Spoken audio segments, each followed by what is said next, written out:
First of all, I'd like to give all honor and praise to the God of Abraham, the God of Isaac, the God of Jacob, the great, mighty, and revered God, the Most High God, who bestows loving kindness, possesses all things, who remembers the pious deeds of the patriarchs, the Most High, slow of anger, great in kindness, forgiving iniquity and transgressions, but who by no means clear the guilty, visiting iniquities of fathers upon the children to the third and fourth generation. The Most High's work is perfect for all his ways of justice, the God of faithfulness, and without iniquity, just the right is he. Giving due respect and honor to a head in Israel, chief Eleazar, to the chiefmen, princes, brothers and sisters, mother in Israel, visitors. I say unto you the tongue of my forefathers, Shabbat Shalom. Shabbat Shalom. Leave it on the chair.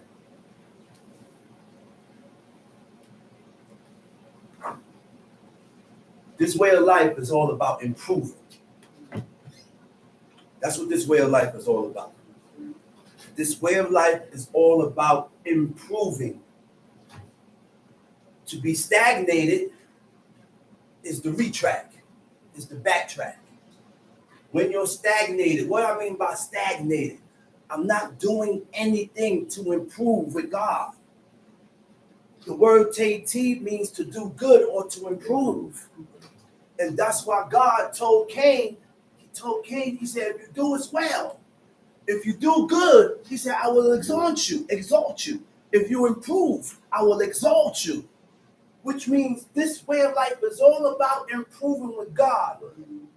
What law do I know that I can do to improve with the Creator? That's it right there. There is always something to do, whether it's dealing with the physical or the spiritual. Because this way of life is 90% spiritual. What I mean by spiritual? When I say spiritual, it's dealing with your insides. It's dealing with your heart. It's dealing with your mentality and how you think. It's dealing with how I think and how I move towards you or about you, how I act towards you. All that tells me your ways. All that tells me that your insides is filthy. Okay? And the only way to clean that is by adhering to the laws, commandments, and statutes of God. The laws of God shows us how we need to be accepted of God, how we need to be in order to draw God's attention towards us for good, not for evil. Not for evil. Because we can draw his attention towards us for good and evil, just according to our actions.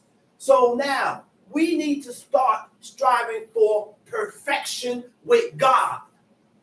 How to strive with perfection with God. And not because we sin and transgress and violate, don't mean that we can't have a whole and a complete heart. How I learned that? How do we know that? By reading the book. By reading. The Most High, and we're going to get into that. That's in 1 Kings, where God told Asa, King Asa, he said, King David's heart was whole and perfect with the Lord thy God, save in the manner of Uriah. So everything else that David did, look, he's good. But why I say that is because you can still be perfect with God and error, have a little error there, and make an error here, make an error here. You can still be whole and perfect with God because you know what King David had? King David had a contrite heart. He had a forgiving heart.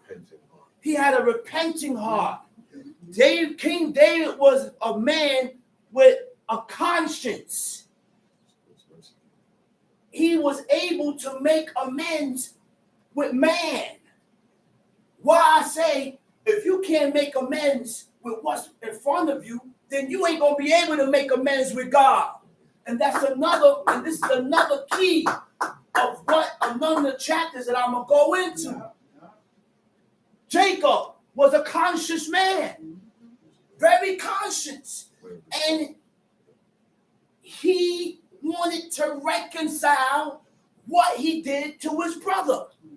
All those chapters I'm going to get into so I can show you the ways of getting towards God, of gaining God's attention. If I offend you, it ain't nothing for me to come to you and reconcile that. It ain't nothing for that, man. You can't say offensive words to a person and still feel that you're right and correct. You can be offensive in your speech, and you could be offensive in your actions. And if you offend me in your words, it's only right for you to come and reconcile and make amends. If you have a conscious heart towards God, anyone with a conscious heart towards God, he's going to have the same action, the same discipline towards his brother or a person that he offends. You can't. There's no two way about it. The book teaches us how we need to be, how we should be, and how was a people that God chose. Israel. God chose these people to be to himself. Chose a whole nation for himself. Why? Why did he choose this specific people? Because of his father. Because of Abraham. Because of the way Abraham was. Because of his whole mentality. God told this man to go kill his son. He said, your only son. He said, whom thou lovest. And guess what? He didn't think nothing about it. Why? Because his love for God was greater. But God wasn't going to allow him to sacrifice his son because he don't delight in human sacrifices. It was just a test to test his faith and his belief and his love for God. Then the Most High sent the angel down and stopped him and said, hey, hold up, Abraham. He said, now I know that what? That you believe in God, that you love God. I know that you believe in God now. Angels came in the form of men. Yes. This is clear. When they decided they can switch back into a spirit. Because people say, they didn't believe that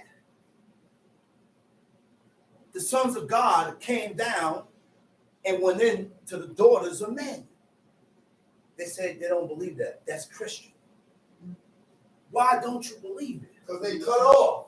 You know how many times the angels came down in the form of men to relay a message to Manoah, to Manoah's wife? An angel came down and wrestled with Jacob. Angel came down and spoke with Daniel. An angel came down and spoke with Daniel. And who? Tobias. Tobit. Prophet. Come on. Angels came down and spoke to prophets. This is not something that was a metaphor. This is something that really happened.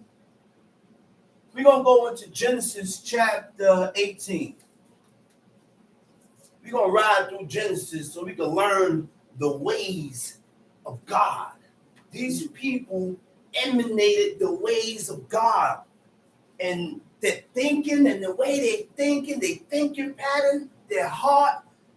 Whew, that's what drew the Most High towards them. To be able to conversate and talk and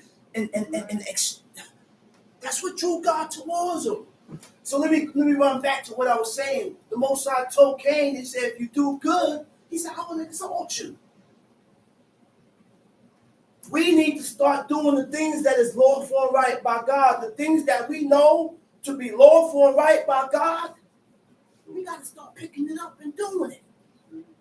We got to start picking it up and doing it and putting it into actions, because then and only then will this be able to grow on you.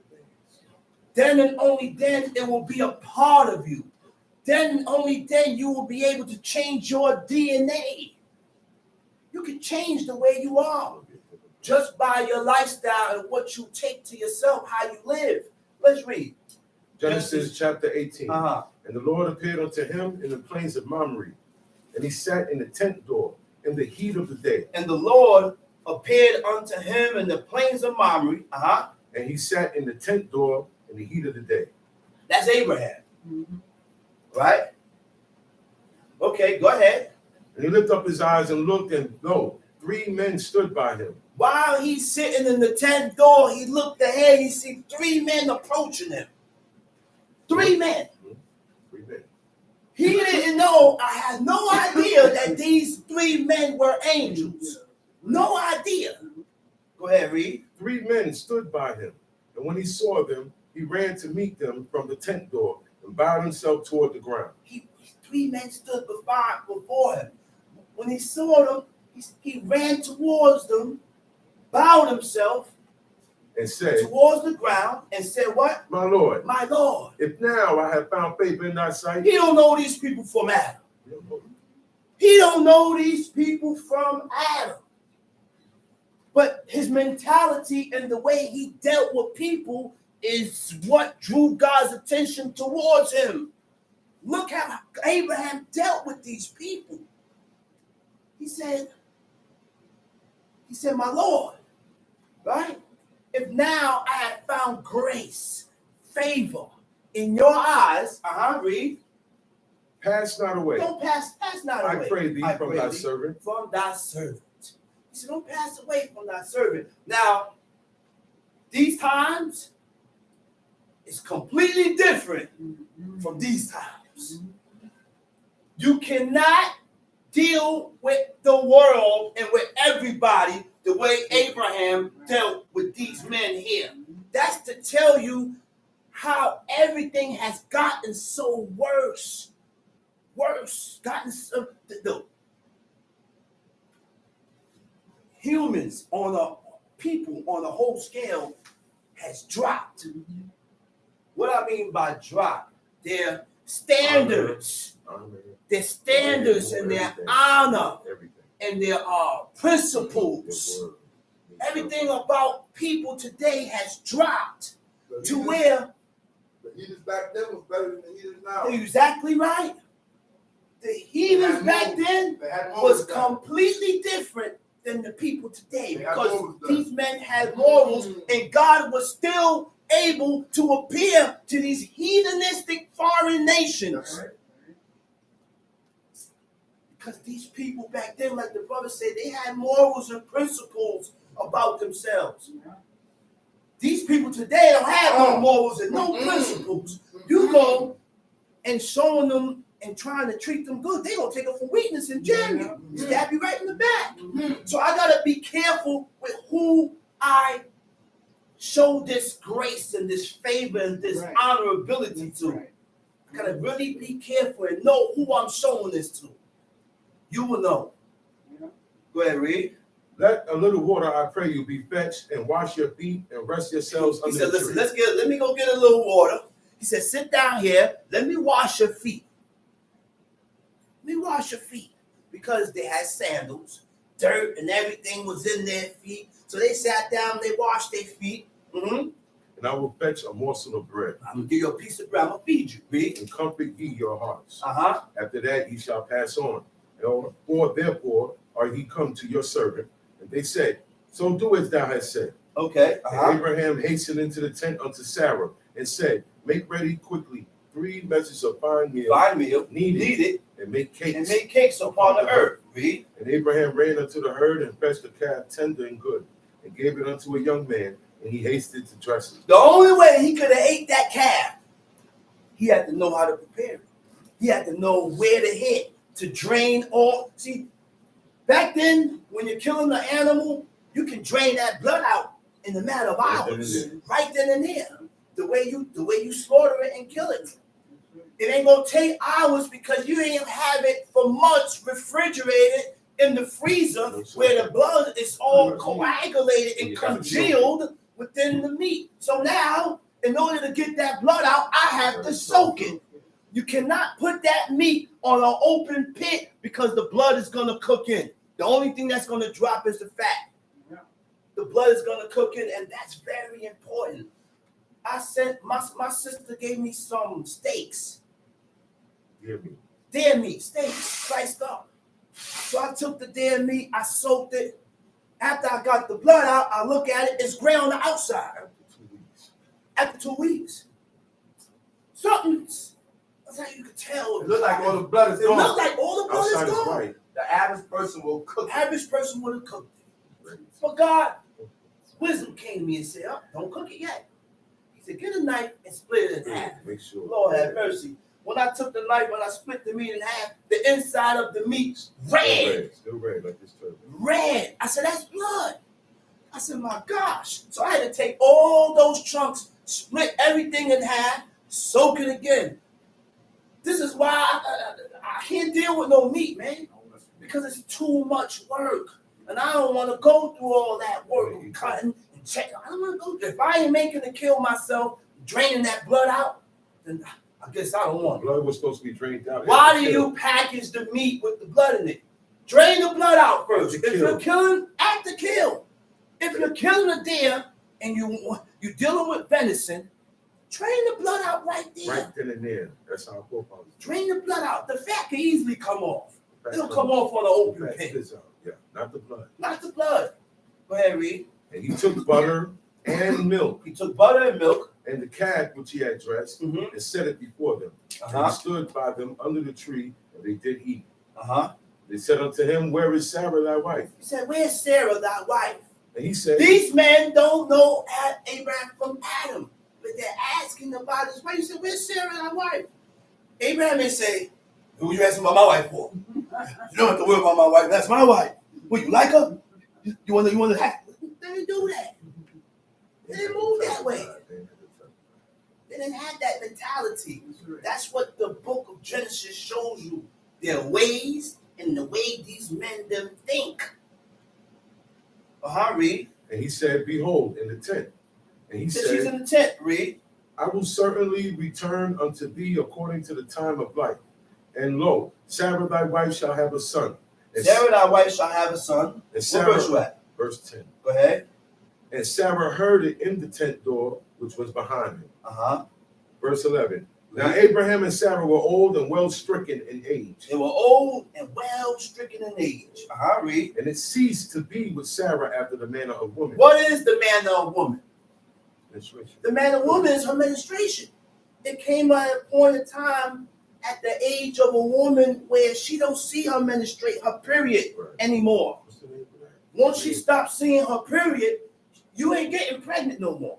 It's a wrap. It's a name for that. Go ahead, read. Therefore Sarah laughed within herself, saying, after I am waxed old, shall I have pleasure? She said, after I am waxed, she said, man, I'm old as hell.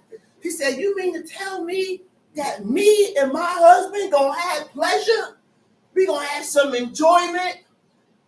So yes, they did. They sex was something for pleasure also. Either pleasure, you have to like pleasuring and having delight with your woman, you could do that. And there was something that when they wanted kids, that's what it also was used for kids. Go ahead, read. Surely, and the Lord said unto Abraham, wherefore did Sarah laugh, saying, and what? And the Lord said unto Abraham, he said, why Sarah laughed? Saying, shall I of a surety bear a child which am old? Is anything too hard for the Lord? He said, is anything too hard for me? He said, ain't nothing too hard for me. Don't doubt me. Don't doubt God. And that's what the majority of the people today, we doubt the power of God. That's why God, the Creator, had to continuously show his powers to these people, and they still had a hard time believing God. No matter how many facts and scientists and you tell them this and you show them, they still had doubts. These was a people that we had to continuously prove them. God had to continuously prove himself to them. Took them before the mountain. Mount Sinai on fire, and all you heard was the voice of God coming out of the midst of that fire.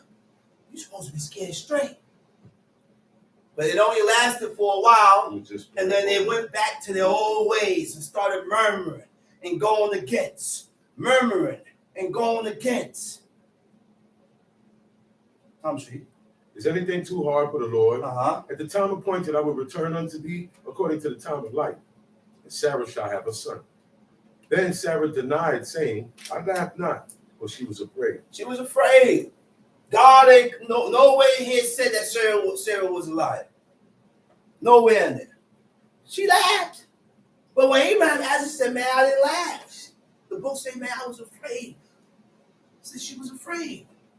Go ahead, read. And he said, nay, but thou didst. He said, nay, but you did laugh. She like, man, how Abraham found out? He wasn't there. How he found out?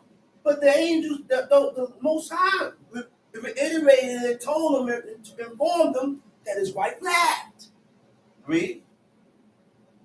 And the men rose up from thence and looked towards Sodom, and Abraham went with them to bring them on the way. Uh-huh. And the Lord said, shall I hide from Abraham that thing which I do, seeing that Abraham shall surely become a great and mighty nation, and all the nations of the earth shall be blessed in him? He said, shall I hide anything? Shall I hide from Abraham and that thing which God said, man, he said, I can't hide nothing from this guy here, man. Once you look at a person as your friend, and you look at me as your friend, we don't hide nothing from each other. We don't hide nothing from each other, man. But that's not the mentality of the people today. Not today. Person will call you your friend, and then behind your back, stab you right in your back. Stab you right in your back, man. Much less a wife and a husband. That's right. Much less a wife and a husband. That's why the Most High said, he said, listen, don't move in don't be, what's the word he's used? The Most High used? Not contrary, but he said, don't be treacherous. Don't be treacherous against your wife. And don't don't be treacherous against your husband. Don't turn on each other. We supposed to be one. Me and you supposed to be one. You don't see what Elkanah told his wife. His wife was not stressed, but she wanted to have a seed for her husband. And because she could not conceive, she felt away. So her husband seen it, she said, am I better to thee than 10 sons? He said, I'm better than you than 10 sons, man. But that still was the desire of woman back then. I don't know. They wanted to have a seed or a child for the man that they love. I don't know. Where you at?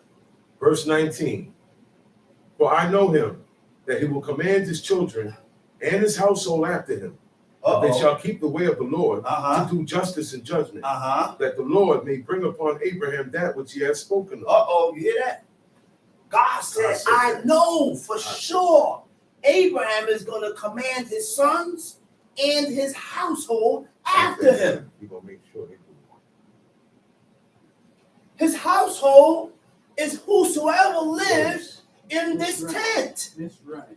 So whether you like it or not, you are not confined, but obligated. You are obligated to do this. You are obligated to live according to these laws, commandments, and statutes. Once you are under the mandatory rules, once you have decided that, hey, because God don't force nobody to do anything. Once you come to terms and say, well, you know what? I can't deal with this no more. It's becoming tedious. I can't take it. I'm stressed. It's no problem. Whatever the excuse. No problem. Because God don't force nobody to do against their own will or what they don't want to do. So you can't force nobody to do this. I'm not gonna keep calling you. Oh, listen, let me see what you do on your own free will. Let me see what you do on your own, because that's what God said. That's what counts before God. That's the only way to get you in. That's the only way to get in. Look at the Creator. So, go ahead, read. And the Lord said, because the cry of Sodom and Gomorrah is great, Uh-huh. because their sin is very grievous, I will go down So there. the cry of Sodom and Gomorrah was great. What cry? Cry to innocent. What cry? They wasn't crying out to God. No. This cry was an evil cry. This could be a good cry and an evil cry. And this cry was an evil cry. It was the iniquity of the people that inhabited Sodom and Gomorrah. Go ahead, read. Because their sin is very grievous. Very grievous. I will go down now and see whether they have done altogether according to the cry of them. Very grievous, man. They was doing things that God gave the nation of Israel commandments to stay away from. Sodomitish acts, man on man, woman on woman, oral sex, anal sex, bestiality. All that went down in Sodom and Gomorrah. That's what caused God to destroy that whole place. God destroyed it. And people today disagree with the laws and the commandments of God. When God said, listen, a man sleep with another man, both of them is an abomination. It is a penalty of death. Oh, I don't agree with that. It's too hard. But don't agree with it, because that's how you is. The world don't agree. You don't agree because you cannot serve God with a heathenistic mentality. In order to agree with everything that we read here, your mentality and your outlook and your view on certain things must change. You must change that. I got to change my thinking pattern. We all have to change our thinking pattern so that it can portray or show in our actions and in our speech. Whatever you think is how you're going to talk. However you think is how you're going to emanate in your actions. Gotta drop it. Got to drop it. So the first thing to show or to emanate righteousness, I got to change from within. We have to change from within in order to emanate and show righteousness and good that is accepted of God. That's right. Go ahead, read. I will go down now and see whether they have done altogether according to the cry of it, which has come unto me. And if not, I will know.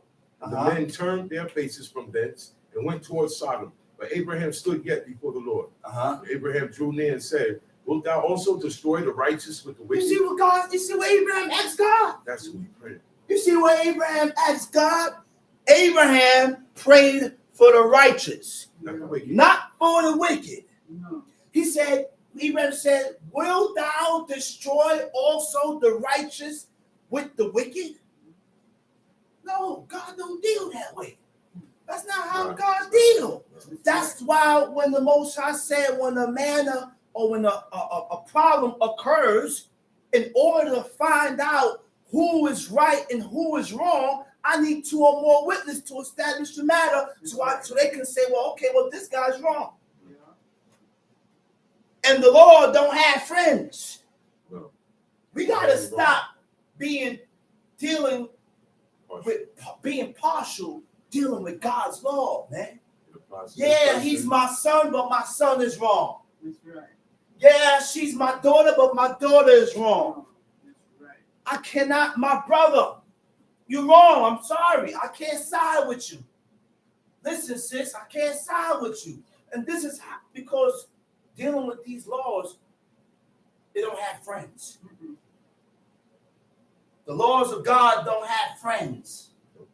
It only deals with who is right and who is wrong, according to the laws and the commandments and the statutes of God. So if I didn't violate the commandments and the statutes of God, I'm innocent. I may be wrong in your eyes. And I don't care if I'm wrong in your eyes. And I don't care if you don't like what I did. But God don't look at me as wrong. That's right. And that's what counts. That's right. According to God's rules and according to my parents' rules. That's it. That's it. Once I am not wrong according to these rules, I'm right. Once I didn't offend nobody, I'm right. Go ahead, read. Peradventure, there be 50 righteous within the city. Wilt thou also destroy and not spare the place for the 50 Abraham said, righteous? peradventure. He said, maybe it's 50 righteous in the city. Huh? He didn't say, forget all of them. Jam them. I don't care about people. And guess what? Abraham did not have a cold heart. No. You cannot serve God with a cold heart. Because if you have a cold heart, then I'm going to be cold towards you. And towards you, and towards you. And they never made a distinction. I ain't cold towards my brother Malak, but I'm cold against you. I don't care about you. No, that's not how God deals. No. And that's not how Abraham dealt. No. And in order to get to that height and level of righteousness, we need to follow after the ways and the customs of our forefathers, Abraham, Isaac, and Jacob, whom God said there was no iniquity found in.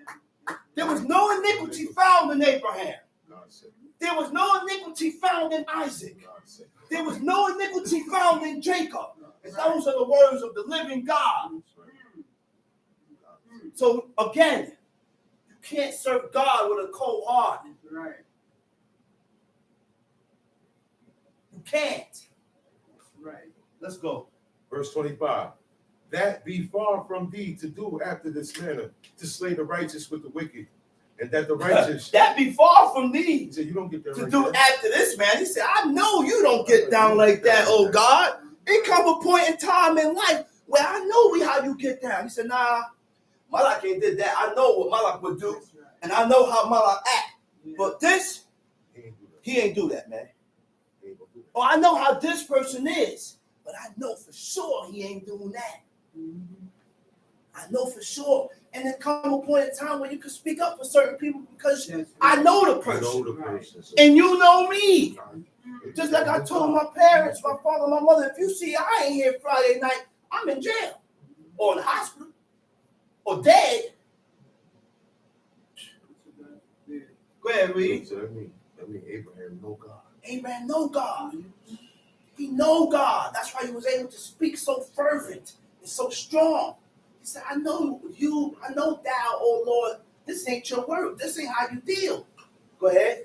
And that the righteous should be as the wicked, that be far from thee.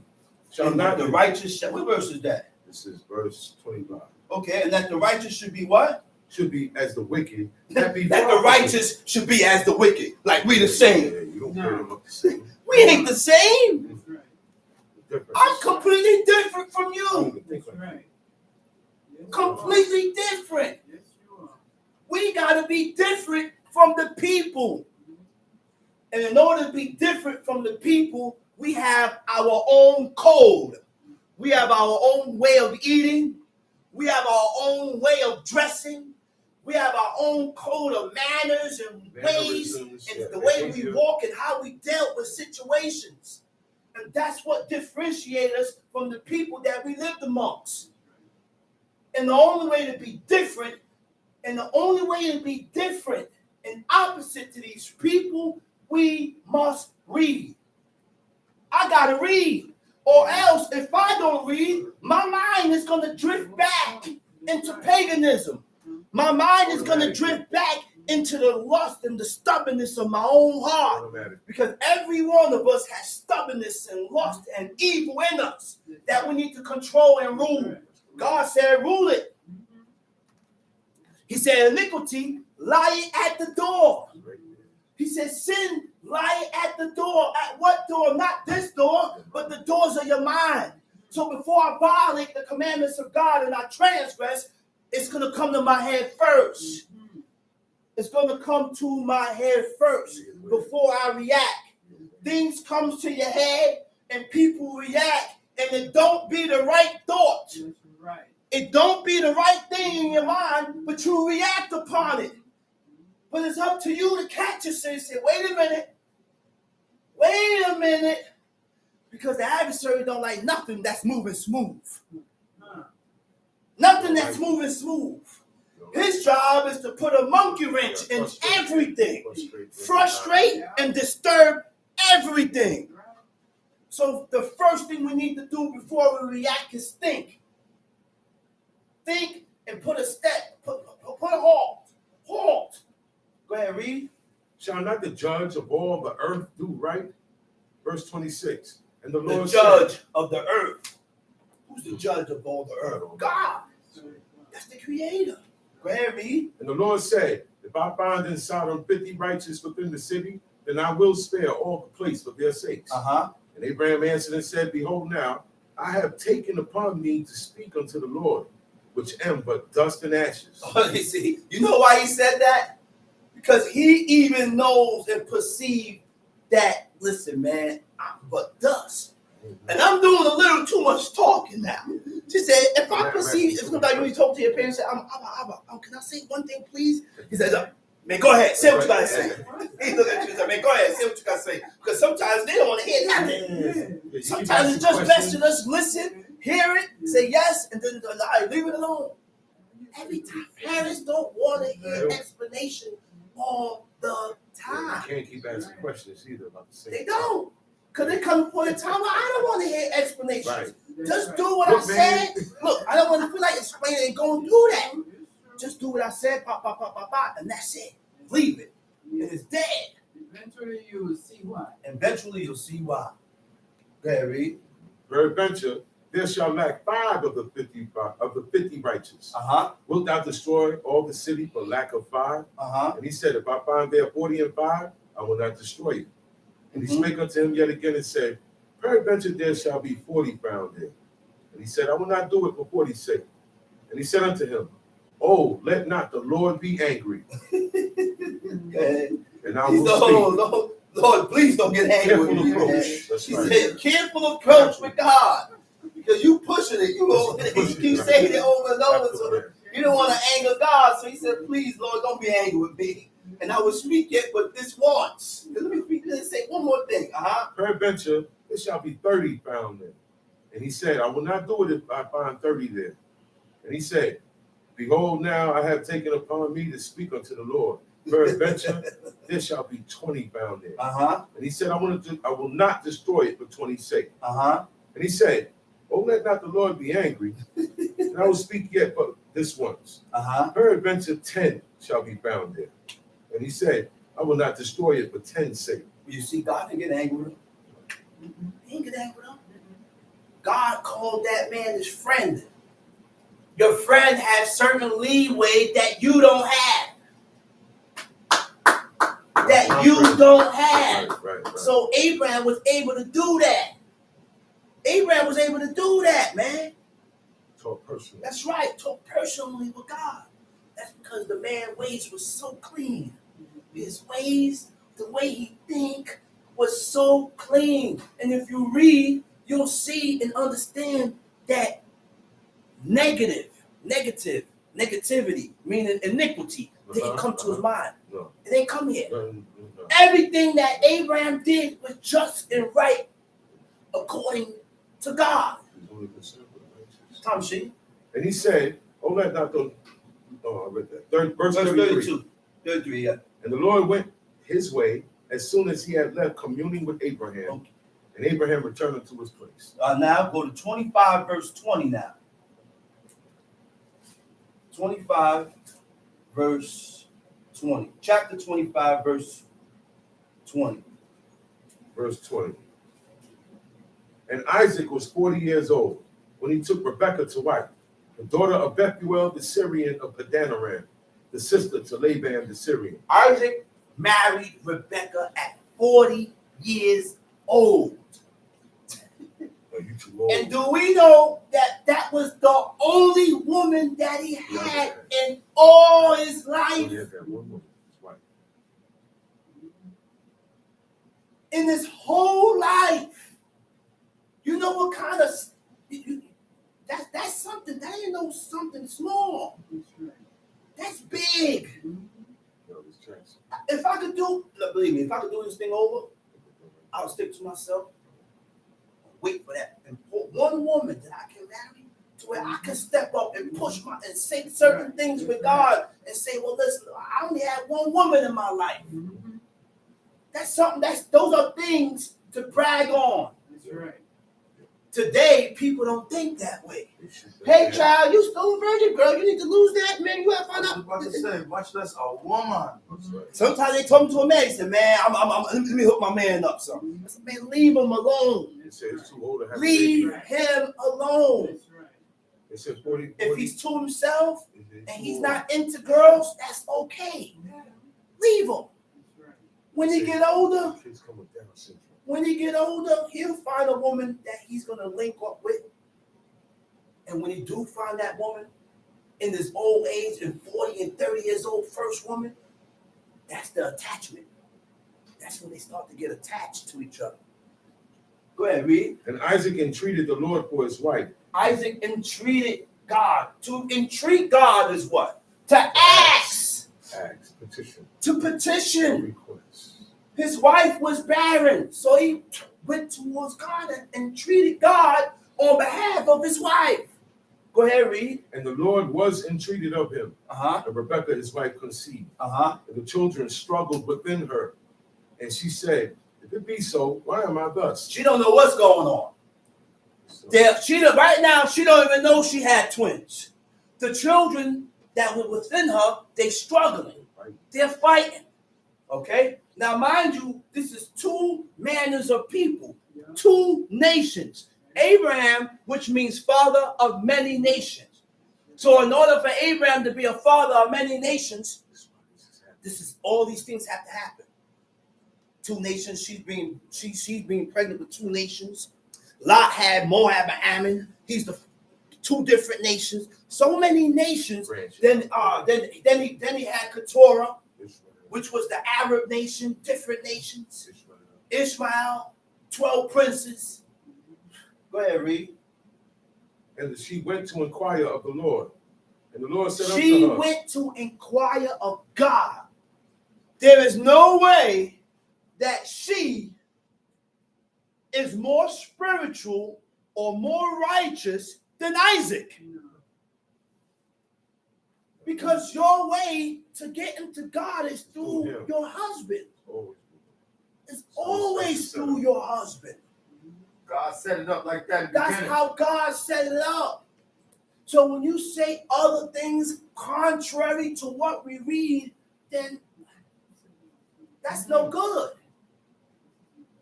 Go ahead, read. And the Lord said unto her, two nations are in thy womb. Two nations are in thy womb. Two manner of people shall be separated from thy bowels. Two manner of people shall be separated from thy bowels.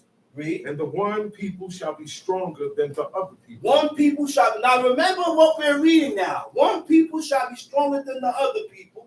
And the elder shall serve the younger. The elder shall serve the younger. Go ahead. And when her days to be delivered were fulfilled, behold, there were twins in her womb. Mm-hmm. And the first came out red, all over like a hairy garment. And they called his name Esau. The first came out red all over like a hairy garment. They called his name Esau. Okay? He wasn't white. Esau didn't come out white. Mm-hmm. He just had a reddish brown complexion. He was still a black man, but he was reddish brown. That's correct. That was his complexion. A black man with red hair. In 1 Samuel, it said King David was ruddy. Mm-hmm. When you look up the word for ruddy, it says Edom or Edom. His complexion was red. Mm-hmm. It said the same thing for Solomon. Mm-hmm. He was Edom. He was white. He was ruddy. Same complexion. So Esau, King David, and King Solomon had the same complexion, which means what? They wasn't white. They were black, but they had a distinct complexion with themselves. A light complexion, light Right, reddish. a light reddish brown complexion. Esau, man, hairy. That's right. He was hairy. He was hairy. We're going to see how hairy he was. Go ahead, read. And after that came his brother out, and his hand took hold on Esau's heel, and his name was called Jacob. Yaakov. Read. And Isaac was 80 years old when she bare him. Isaac was 80 years old when she bare him. 1 score is 20. 2 scores 40. 3 scores 60. 60 years old. Go ahead, read. And the boys grew. And Esau was a cunning hunter. Esau was a man in the field. He went out in the field hunt. Go ahead, read. And Jacob was a plain man. Jacob was a plain man. Dwelling in tents. Dwelt in tents, always in the house. He dwelt in the tent all the time. He wasn't a man to go out all the time. Remind me of my nephew Adino. The boy go to school and come back and stays in the house all day. All day. He don't want to go nowhere. Oh, you want to go ahead? Nah, I'm staying right here. Video games. He plays little video games, watch a little TV, read, and stay in the house. Plain man. He was plain. Go ahead, read. And Isaac loved Esau. Isaac loved Esau because he did eat of his venison. venison. He did eat of his venison. But Rebekah loved Jacob. Rebekah loved Jacob. You're gonna have favorites. One of your kids you're gonna favor more. You ain't gonna show it. You're gonna still show them equally, but one you're gonna have a little favor to. You're gonna gain a little favor to. Tom Sheep. And Isaac loved Esau. Isaac loved he ate of his Esau. venison, but Rebekah loved Jacob. Read. And Jacob sod pottage. You know what sod pottage is? Beans. Yeah. Lentils. They boiled beans. And Esau came from the field when he was faint. Esau went out in the field. He's tired. Their diet was simple. These people ate beans every day. Bread, beans, and they went to the field and ate. They ate that every day. Every day. They didn't get tired of what they eat and what they was eating. That's why they were so healthy. Go ahead, read. And Esau came from the field and he was faint. And Esau said to Jacob, feed me, I pray thee, with that same red pottage, for I am faint. Therefore was his name called Edom. Edom, read. Jacob said, sell me this day thy birthright. Sell me your birthright. And Esau said, behold. Let's make an even exchange. I give you these boiled beans, and you sell me your birthright. Go ahead, read. And Esau said, now behold. All this, remember now, all this is in the making. This is of God. It's part of the prophecy. Go ahead, read. I am at the point to die. And what profit shall this birthright do to me? Jacob said, swear to me this day. And he swore unto him, and he sold his birthright unto Jacob. Then Jacob gave Esau bread and pottage of lentils, and he did eat and drink, and rose up and went his way. Thus Esau despised his birthright. Okay, now go to chapter 27. And it came to pass that when Isaac was old, and his eyes were dim, that he could not see. It came to pass that when Isaac was old and his eyes was dim, right? Go ahead. That he could not see, he called Esau his eldest son, and said unto him, my son. And he said unto him, behold, here am I. And he said, behold, now I am old. I know not the day of my death. Now therefore, take, I pray thee, thy weapons, thy quiver and thy bow, and go out to the field and take me some venison. Make me savory meat. Savory meat. Such as I love. Bring it to me, that I may eat. That my soul may bless thee before I die. He said, listen, I don't know when I'm going.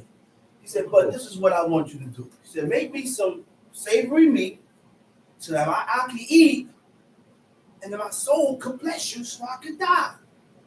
Go ahead, read. And Rebekah heard when Isaac spake to Esau his son. And Esau went to the field to hunt for venison and to bring it.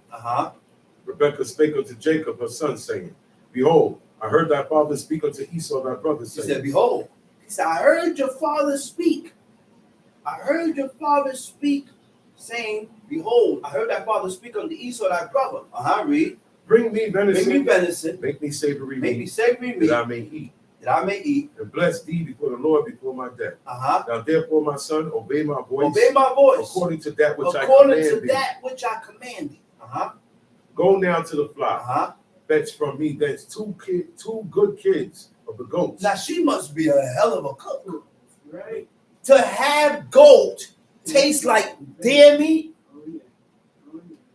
to make goat and then cook it to where it tastes like venison, deer meat, because you ain't gonna just get deers. Deers, you gotta sit.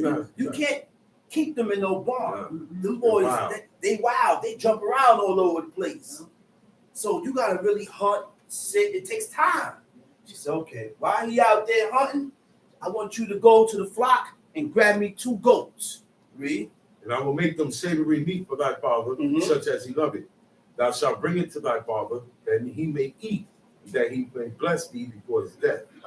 Jacob said to Rebekah, his mother, behold, Esau, my brother is a hairy man. Look what Jacob asked. He said, listen, Bob, listen, Eva. How you want me to do this? He said, Esau is very hairy. I'm nowhere near as hairy as Esau. But Jacob did not have a deceptive and deceitful mind. He wasn't deceptive. He wasn't deceitful. And I hear people call Jacob's deceitful. No, you're deceitful. See what he just said? You see what he said? If his mother didn't command him to do such things, he wouldn't have did it. Plain and simple. No. Go ahead. My father peradventure will fail me. My father gonna fail me. And thou shalt seem to him as a deceiver. And I'm gonna see to him as a deceiver. And man, I'm gonna look like a deceiver to you. I want to be a deceiver. Read. And I shall bring a curse upon me and not a blessing. What verse you at? 13. And I'm gonna bring a curse upon me and not a blessing. He gonna feel me. He gonna realize that I'm hit. I'm not Esau. He gonna see here. Well, listen, man, this guy here, you trying to deceive your father.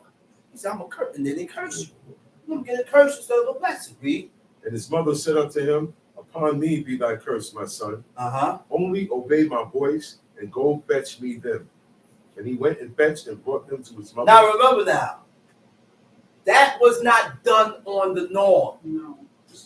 This situation was different and special because it was of God. God told her this. This was of God. All this whole plan and this whole setup was of the Most High. Go ahead. And he went and fetched and brought him to his mother, and his mother made savory and meat, such as his father loved. And Rebekah took goodly raiment of her eldest son Esau, which were with her in the house, and put them upon Jacob, Jacob her son.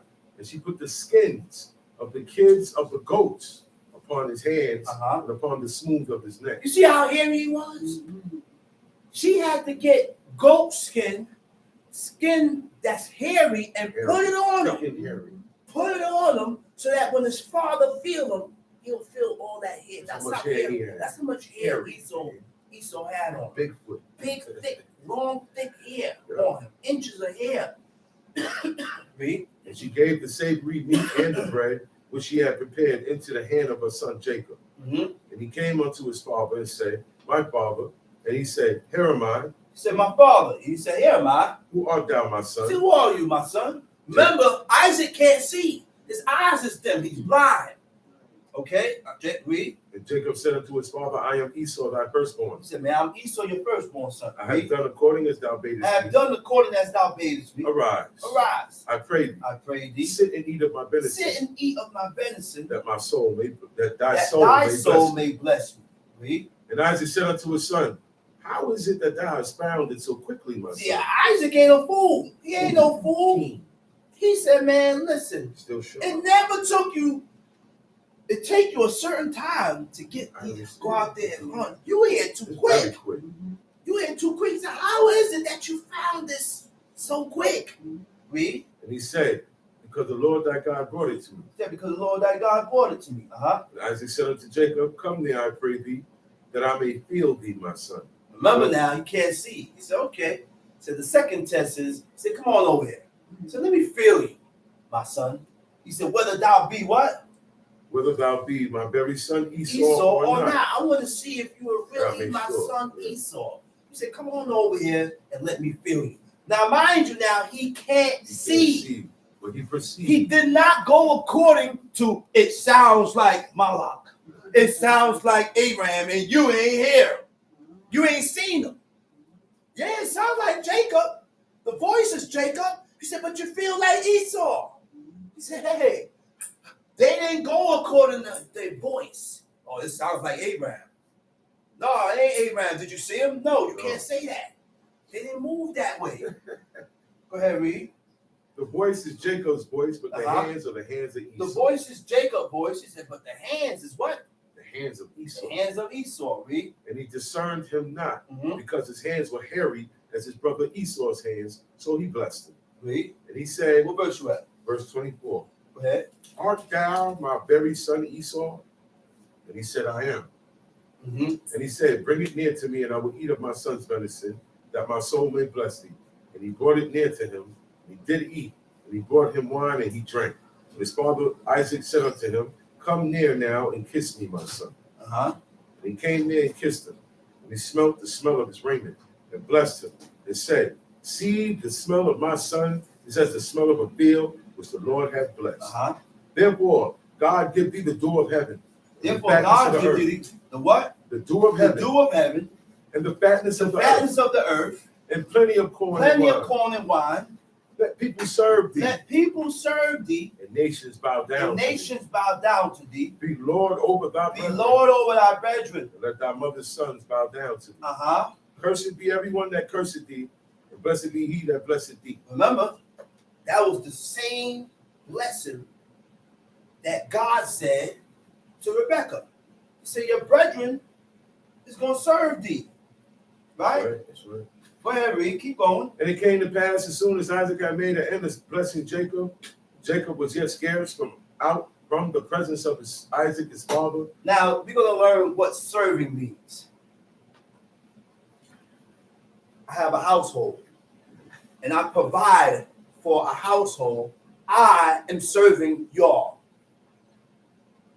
Yeah, you're serving y'all. I'm serving y'all. I'm providing the service. By providing. And in return, you serve the one that's provided, the caretaker. So this goes both ways. Go ahead. And as soon as Isaac had made an end of blessing Jacob, Jacob was yet scarce 30, gone out from the presence of Isaac his father, that Esau his brother. It came to pass as soon as Isaac had made an end of blessing Jacob, Jacob was scared. He was afraid. All right, going out from the presence of Isaac his father, that Esau his brother came in from under. Now, while he's leaving from taking his blessing, guess who pops in? Esau comes in. They bump heads. He leaving out. Esau's coming in. Go ahead. And he also had made savory meat. And he also got savory meat. He brought it unto his father. Brought it to his father. Said unto his father. And said unto his father. Let my father arise and eat of his son's venison, that thy soul may bless me. And Isaac his father said unto him, who art thou? He said, man, who are you, man? He said, man, I just was speaking to Esau. And he gave me savory meat, and I blessed him. He said, who's this guy talking about he's Esau, read? And he said, I am thy son, thy firstborn Esau. And Isaac trembled very exceedingly and said, where is he that had taken venison, brought it me, and I have eaten of all before thou camest, and have blessed him, yea, and he shall be blessed. When Esau heard the words of his father, he cried with a great and exceeding bitter cry, and said unto his father, bless me, even me also, O my father. And he said, thy brother came with subtlety, and had taken away thy blessing. You know what a blessing is? A blessing is, all a blessing is when you speak good about a son or a daughter. You speak good about the child, you say good things about the child, you're blessing them. That goes in the records. It goes in the records. And when the mother and the father say bad things about the child, that's curses. I heard my father say certain things, and they're like, Abba, please don't say that. Come on, Abba. And we beg them and say, please don't say that about me, man. It ain't like that. And you say that to your parents, to your mother too. Please don't say, because we cause anger and distress and cause grief to our parents to where they say certain things. And guess what? They don't even mean to say it. They're just angry at that point in time to where they say certain things and they see something go down. They right there at your side holding you and crying and hurt because they don't really want to see you hurt. You just anger them at that point in time. That's right. And sometimes you hurt them. to where they sit in the house, in the room, and cry.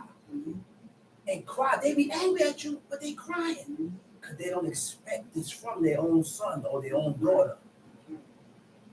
Right. And he said, is not he rightly named Jacob? Well, he has supplanted me these 2 times. He didn't forget. He said, he took away my birthright. He ain't take your birthright. You sold it. Not take it. Right. You sold it for a bowl of lentils and bread. You was hungry. You forgot. You was tired coming out from the field working. You're hungry. You asked for some lentils. The man said, listen, man, send me your birthright and you get these lentils. God never said he was wrong. Jacob was about to eat. Very. It said, And behold, now he had taken away my blessing. And he said, hast thou not reserved a blessing for me? And Isaac answered and said unto Esau, behold, I have made him thy Lord. And all his brethren have I given to him for servants. And with corn and wine have I sustained him. What shall I do now unto thee, my son? Read. And Esau said unto his father, hast thou but one blessing, my father? Bless me, even me also, O my father. And Esau lifted up his voice and wept. And Isaac his father answered and said unto him, behold, thy dwelling shall be the fatness of the earth. Dwelling shall be the fatness of the earth. And of the dew of heaven, from above. By thy sword shalt thou live. By thy sword shalt thou live. It shall serve thy brother. Shall serve thy brother. And it shall come to pass, when thou shalt have the dominion, that thou shalt break his yoke from off thy neck. You're going to serve him. He said, well, it's going to come to pass at a certain time in history where you're going to break that rulership. You're going to break that dominion. You're going to break off. Yes. And it happened later on in the history in the kings. Go ahead, read. And Esau hated Jacob because of the blessing. Esau hated Jacob because what? Because of the blessing wherewith his father blessed him. And Esau said in his heart, the days of mourning for my father are at hand. Then I will slay my brother. You see what he said? He said, Esau said in his heart. He didn't voice it. No. He didn't speak on it. He voiced this and said this all within himself. He didn't tell nobody. He said, when the days of my father mourning are at hand, which means what? When my father died. While my father is alive, we cannot go at each other's heads. We cannot be going at each other's necks while our parents is alive, because that is dishonor towards them. You think your father or your mother want to see 2 brothers or 2 sisters fighting? So what he said, when the days of my mourning of my father is at hand, he said, I'm going to kill this dude here, man. I'm going to take his life. Read. And these words of Esau, her elder son, were told to Rebekah. How was it told to Rebekah? Esau didn't tell nobody. He said it in his heart. He said it within himself. But God revealed those words to his mother, because Esau was definitely going to kill him. Once his father is gone, he was going to move on. And that's how he felt. Go ahead, read. And she sent and called Jacob her younger son and said unto him, behold, thy brother Esau, as touching thee, doth comfort himself, proposing to kill thee. He said, man, your brother? He said, man, he already got his mindset to take you out. All right? Now take this out, read. Now therefore, my son, obey my voice and arise. Flee thou to Laban, my brother, to Haran. He said, go to my family. Go to Laban, my brother. And tarry with him a few days until thy brother's fury turn away. Until his anger dies down. Until his anger, give it some time. Which means we're dealing with people that didn't hold grudges and stay angry for 5, 10, 15, 20 years. All their life, they still holding on to something that happened 100 years ago. You still holding on to it. Go ahead, read. Until thy brother's anger turn away from thee, and he forget that which thou hast done to him. Then I will send and fetch thee from thence. Why should I be deprived also of you both in one day? Okay. Go to 32 now. Chapter 32. Genesis chapter 32. Genesis chapter 32. So now Jacob went off to Laban, his mother's brother, his family, right? to find him a wife. He's staying over there for some time. Go ahead, read. And Jacob went on his way, and the angels of God met him. And when Jacob saw them, he said, "This is God's host."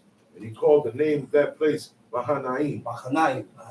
And Jacob sent messengers before him to Esau his brother unto the land of Seir, the country of Edom. Now, he's not before Esau, but he sent messengers to Seir, to the land of Seir, to the country of Edom, to say a word or to say send a message to Esau. Go ahead, read. And he commanded them, saying, "Thus shall ye speak unto my lord Esau." All these years done passed, and that's why I said Jacob had a conscience, man. Jacob had a conscience to where he like, yo, I gotta make amends with my brother. All these years we didn't see each other. From the last time I seen Esau, he was angry with me. He was tight and he was gonna take my head off. He was gonna kill me. So Jacob was like, listen, you know what? So let me send some messages down to the land of Seir in the country of Edom. Go ahead, read. "Thus shall ye speak unto my lord Esau.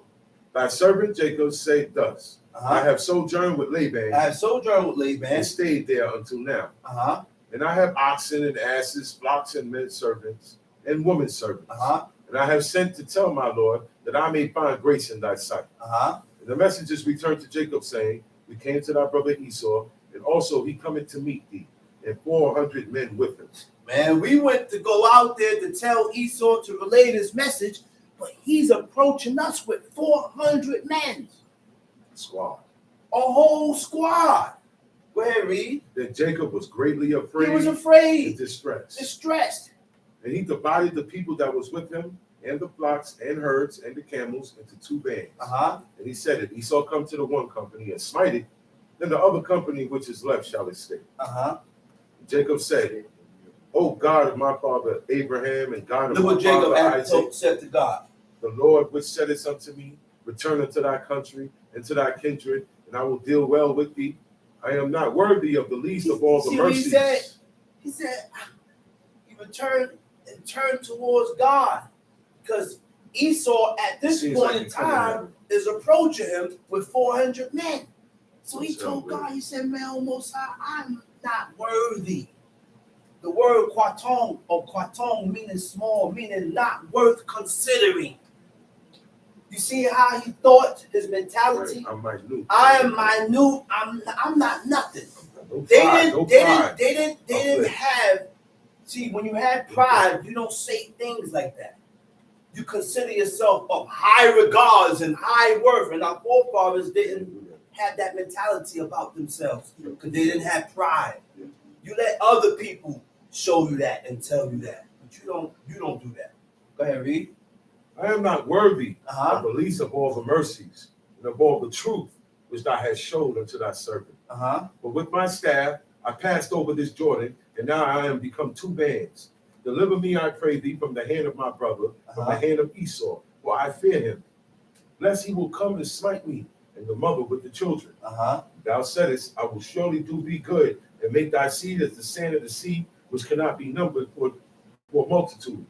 And he lodged there that same night, and took of that which came to his hand a present for Esau his brother. 200 she-goats, 20 he-goats, 200 ewes, and 20 rams, 30 milk camels with their colts, 40 kine, 10 bulls, 20 she-asses, and 10 foals. You see how much what he's given? That's a lot. That's a lot. Look, Jacob left. Jacob had so much cattle that he was able to give all that to Esau. Now, mind you, now he's giving him a present. So imagine what to appease his anger, right? To calm him down. Go ahead, read. And he delivered them into the hand of his servants, every drove by themselves, and said unto his servants, Pass over before me, and put a space betwixt drove and drove. And he commanded the foremost, saying, When Esau my brother meeteth thee, and asketh thee, saying, Whose art thou, and whither thou goest thou, and whose are these before thee? Then thou shalt say, They be thy servants Jacob. It is a present sent unto my lord Esau. And behold, also he is behind us. And he commanded he the second and the third, and all that followed the drove, saying, on this manner shall ye speak unto Esau when ye find him. And say ye moreover, behold, the servant Jacob is behind us. For he said, I will appease him with the present that goeth before me. Appease, right? The word for appease is kapad, means to make atonement or to make reconciliation, to reconcile. And when you make reconciliation, it means to restore a friendly relationship after an argument or disagreement. So after we done went through it, he's sending him presents to see what we stand. Meaning, you see that with two brothers or two sisters, they get into a heated argument. One don't want to talk to one don't talk to them, one break and say, yo, what up, bro? Walk by and say something to him. Then this one say, yeah, what up? You break the ice by saying what's up. You other one say what up, and then in time, y'all back to talking. The next day, y'all back into it. And that's what he was doing with his brother Esau. Go ahead, read. And afterward, I will see his face. Peradventure, he will accept of me. Hopefully, he will accept it. I hope he will accept it. I hope he ain't still angry. Right. I hope he ain't still tight. Right. Go ahead, read. So went the present over before him, and himself lies that night in the company. But you know what? You know why things still linger? Because one brother may be in the wrong, and he won't acknowledge his wrong. That's right. You won't acknowledge your offense that you did to the other one. That's right. And because you don't acknowledge your offense of what you did to this guy here keep his anger. Yeah. Because you ain't acknowledging what you did to me is wrong. You still denying and say, I didn't do it. I didn't say it. This didn't happen that way. Yes, it did. I was right there. We both was right there. And it happened the same way I said it. But this guy refused to acknowledge his fault, which means there's no changes. He cannot better, or that person, people that do that, can't better themselves with God. You can't better yourself with God. Go ahead, read. And he rose up that night and took his two wives. He rose up that night, took his two wives, and his 2 women servants, and his 2 women servants, his 11 sons, his 11 sons, and passed over the ford Jabbok. And he took them and sent them over the brook and sent over that he had. And Jacob was left alone. And there wrestled a man with him until the breaking of the day. There wrestled a man with him until the breaking of the day, which means they wrestled all night until dawn, until day started to break. Read. And when he saw that he prevailed not against him, he touched the hollow of his thigh. When he saw that he couldn't prevail against Jacob, he dislocated his thigh. Go ahead, read. And the hollow of Jacob's thigh was out of joint. Out of joint. As he wrestled with him. And he said, let me go, for the day breaketh. The angel that he was wrestling told him to let me go. He said, let me go. He said, the day breaketh. And he said, I will not let thee go, except thou bless me. And now, the word for day is shakar, meaning shakari. It was a set time when the angels of God reported back to the Creator. There's a set time right now as we speak where angels report back to God. And these 2 important times were the times where they sent up their offerings, which is the shakari, which is the daybreak or morning offering, and you had the evening offering. Those 2 important times where, and then you had a host of angels in the heavens that's giving God his praises. Holy, holy, Kwadosh, Kwadosh, El Shaddai Zebaoth. Holy, holy, holy is the Lord God of hosts. He said, whose glory is all over the earth. Malokah Ha'adis Kibodo. His glory is above, is all over the earth. It's continuous, everlasting. Right now. Those are things that's being said right now in the heavenly realm. That's right. Go ahead, read. And he said unto him, what is thy name? And he said, Jacob. And he said, thy name shall be called no more Jacob, but Israel. He said, but Israel. So the angel changed his name from Yaakov to Israel. Now, when he had the 12 sons, now you have the Israelites. Right. And this is how the beginning of the nation of Israel. That's right. He said, but Israel, for as a prince hast thou power with God and with men, and hast prevailed. And Jacob asked him and said, tell me, I pray thee, thy name. And he said, wherefore is it that thou dost ask? He said, why are you asking me my name? The angels didn't reveal their name to him. And he blessed him there. And Jacob called the name of that place Peniel. Peniel. What does Peniel mean? It means face of God. Face of God. For I have seen God face to face, and my life is preserved. I'm still alive. Read. And as he passed over Peniel, the sun rose up upon him, and he halted upon his thigh. Therefore, the children of Israel eat not of the sinew which shrank, which is upon the hollow of the thigh unto this day, because he touched. Go to the next chapter. Verse 33. And Jacob lifted up his eyes and looked, and behold, Esau came. And with him, so now it's going down. Now he's traveling. He look up, he see Esau coming. Jacob don't know. Jacob right now is in his mind. He's afraid. Because he already thinking that Esau is going to wipe him and kill everybody with him. Because he's still thinking that Esau is holding this grudge within himself after what he did. Because he know what he did. Go ahead, read. And he divided the children unto Leah and unto Raquel and unto the two handmaids. And he put now, the handmaids. One thing you will learn from this. If a person, we brothers, family, cousins, sisters, and you can hold a grudge for 5, 6, 7, 8 years, they don't got no love for you. That's not love. No. That's not love. And you never loved me. And you can't be my family. Right. There's no way we can be family and you still holding on to a grudge. I didn't even offend you. It was just words that you didn't like, and you're holding this against me over words. Yeah. And even went down as action, something I did to you. I apologize. I'm sorry. Oh, and then you still can't find it in your heart to accept the apology and move forward. Then something's wrong, mathematically wrong with your brain. And you stay over there. You stay over there. That means you have hatred for the person. That's hatred. Okay. That's hatred. Go ahead, read. And he put the handmaids and their children foremost, And Leah and her children after, and Raquel and Joseph hindermost. And he passed over before them and bowed himself to the ground 7 times until he came near to his brother. And Esau ran to meet him and embraced him and fell on his neck and kissed him, and they wept.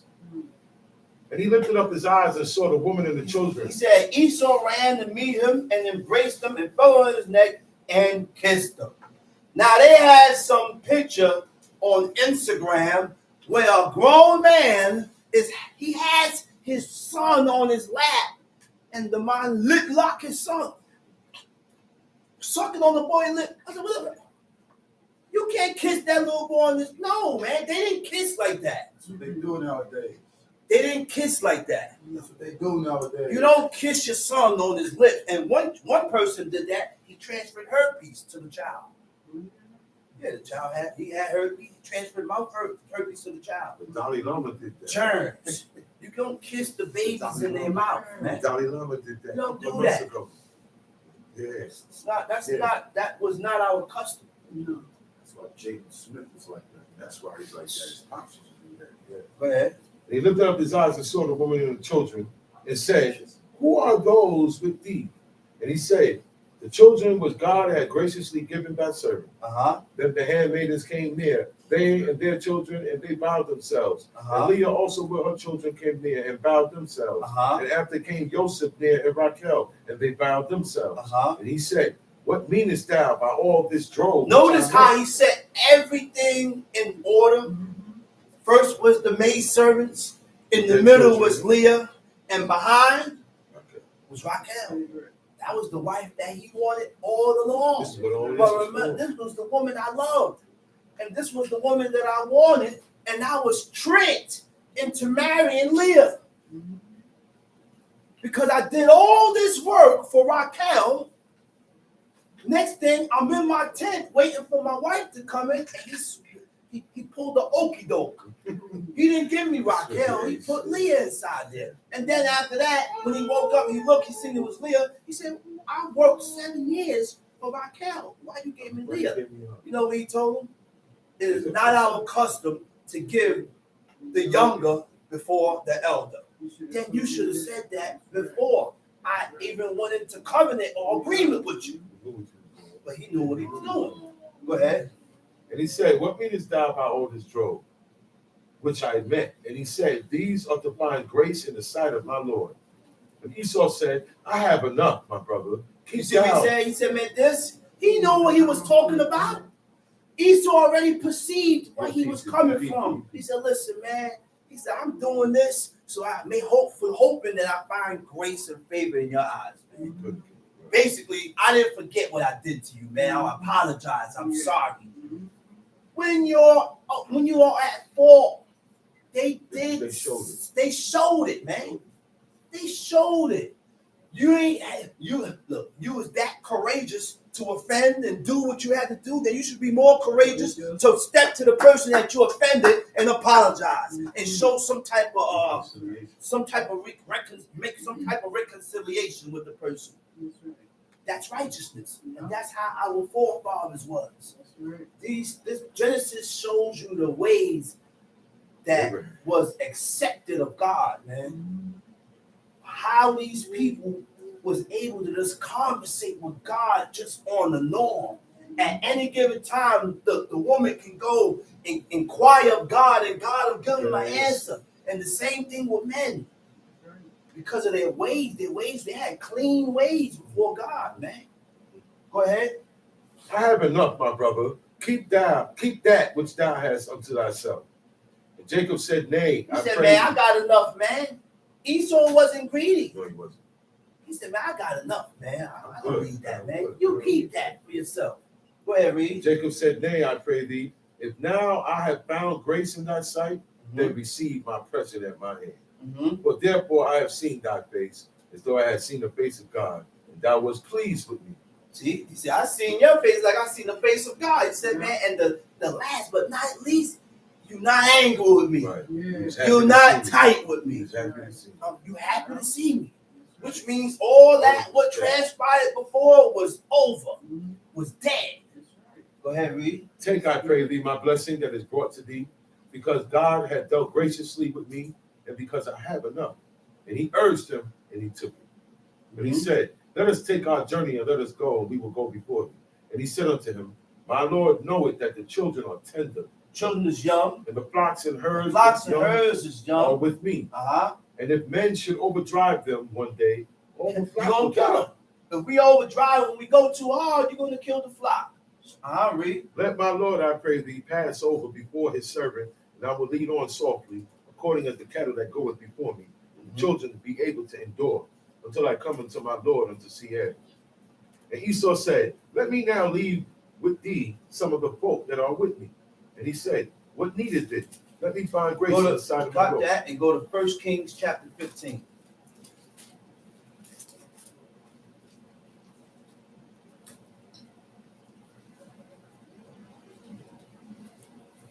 First Kings chapter 15. Now in the 18th year of King Jeroboam, the son of Nebat, reigned Abiam over Judah.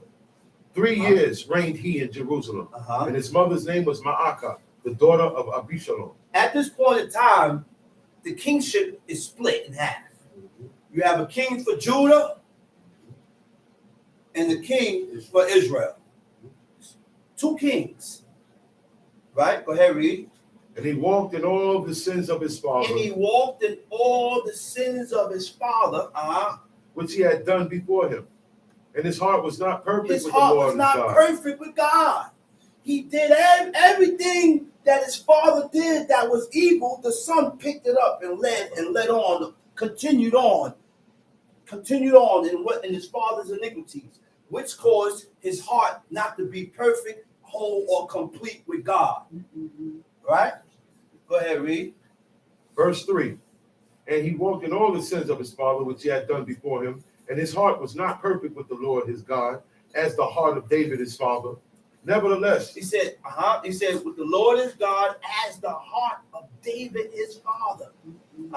Nevertheless, for David's sake, did the Lord his God give him a lamp in Jerusalem, to set up his son after him and to establish Jerusalem. You know what that tells me? You can still have a perfect heart. You can still have a whole and complete heart and be in error and mess up. That's right. You can still be whole with God, but only God can tell you that. Only God could discern that and say that. Only God could discern that. I can't. I don't know your heart, and you don't know my heart, so I can't say, well, this guy has a perfect heart, or we don't know that because. All right, let's now read. God knows the ways of a man. Right. Read. Because David did that which was right in the eyes of the Lord. David did that which was right in the eyes of God. And turned not aside from anything. He turned not aside from anything that he commanded him. All the days of his life. All the days of his life. Save only in the matter of Uriah the Hittite. There was war between Rehoboam and Jeroboam all the days of his life. And the rest. King David gained a lot of favor with God. He was God's favorite. This was a man that had this bounty, had an eye like unto God. Like just like God. See, this guy is just like me, man. He had a heart like God. You know what that is, to have a heart like God? To move according to the mind of God? Go ahead, read. Now the rest of the acts of Abiam and all that he did, are they not written in the book of the Chronicle of the Kings of Judah? And there was war between Abiam and Jeroboam. Abiam slept with his fathers. They buried him in the city of David. And Asa, his son, reigned in his stead. And in the 20th year of Jeroboam, king of Israel, reigned Asa over Judah. 41 years reigned he in Jerusalem. And his mother's name was Ma'akah. The daughter of Abishalom. And Asa did that which was right in the eyes of the Lord, as did David his father. And he took away the Sodomites out of the land. He took away the Sodomites out of the land. Any man that was a Sodomite or woman, he ran them out of the land. You know, you had some governors that's not accepting that. I heard a governor in Bahamas, he said, listen, don't bring none of this sodomite stuff here. You know, they have a book called, ABCs? It ain't ABC no more. It's Gay BC. GAYBC. And they're teaching genders and all this stuff in the schools to the children. So we got to be constantly in our children's ears. We have to be constantly in our children's ears. Not to offend, but constantly in their ears, not to accept. I don't have to play with you. Don't accept that. I don't have to play with you. I don't have to hold your hands and play in your, I don't have to do none of that. I don't have to accept that. I'm not going to offend you and get crazy. No, I'm going to stay in my place as a child. But I'm not going to accept it. And that's what you got to be in our kids' ears and tell. Because, go ahead, read. And removed all the idols that his fathers had made. Removed all the idols that his father made. And also Ma'akah, his mother. Ma'akah, his mother. Even her. He removed from being her from being queen. So Asa was a king. He removed his father's idols and removed his mother from being queen. Go ahead. Because she had made an idol in a grove. Now, what that mean now? I cannot accept nobody above God. That's right. That's right. Your mother is not above God. That's right. Your father is not above God. Nobody. Your brothers and your sisters is not above God. Your cousins, your relatives, your kindred, they're not above God. You see what the king did? He fired and removed his own mother from being queen because she made a monstrous idol. A monstrous idol. And that was the name of it. It was like an object of horror, like a gargoyle. And she worshipped it. And he had to remove her. So, we have to be more outspoken. And we have to let family and relatives know your ways of living now. Because they're not used to you living this way. So now I am living one way, Mom. I'm living one way, Dad. And the parents should accept you that way. There goes the visitor. Right. No more visitors. None. It's the truth. That's how it's gonna get down. He said, no more company. What she said, man, you got too much room. She said, you got too much room. It's a lonely road serving God. That's right. And that's what's gonna happen. That's right. Yeah. But now that's when you're gonna have to choose Right. your family That's right. over God, or you choose God over your family. That's right. Tom Street.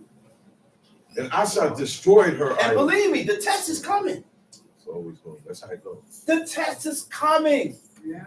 because certain things going to transpire that's not in Brooklyn, that's out of the country, maybe in South Carolina or somewhere, and you're going to have to go out there. But then your mind, God got to be on your mind Well, you just want to where you have to realize and say, well, how am I going to congregate? Watch out. Well, for I can vacations. stay, this is the famous words here. Well, I can stay in my room to myself and view. That's not congregating. No. God don't say that. That's not congregating. You have to listen. That's not You congregating. have to I have family in Panama. Yeah, we got family. I got relatives in Panama. That's right. If someone dies in Panama and I want to go to the funeral, do not make the funeral on Saturday That's right. or Friday That's because I'm not coming. right. You have to make that funeral according to my schedule so that I can be back and congregate on God's day. Go ahead, Reed. Can go to funerals today. No. And also, Ma'aka, his mother, even her, removed from being queen because she made an idol in the grove. And Asa destroyed her idol and burnt it by the brook Kidron. But the high Now, places. what is a grove? It says a grove, right? Now, the word for grove in the Hebrew, it said Asherah. Now, these are all names that are linked together. That's right. Asherah, Ashtoreth, Ishtar, Ashtaroth. Easter, Semiramis. Those are all the names that are linked together. So when you're celebrating Easter, you're celebrating and worshiping idols and deities, which are Ishtar, Ashtoreth, or Asherah, which was a grove. Now these names were names of a pagan fertility goddess and the wooden cult object devoted to her. Asherah is referred to as a sacred pole erected in honor of the fertility goddess. Right? Asherah is a deity, a sacred pole. In Syria, Phoenicians, Canaan, all worship this deity. Phoenicians worship the deity as Ishtar or Easter. Astarte and the Syrians, they all worshipped it they had different names, right? The origin of Easter reached back to Babylonian sun god worship. That's right. Nimrod was worshipped as god of the sun. Nimrod profaned himself to be a mighty hunter before God attended to join the world together to overthrow God. Join the world together. By building the Tower of Babel. What is the joining of the world? One religion. One way of living. And that's what against God. To be against God. One world order. It's always been there. Right? He said, God confounded their language and mankind was scattered, took with them was a sun god worship that is known worldwide in many different names, but all the same. That's right. Sun gods are recognized by the golden sun discs behind their heads. When Nimrod died, his wife Semiramis, which is his mother, declared that he impregnated her by post-mortem. You know what post-mortem is? Post-mortem is occurring or performed after death. He's dead. Dead body. After death. Right? With dead bodies. Right. By the rays of the sun and gave to her son Tammuz. That's how he was born. On December 25th. What is December 25th? December 25th is what we call what? Christmas. Yes. Christmas. And all the deities and all gods, all deities was That was their birth. They're all December born. 25th. That's right. They were all born. Tammuz was supposed to be immortal, died at the age of 40 by being gored by a bull. He died. He died. How God died. His death was commemorated by 40 days of weeping for Tammuz. Its practice today is Lent. We heard of Lent, Yeah. right? Lent Friday. When Semiramis died, she returned to earth as an egg that landed in the Euphrates River as sex goddess of fertility, known as Ashtoreth. She proved her divinity as an egg-laying rabbit, known as Easter. The priests would impregnate virgins. Then a year later, the priests sacrificed 3-month-old babies, dipping the eggs in the blood, and that was the commemoration and the history and the origin of people painting the eggs. That's why they did that. The paint was not really paint; it was blood. Originally, Lady blood. Gaga, so Lady Gaga came to the war show and the egg. Oh yeah, It was crazy. Egg is symbolic. Yeah. You know what you doing. Egg is symbolic. that egg is definitely symbolic. That worship. Yeah. Go ahead, make us read. But the high places were not removed. Nevertheless, Asa's heart was perfect with the Lord all his days. And he brought in the things which his father had dedicated and the things which himself had dedicated into the house of the Lord, silver and gold and vessels. And there was war between Asa and Baasha, king of Israel, all their days. And Baasha, king of Israel, went up against Judah and built Ramah, that he might not suffer any to go out or come into Asa, king of Judah. Then Asa took He built Ramah. Ramah was like a wall, so that nobody, when you want to pass, he was blocked. Okay, go ahead. And Baasha, king of Israel, went up against Judah and built Ramah, that he might not suffer any to go out or come into Asa, king of Judah. Right. And Asa took all the silver and the gold that were left, and the treasures of the house of the Lord, and the treasures of the king's house, and delivered them into the hand of the servants. And King Asa sent them to Ben-Hadad, the son of Tibramon, the son of Hezion, king of Syria, that dwelt at Damascus, saying, there is a league between me and thee. A league. Go to Psalms 106. Go to Psalms chapter 106. Now, what is a league? A league is an agreement. A league is a covenant, a contract. So if me and you have an agreement, then that agreement don't die. Sure. You will inform your seed about the agreement. I'll inform my seed and my children and your children. We live according to that agreement. And then they have children. And then they live according to that agreement. Psalms chapter 106. Praise ye the Lord. Oh, give thanks unto the Lord, for he is good, for his mercy endureth forever. Who can utter the mighty acts he said, of the Lord? praise ye the Lord. Right? He said, oh, give thanks unto the Lord for what? For he is good. For he is good. For his mercy endureth For forever. his mercy endures forever. His mercy don't die. What is praise? How do you give praises? Right? When you're praising God, you express warm approval or admiration. Warm approval or admiration. Now, what is approval?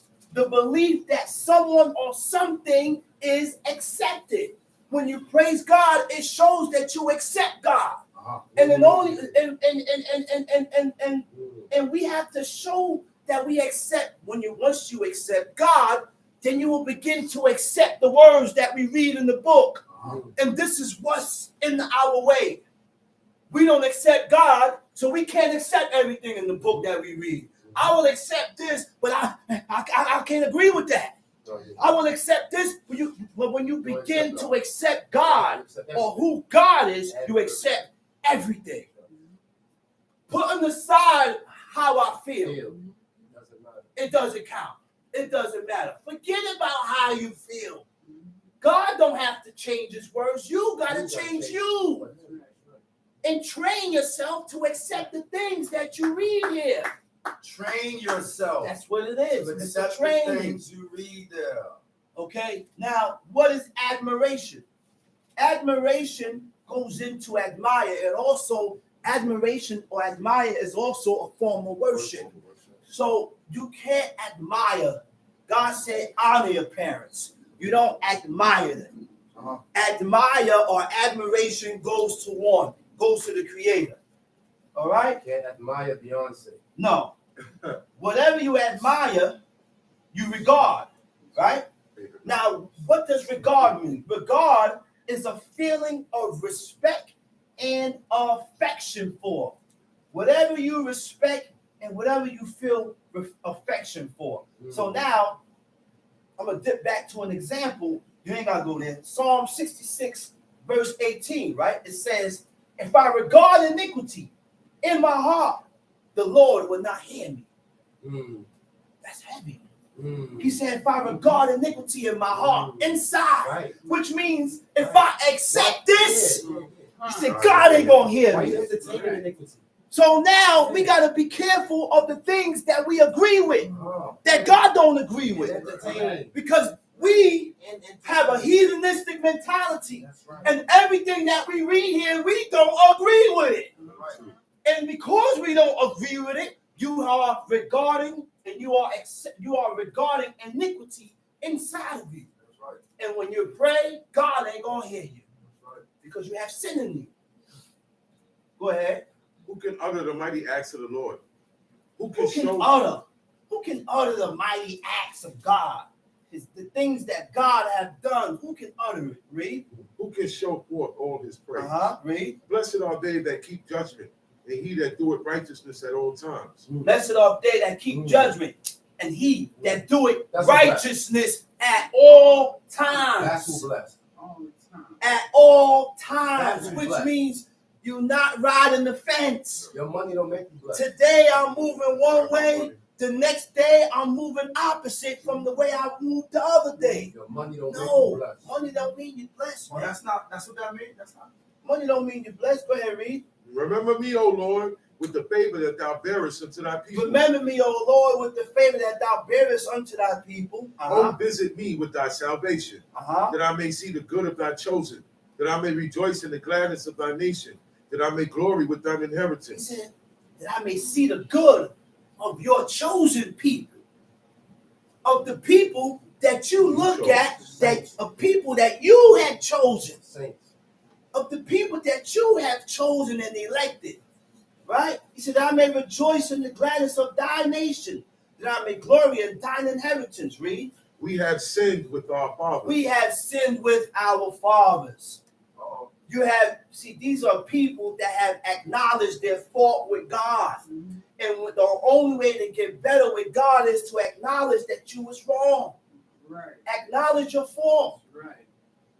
And don't repeat it. That's right. Because when you repeat it, you didn't acknowledge your fault. Oh, I'm sorry, man. I ain't going to do it again, but you go back and do the same thing you did. No, you didn't acknowledge your fault. Because you won't repeat the same action that you did before. That's right. Go ahead, read. We have committed iniquity. We have done wickedly.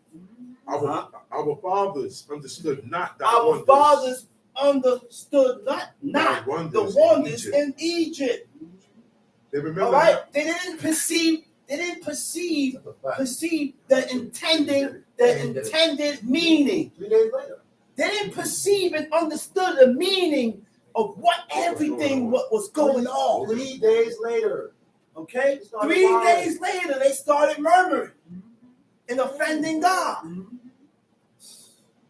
Okay? They didn't understand that. So, go ahead, read. It said, what? Our fathers understood not the wonders in Egypt. They remembered not the multitude of thy mercies. They remember not how merciful you was.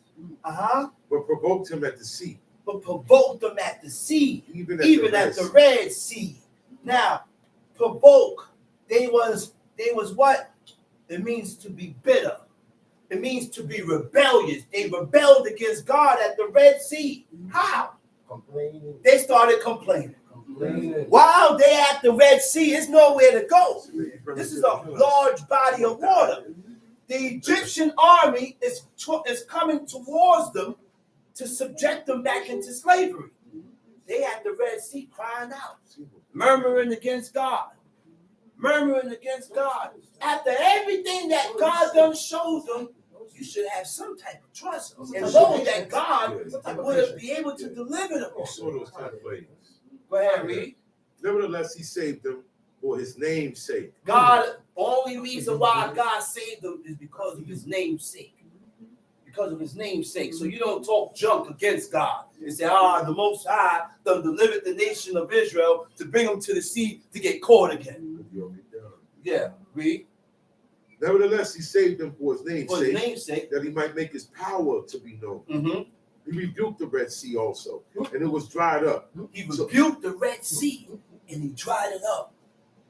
Moses cried out to God. You know what God told Moses? He said, why are you crying out to me? He said, I have made you a God in the sight of the people. Go on and get your staff, and you go split the Red Sea. It's your turn.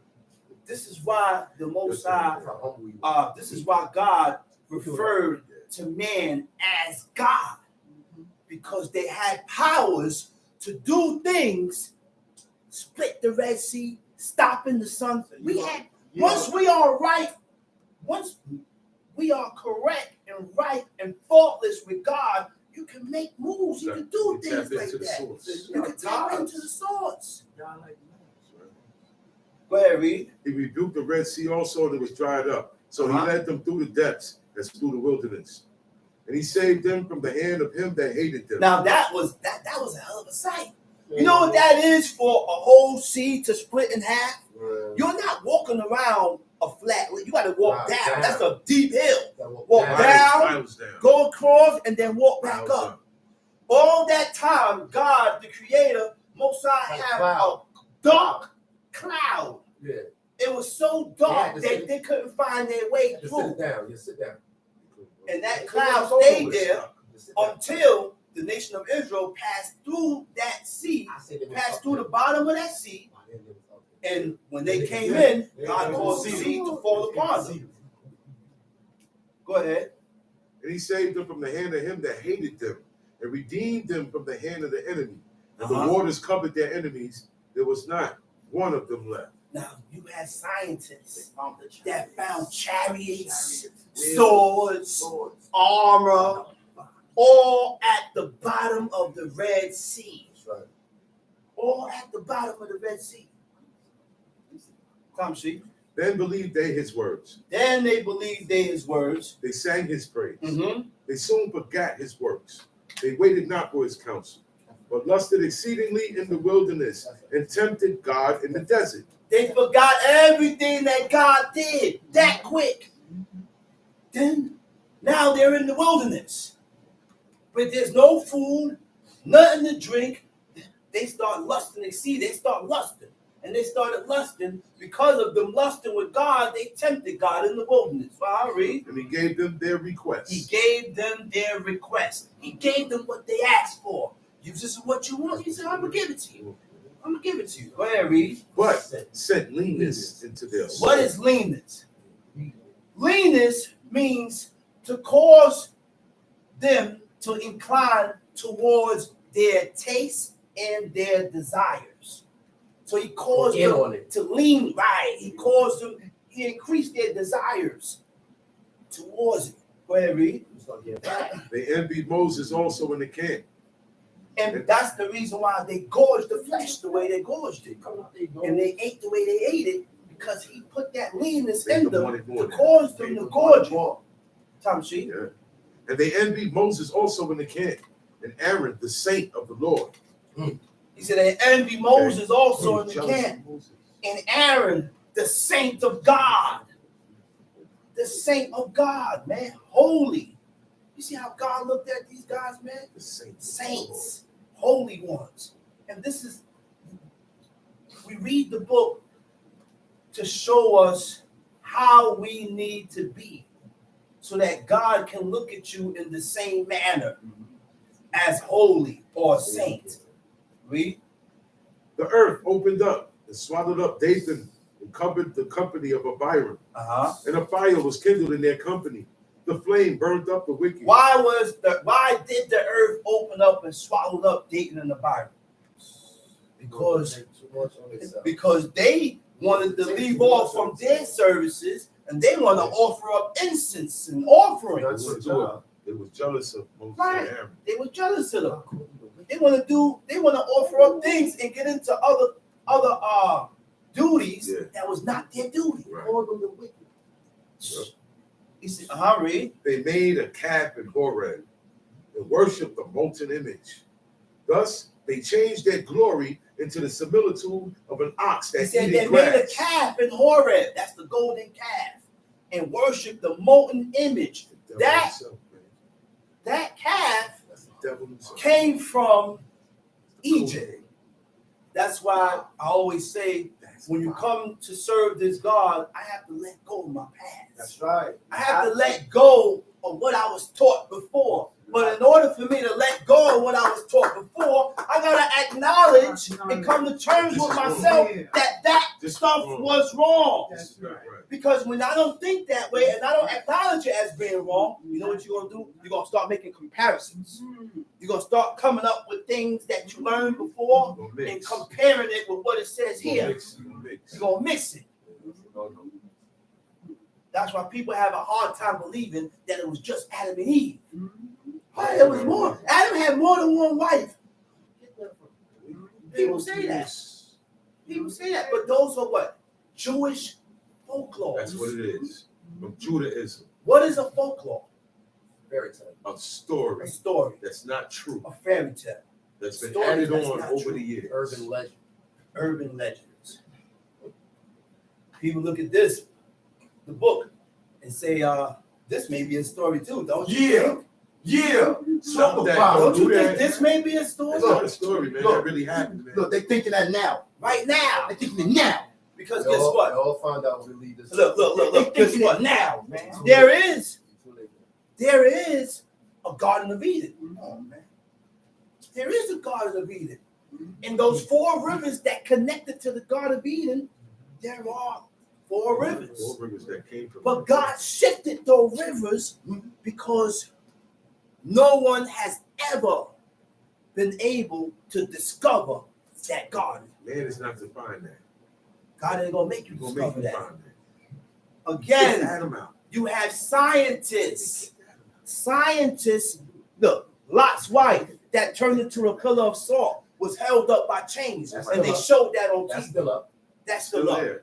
Mount Ararat is a mountain, the highest mountain peak in Turkey.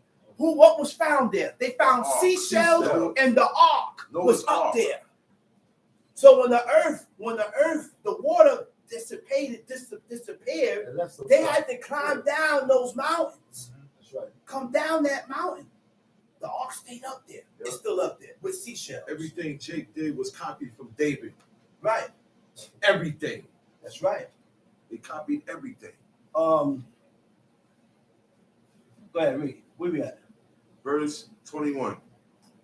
Okay, They go forgot ahead. God, their Savior, They forgot God, who was their savior. which had done great things in Egypt. He did good things for you in Egypt. Go ahead, read. Wondrous works in the land of Ham. Wondrous works in Terrible the land things of by the Ham. Red Sea. Terrible things by the Red Sea. Therefore he said that he would not destroy them, had not Moses his chosen stood Therefore, he before him. said that he would destroy them, had not Moses, his chosen, stood before him in the breach. You know, he stood before his face in the breach, in the opening. In the way. So if It it got wasn't in the for way. Moses, they would- Because God was going to wipe out the whole nation at the grounds of Mount Sinai because they was worshiping a golden calf.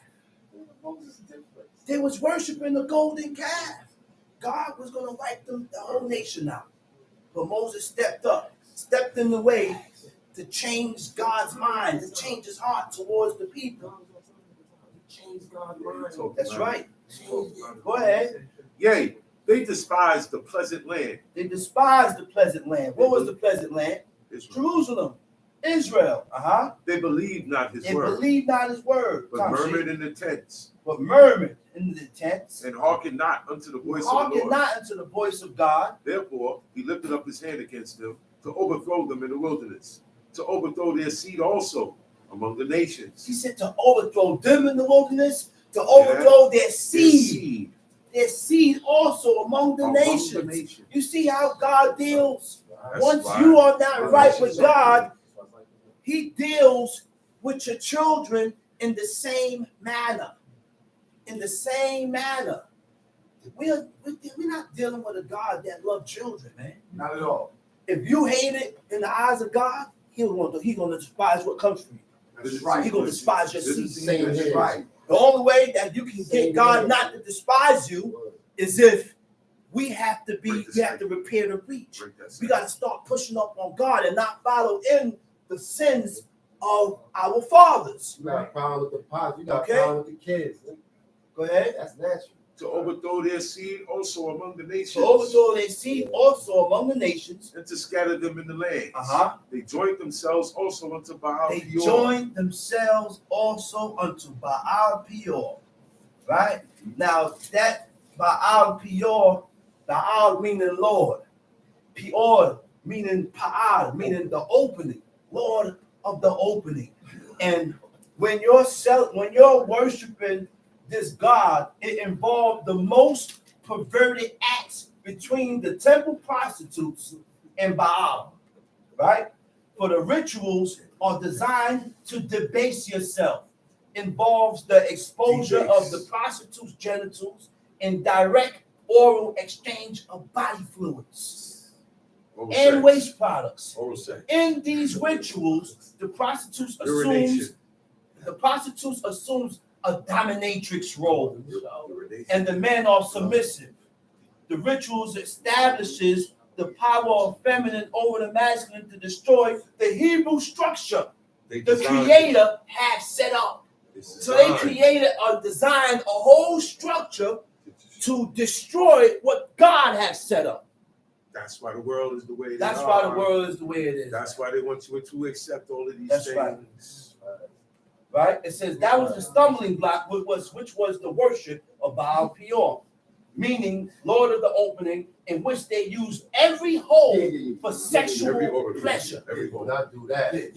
Every hole for sexual pleasure. Serve another God. So when you do that, when you do these things, you're serving other gods. And you're sealing your faith. You join yourself.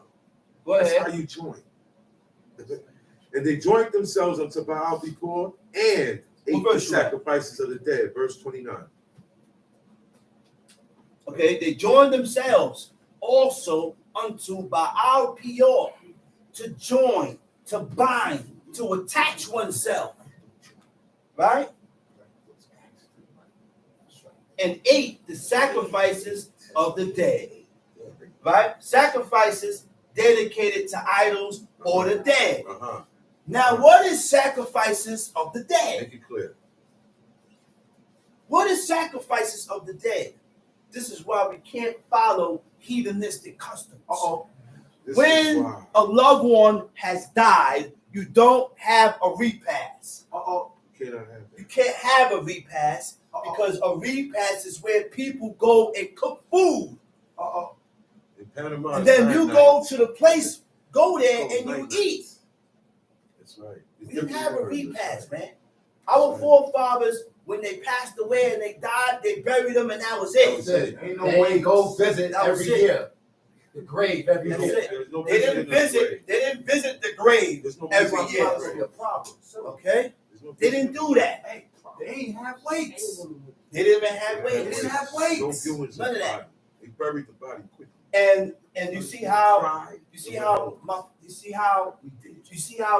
Isaac got buried? Jacob or Esau informed each other. And the two sons went, snatched their father, buried him. That's what we did. They didn't have to go call this one, that one. Everybody that met Jacob in his life. No. Call Laban. The Hittites was at peace with Jacob. They didn't come because those was Abraham's mans. The Hittites and Abraham was close. He was already good. Yeah. He was already good with the Hittites. They didn't come there. We got to stop following the customs of heathens. Heavy customs of heathen. They joined themselves also unto Baal Peor and ate the sacrifices of the dead. Thus they provoked them to anger with their inventions. The word for inventions is alal. Ayin lamed lamed means their doings. They provoked him with their doings, with their actions. All right? Go ahead. What verse? Go ahead. In the middle of 29.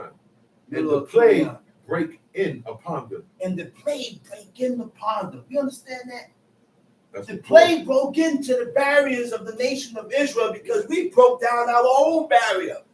We broke down our own protection by sinning and violating and committing iniquity. So our barriers was broken down. So now there's an opening.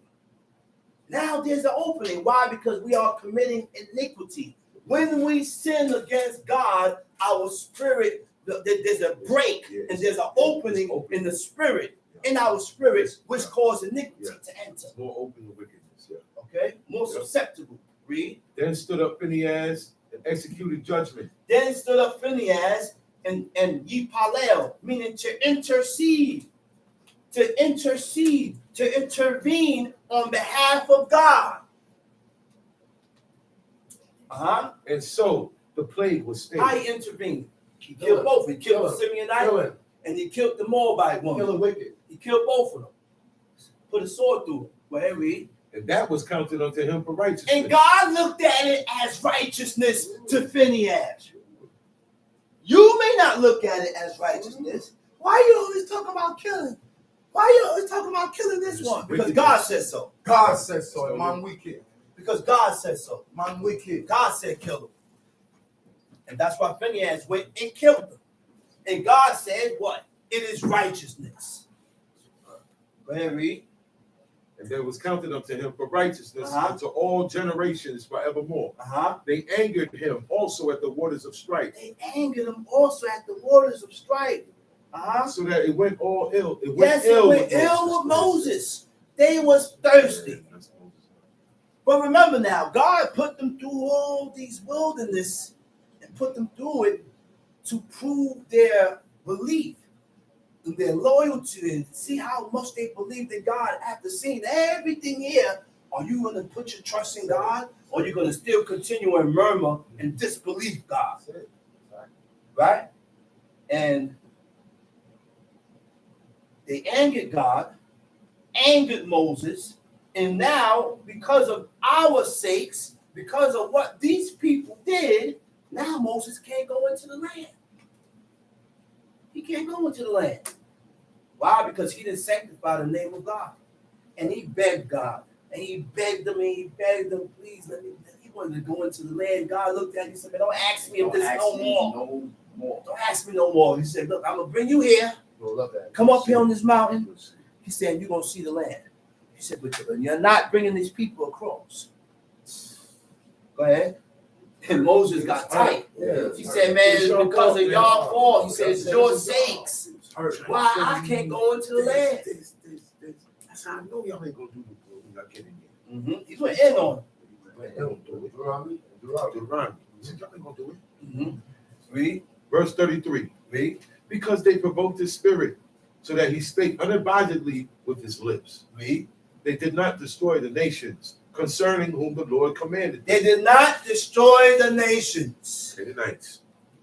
All those 7 nations that God commanded the nation of Israel to wipe out. Remember, God waited. He waited, man. It was a certain time where their time ran out. We all have a certain amount of time in life. Man and woman. The number is in already. All right? We have a certain amount of time in life where God allows us to correct ourselves and get right with God. Once we don't fulfill and get right with God in that selected time that God gave you, guess what happens? You're either gonna die. Right? That's what I'm saying. I'm getting into all that. You can either die, he can either kill you, he can either push you away. Certain situations will boil up, which caused you to say, you know what, I can't deal with this no more. Now you're gone. I'm not doing this no more. I'm not doing this no Going more. back to my But your normal cup life. done ran over. And God already seen there's no changes in this person. So therefore, there's no reason for you to be here. You're going to get pushed out. Go after your own husband. You're going to push you out, and then God is going to give you your own heart's lust. It's just a matter of time. What you really, you know what your heart's lust is? What you really love. Because you don't really love this, and you didn't really delight in this. He's going to give you what you really delighted in. You know, when you think you're doing better, you're doing good. And then you're going to start doing good, and things are going to start flourishing. And then you're going to start to say, well, I'm doing better since I left that. And I'm doing good since I left this. Yeah, that's your And this is portion. happening. That's your portion. But guess what? Just a matter of time. But guess what? There is two sides. There's the physical, there's the spiritual. And we both gotta live both. And you'll find out We have to live when both. you turn into that spiritual realm, when you die. It'll be too late by then. By then, it'll be too late. Just know everybody, no one's going to heaven. No. No. Everybody's Going going to to heaven. Everybody's going to Everybody dies, goes down. Go down. The spirit goes down. Because you have chambers down there. You go different sections. You have chambers and different sections down there where the spirit goes and rests. How do I know that? Because the witch Endor called up Samuel. Because in witchcraft, you can call up spirits. So she called up a spirit, and the spirit came from beneath. They call it a medium. Medium. Today, they call those mediums. So when it's- People who can. You know what Samuel asked him? Asked Saul? He said, Devil worship. why are you disturbing me? Just Why did you disquiet me? Hey, Which means I was resting in my bed. mediums, aka devil worshipers. Devil worship. Yes. That's right. The Satan worshiper. That's what they Worship Satan, nigga. They make fancy words. Tamshi. They did not destroy the nations concerning whom the Lord commanded them, but were mingled among the heathen. What verse you at? I'm at 34. They did not destroy the nations concerning whom the Lord commanded them. No, all right. He said, all right, stay where you at, 34. He said, because they provoked his spirit so that he spake unadvisedly with his lips. You know what unadvisedly means? He spoke too quick. We say things and voice things out of our mouth too quick. Because of what? Your anger. I didn't mean to say it. I didn't mean to voice this. But I got angry, and the anger, my emotions got the best of me. And I started running my mouth. Now I done said something that I can't take back. Okay. I done said something that I can't take back. And it takes a man to reconcile that and make amends for that. And I done said some crazy words to you. And you know what? I acknowledge I was wrong. You know what? Let me come to you and reconcile it. Yo, I'm sorry. The Lord just told me that take it emotional. That's right. Don't slip up. That's right. Tamshi. They did not destroy the nations concerning whom the Lord commanded them, Concerning whom God commanded them. but were mingled among the heathen. But were mingled among the heathens. We mingled with the foreign nations. And when we mingled among the foreign nations, we became one with them. It was the beginning of a people losing their identity. That was the beginning of a people losing their identity. Because we mingled with the nations or with people that God told us not to mingle with. Go ahead. And learned their works. We learned their works. We learned their ways. We learned everything about them. Read. And they served their idols, which were a snare unto them. Yea, We served their idols, which was a trap. We trapped ourselves. Read. Yea, they sacrificed their sons and their daughters unto devils. They sacrificed their sons and their daughters unto devils. Unto devils, unto demons. Because It's the same thing. in here, when they sacrificed their sons and their daughters, they burnt them and took them to the fire god, which was a baptism. Now, they don't use fire no more. What they use today is water. Baptized by water. So they go and take the child to the so-called preacher, take the child, dump the poor child in the water. One preacher dumped the child in the water and the baby slipped out of his hand, bumped his head. the parent looked at him and said, man, he grabbed the baby and said, man, let me get out of here. Evidently said his preacher held him underwater too Too long. long. He said they're gonna try to kill him. That's his brain up. All that's devil It's worship. just modernized All that devil stuff, worship. man. It's modernized devil devil worship. The Because church it started by modernized fire, devil worship. now it's water. Mm-hmm. What's it going to be next? Go ahead, time sheet. Verse 36. 37. And they sacrificed their idols, which were a snare unto them. Uh-huh. Yea, they sacrificed their sons and their daughters unto devils, Unto devil. and shed innocent blood. So what is that? There's no devils. There's no Demons. demons. There's no Satan. Where you get that Y'all from? get that from? All through the book tells you there are devils and demons. Evil And spirits. there is an entity that is called by the name of Satan. Yes. The book tells you that. And you read that in the book. The devil is alive. Go ahead. And shed innocent blood, even the blood of their sons and of their daughters, whom they sacrificed unto the He idols of said, and Canaan. shed innocent blood, even the blood of their sons and of their daughters, whom they sacrificed unto the idols of Canaan. Time sheet. And the land was polluted with blood. Thus were they defiled with their own works, and went a-whoring with their own inventions.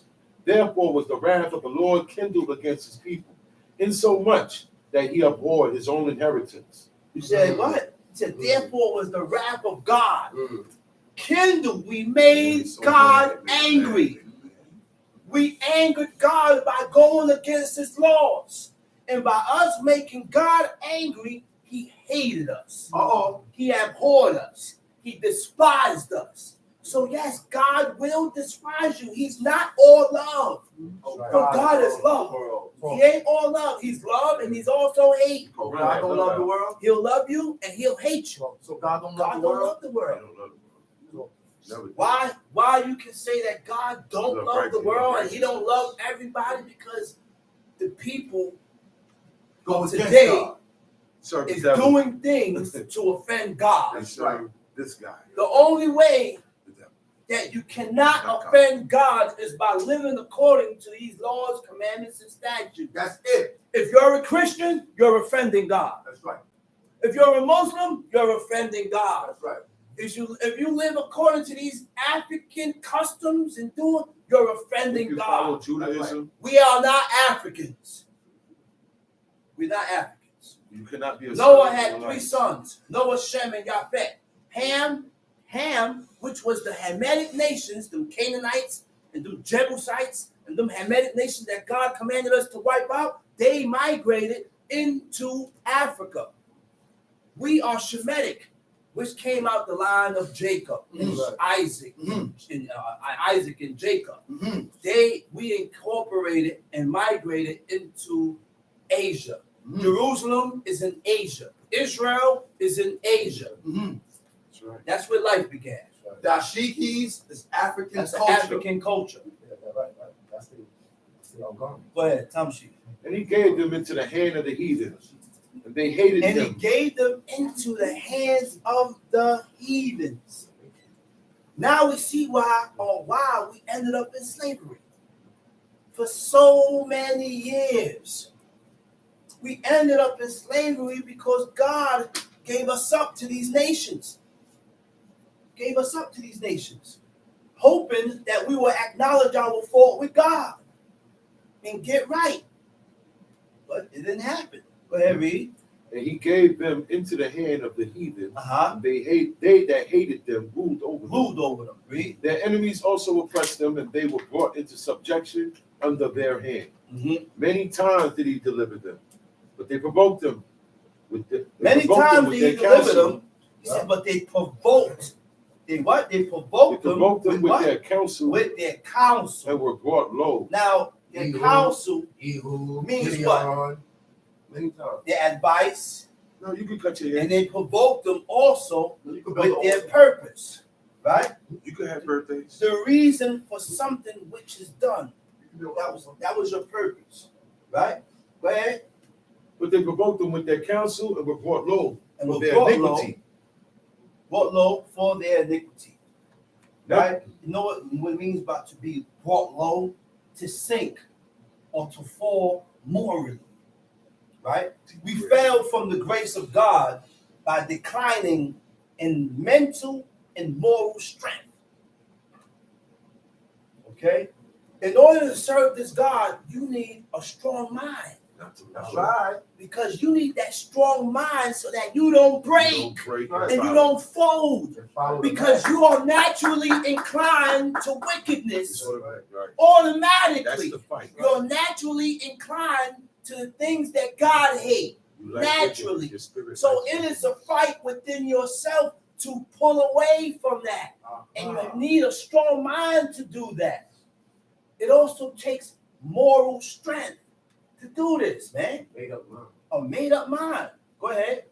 Nevertheless, he regarded their affliction when he heard their cry. Nevertheless, he regarded their affliction when he heard their cries. You see the kind of God, he said, man, still looked out for them. Still delivered them. After they cried and cried and cried and everything that they've done to offend God, he still delivered them out of the foolishness and the mess that they don't put themselves into. Go ahead. And he remembered for them his covenant and repented according to the multitude of his mercies. He said God has repented. Repentance, right? Meaning sincere, sorrowful, regret, or remorseful for what he did to us. Or about to do. Go ahead. He made them also to be pitied of all those that carried them captives. Save us, O Lord our God. Gather us from among the heathen, to give thanks unto thy holy name, and to triumph in thy praise. Blessed be the Lord God of Israel, from everlasting to everlasting. And let all the people say, so be it. Praise ye the Lord. That's it, right? Okay, let's chop that, and let's go. That's no beginning. He said from everlasting to everlasting. No beginning. That's right. No beginning. No end. That's right. No birth, no birth, no death. What? That's Dominion belongs unto him. That dominion. That's why we're not doing it. That's right. That's why we're not.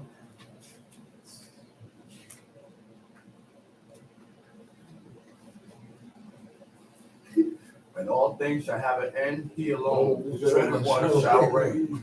So everything ends. I'm still popular. Yeah. I'm still popular. Just like that, I will begin it.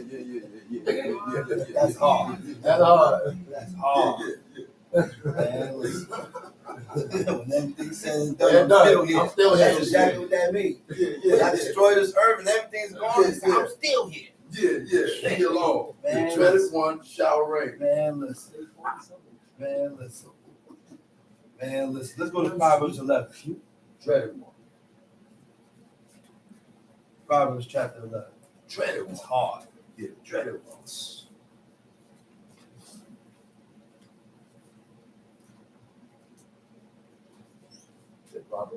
Proverbs chapter 11.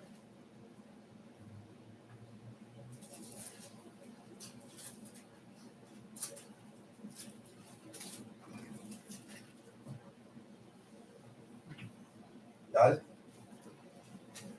A false balance is an abomination to the Lord. A false balance means what? Means of judging or deciding.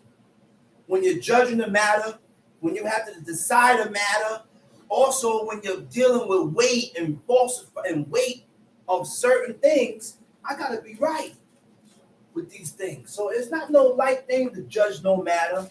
It's not a light thing when you're selling wheat and flour. I gotta be just and right in the weight that I'm selling. All right. He said, but a just weight is his delight. He said, what? When pride is coming. What is pride? The word for pride is Zion, Dalet, Nun. Kolam Nun. It means to be presumptuous. It means to be insolent. And when you're presumptuous, you overstep due boundaries. You overstep your boundaries. Right. What is our boundaries? What are your boundaries? What is my boundaries? My boundaries are set up according to what we read. according to the laws of God. So my boundaries will stop me from stealing from you, because I'm set up according to God's boundaries. All right, and when you overstep that, you take liberty to yourself, and you overstep that, and you say, "To hell with what God said. I'ma still do this. Or I'm not making Shabbat today. I gotta be here with my mom and my family here and take care of something over here. So I can't make it today. All right, I have to do something with mom's over here, and I gotta do this here and this here, or I have something to take care of." You are presumptuous. You are presumptuous, and you have taken liberty over God. And you are wicked. Right?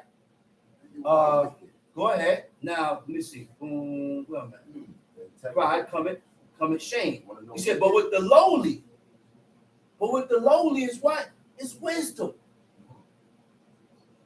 What is lowly? The word for lowly is zinuim. Zinuim means modest. Right? With the modest, it means humble, chaste, placing a moderate estimate on one's ability or worth. When you place a moderate estimate on your ability or worth, remember what Moses did. God told Moses, he said, go down to Egypt.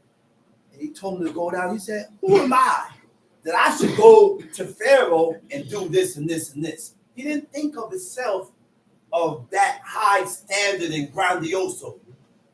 Okay? He said the integrity of the upright shall guide them. Right? What is the integrity? Integrity means you live in accordance in your deepest values. It's a highly valued trait in leaders. Integrity. So the amount of integrity or righteousness that I have in me is what's going to guide me in life. That's what's going to guide you. The righteousness that you have in you. Right? He said, riches profit not in the day of wrath. All the money in the world ain't going to help you when the day that God is angry with you. He said, but righteousness deliver it from death. Righteousness deliver it from death. Righteousness is what? The amount of laws that I have been living by. Right? Those things is what deliver you from death. He said, the righteousness of the perfect shall direct his ways. Right? Now, the righteousness of the perfect shall direct his ways. Okay, 5. Right? He said, but the wicked shall fall by his own wickedness. You condemn your own self by the works of your own hands. Say it again. You condemn your own self By the works of your own hands. What you do. What I do is what God is going to put you through, or even worse. It's not my fault. It's not my fault. It's not his fault. It's nobody's fault. It's your own fault. Right. All right? It's your own fault why you're going through this, because you refuse to acknowledge and bend towards God. You refuse to acknowledge now this takes time. We got to stop looking for things to happen immediately. That's a fact. This ain't going to happen. I remember, man, this guy here, I wasn't always a person to believe in God. I lived this way for 30 years. Yeah. And I acknowledge that what I've been doing in the past is wrong. And I do acknowledge that this is God, but it's going to take, you can't tell yourself, and you can't tell yourself that and use that for a crutch. Well, I'm taking my time. No, you don't say that. You don't say that. You don't use those words. Because then you'll never get it. Right. That's right. But I'm taking my time. people on the outside will realize that. All right? Now, I'm in Proverbs chapter 11. I'm trying to find the verse. All right, verse 6. It said, the righteousness of the upright shall deliver them. He said, but the transgressors shall be taken in their own naughtiness. You know what naughtiness is? Your own strong, your own lust, your own mischief, your own destruction. Right? He said, when a wicked man dieth, verse 7, his expectations shall perish. his expectations shall perish. His dreams, his Now, hopes. Tiqwa, the word expectation is tiqwa. It means your hope, right? Yeah. To desire what is expected of, or belief in fulfillment. What is expected of? Only the expectation of the righteous, they have a hope God. in God, in His something. And His mercy. And that's what pushes them They to hope do in these mercy. laws. Right. Go ahead, read. And the hope of unjust men shall perish it. And the hope of unjust men shall what? Perish it. Read. The righteous is delivered out of trouble, and the wicked cometh in his stead. The righteous is delivered out of trouble. And the wicked cometh in his stead. Wicked comes in his stead. Read. A hypocrite with his mouth destroyed his neighbor. A hypocrite with his mouth destroyeth his neighbor. The word for a hypocrite, it means is kanef. It means a profane or impious person. Right? A profane person with his mouth destroy his neighbor. What is profane? Or what it is to be the profane? Not when you're not devoted to God. When you're common, when you're like the rest. So when you're not devoted, when you're not devoted to God, then you will start doing things opposite to what God says. Because your devotion is not towards God. You're going to move commonly, like the common people, what the world does. Now, because I am profane and I'm not devoted to God, now I refuse to change the way I think. I refuse to accept the things that God accepts. I refuse these things because I'm profane. Right? It also means to be impious. No respect for God or your parents. Uh-oh. No respect for God or your parents. Piety. That's what impious means. So to be pious Means you respect God and your and your parents. That's Okay. right. That's pious. Teach me. That's right. Come see. A hypocrite with his mouth destroyed his neighbor. But through knowledge shall the just be delivered. When it goeth well with the righteous, the city rejoiceth. When the wicked perish, there is shouting. There's a shouting. Read. By the blessing of the upright, the city is exalted. By the blessing of the upright, the city is exalted. But it is overthrown by the mouth of the wicked. He that is void of wisdom despiseth his neighbor. He that is void of wisdom despiseth his neighbor. Void of wisdom it means in the Hebrew kasad lev. Kasad lev means you lack a heart. You don't have a heart. No. You don't have a heart. You're cold. And you can't serve God No. and lack a heart. No. A person that lack a heart, you're cold-hearted. That's right. None of our forefathers had a cold heart. No. That's why God looked at the people and said, man, these people got a stony heart. He said, I got to remove this stony heart and give them a heart of flesh. It's too hard, Made man. him say that. A heart of flesh. Okay? Go ahead. But a man of understanding holdeth his peace. Verse But 13. a man of what? Of understanding holdeth his A peace. man of understanding. He holds his That's right. peace. He don't jump to conclusions. That's He don't right. jump out the window. That's right. He don't get over. He hold his peace and pull back. That's right. Right? Read. A talebearer revealeth secrets. What is a talebearer? In the Hebrew it says rakil, meaning what? A slanderer. What is a slanderer? A slanderer is when you defame a person's character. When you speak things against a person that's not true. That's right. Don't tell a That's person like right. that's your secret. That's right. That's right. That's right. Go ahead, read. Israel don't know it. That's But right. he that is of a faithful spirit concealeth the matter. But he that is of a Faithful. faithful spirit, he conceal the matter. Which means you told me something. I'm holding the matter. I didn't get angry at you and spill the beans. When I get angry at you, And that's what people do. That's right. People get angry and emotional, and their voice and they voice and hate. speak of things that they have no business speaking of. Go ahead.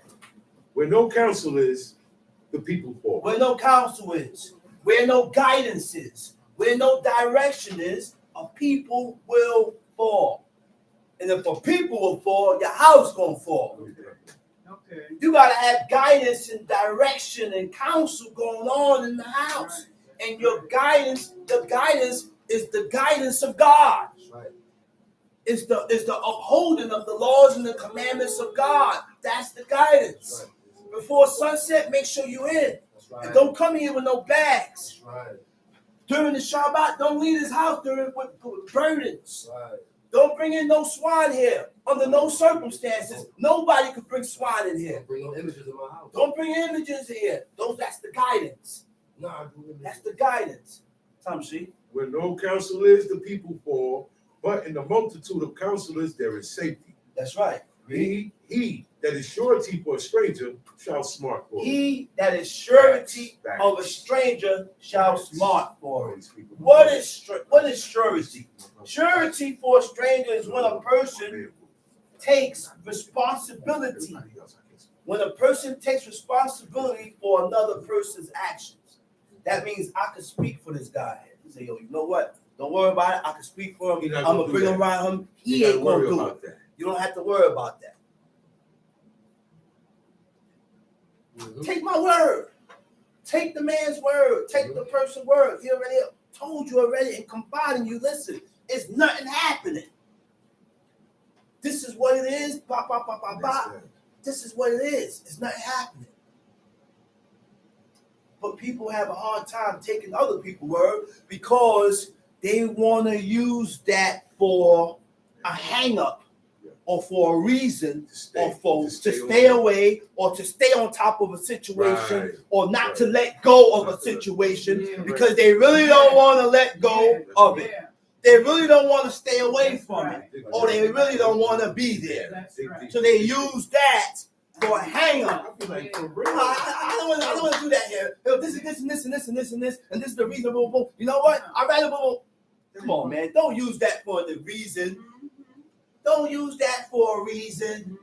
Be straight up and say the real reason. This is not for me. But people jump around the whole mulberry bush, but don't want to hit the spot. The king said, I hate him. Yeah. Straight up and down, I hate him. He said, read that verse over, verse 15. He that is surety for a stranger shall smart for it. And he that hated suretyship is sure. He that hated suretyship Is sure. is sure. Right? Now, in the Hebrew, they don't say that. It says La Yeruah. Ra Yeruah means evil begets evil. If you're evil, stop looking for good. And he that is evil, Everything that's come to you is going to be evil. Talk about it. Okay.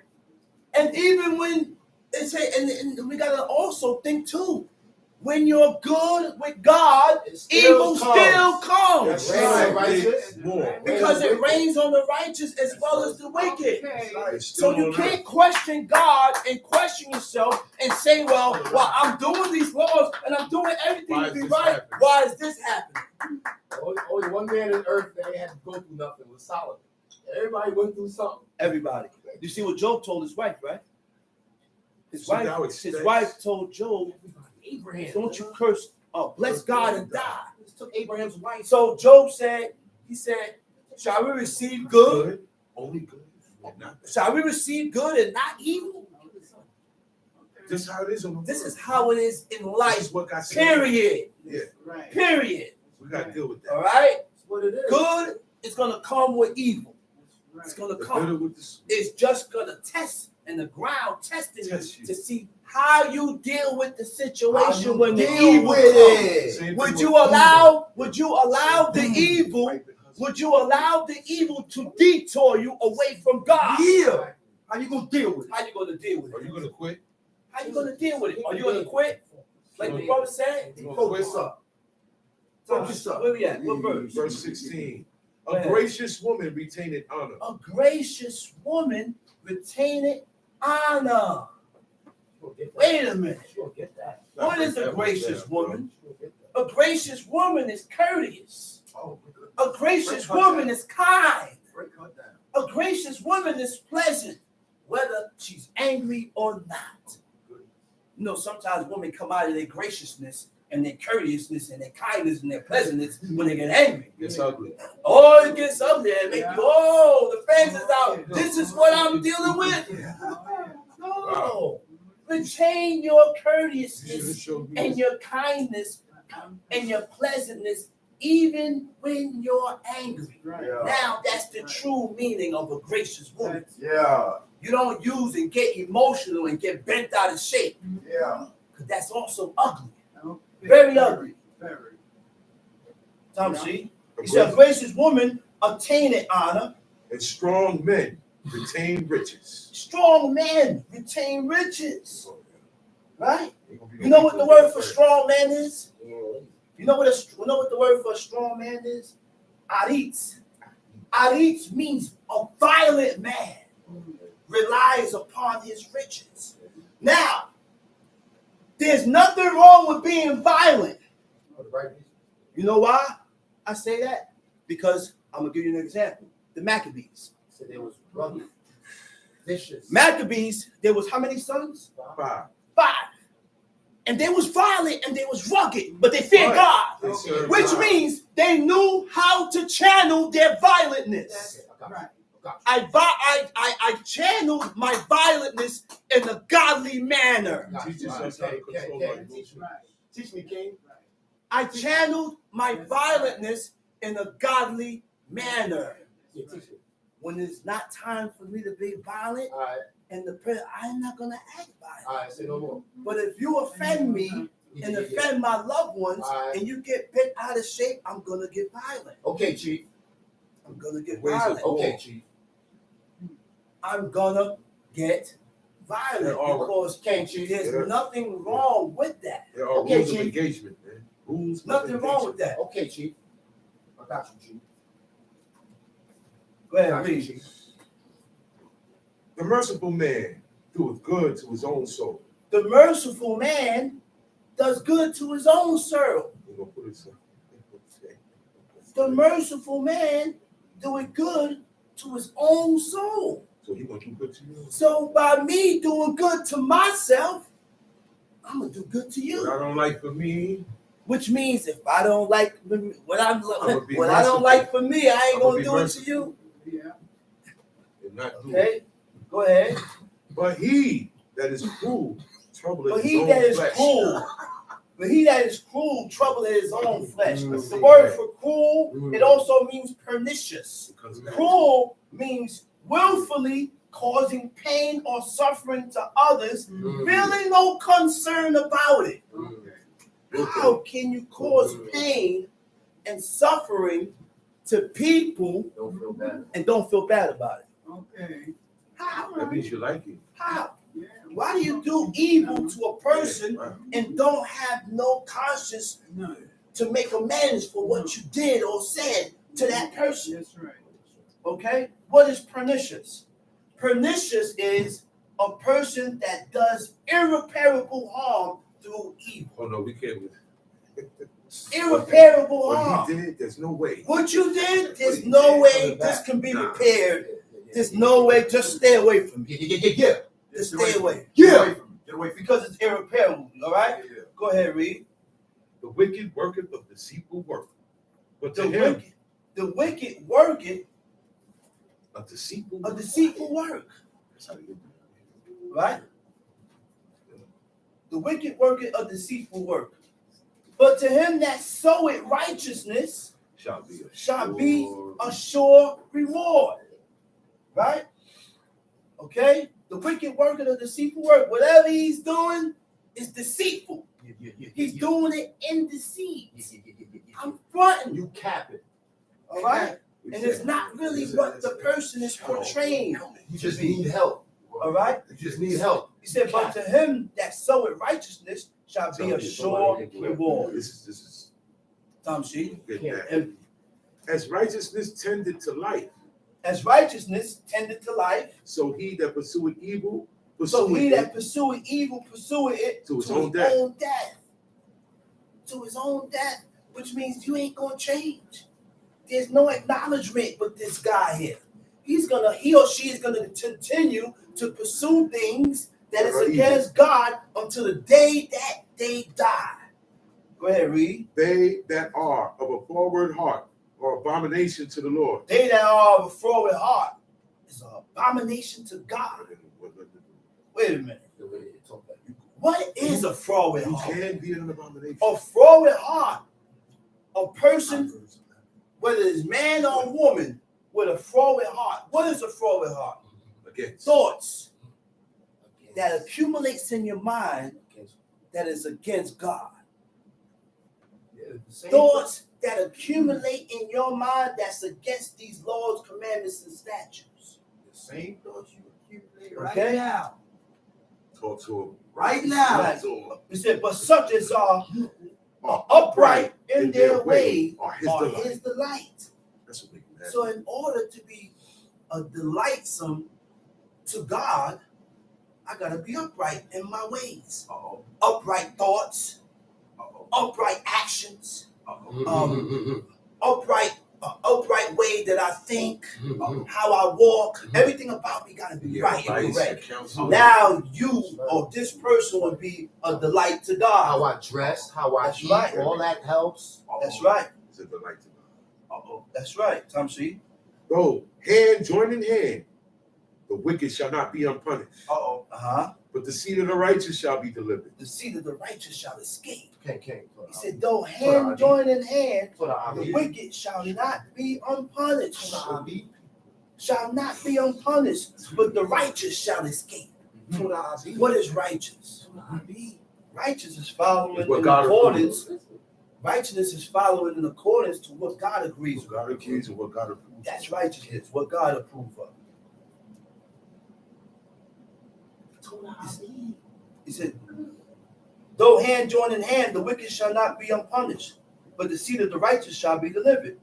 As a jewel of gold in the swine's snout, as a jewel of gold in the swine's nose, in the pig's nose, so is a fair woman, which is without discretion. That's comparison. That's a metaphor. You know what's a fair woman? A fair woman is a beautiful woman. A beautiful woman, She don't know how to keep up. but she don't have no discretion. No boundaries. She has no discretion. Just say anything. And they compared that to a pig with a nose ring in the pig's nose. Unclean animal with An jewels. unclean animal with a jewel. With jewelry in. That's the same. It said the desire of the righteous is only good. The desire of a righteous man is only good. Which means I'm not going to desire evil and wicked things. That's right. I'm not going to desire nothing that's against God. Okay, how good you look. All right? I'm not going to desire nothing that is against That's God. Right. The desire of the righteous is only good. He said, but the expectation of the wicked is what? Wrath. Wrath. Tom C. That's right. There is that scatter it. There is that scatter it. And yet increase it. There is that scatter it and yet increase it. What that mean? He said there's a person, there are people that disperse. He scatter it. What do you mean by that? He gives. There's a person, there's people that give. And by the person being so liberal and giving, he end up increasing. You end up increasing because he's not hoarding and holding everything. Okay? That's right. Go ahead. And there is that withhold it more than is meet. And there is that withhold it more than is meet. You hold back more than what you have to. You still holding back. He said, but it tended to poverty. You end up poor anyway. Tended to poverty. You're still in need. Tom C. The liberal soul shall be made fat. The liberal soul Generous. shall be made fat. Generous. The generous guy. The person that's always giving, he's going to be prosperous. He's going to prosper. He's going to always have. Right? And he that watereth shall be watered also himself. That's right. He that withholdeth corn, the people shall curse him. He that withhold the corn, the people gonna curse him. You see what God said with the field? He said, man, the field is open to the poor and the needy and the fatherless and the widow. If I'm hungry, I should be able to go in your field and eat. Stop watching my money. All right, and I need. Tom She. But blessing shall be upon the head of him that selleth it. That's right. Read. He that diligently seeketh good, procureth favor. He that diligently seeketh good, procureth favor. Procureth favor. But he that seeketh mischief, it shall come unto him. Now the word for procure it means to seek. It means to seek. Seeketh favor. But he that seeketh mischief, it shall come unto him. You're always seeking and looking for trouble. Trouble gonna find you. Trouble gonna find you, because that's what you're looking for. Go ahead. He that trusteth in his riches shall fall. But the righteous shall flourish as a branch. God, really. He that troubleth his own house shall inherit the wind. He that troubleth his own house? You mean to tell me I can trouble and disturb my own house? To have it in disorder? That's why it's going. He said, shall inherit the wind. Nothing is there. That's a fact. You ain't gonna have nothing. Everybody gone. House gone. Everything gone. You troubled it. Sleep in the streets. Because you done disturbed your own house. How? Now, how do you disturb your own house? I got a rule in righteousness according to the laws of God. According to these laws. rules. And when I don't rule according to these laws, this people is gonna scatter and disperse. This one's gonna leave. That one gonna go. This one gonna go. This one gonna go. It's all gone. Go ahead. And the fool shall be servant to the wise of heart. Backwards. The fruit of the righteous is a tree of life. The fruit of the righteous. The fruit of the righteous is what? It's a tree of life. It's a tree of life. What is the fruit of the righteous? The fruit is the effects of consequences of actions. Righteous acts. Righteous acts. And the effects that comes with, or the effects that comes, or the consequences that comes with your actions. Right? That's the fruit of the righteous is the tree of life. And he that winneth souls is wise. He that winneth souls is wise. You know what's the word for winneth? Loqueac. He that conquereth. He that conquereth his spirit is wise. You ruling your spirit. You ruling your spirit. Right. That's what the word for winning with. It means to conquer. It means to rule your spirit. And that's what we all need to do. I'm not doing that no more. We allow our spirit and our emotions to just take over. To just take over. Any excuse. Any excuse. Any reason. Any reason. And that's not right. It ain't good. When we go You gotta anywhere, learn and understand, number one, that we all have evil in us. That's right. we're born with it. We all have evil in us. Since the day that Adam ate from the tree of knowledge of good and evil, every soul has evil in it. No matter how cute you look. Every soul. Man, woman, children. Everybody. We all have evil in us. Even Now, the only thing is that we have to rule our spirit. All right? We got to rule our spirit, man. Behold, the righteous shall be recompensed in the earth. Much more the wicked and the sinner. Much more the wicked and the sinner. Now let's go to Jeremiah chapter 13.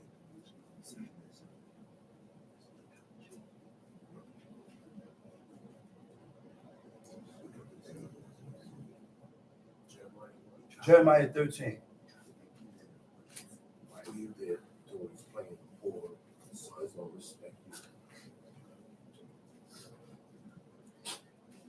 You got it, man? Thus saith the Lord unto me, go and get thee a linen girdle and put it upon thy loins and put it not in water.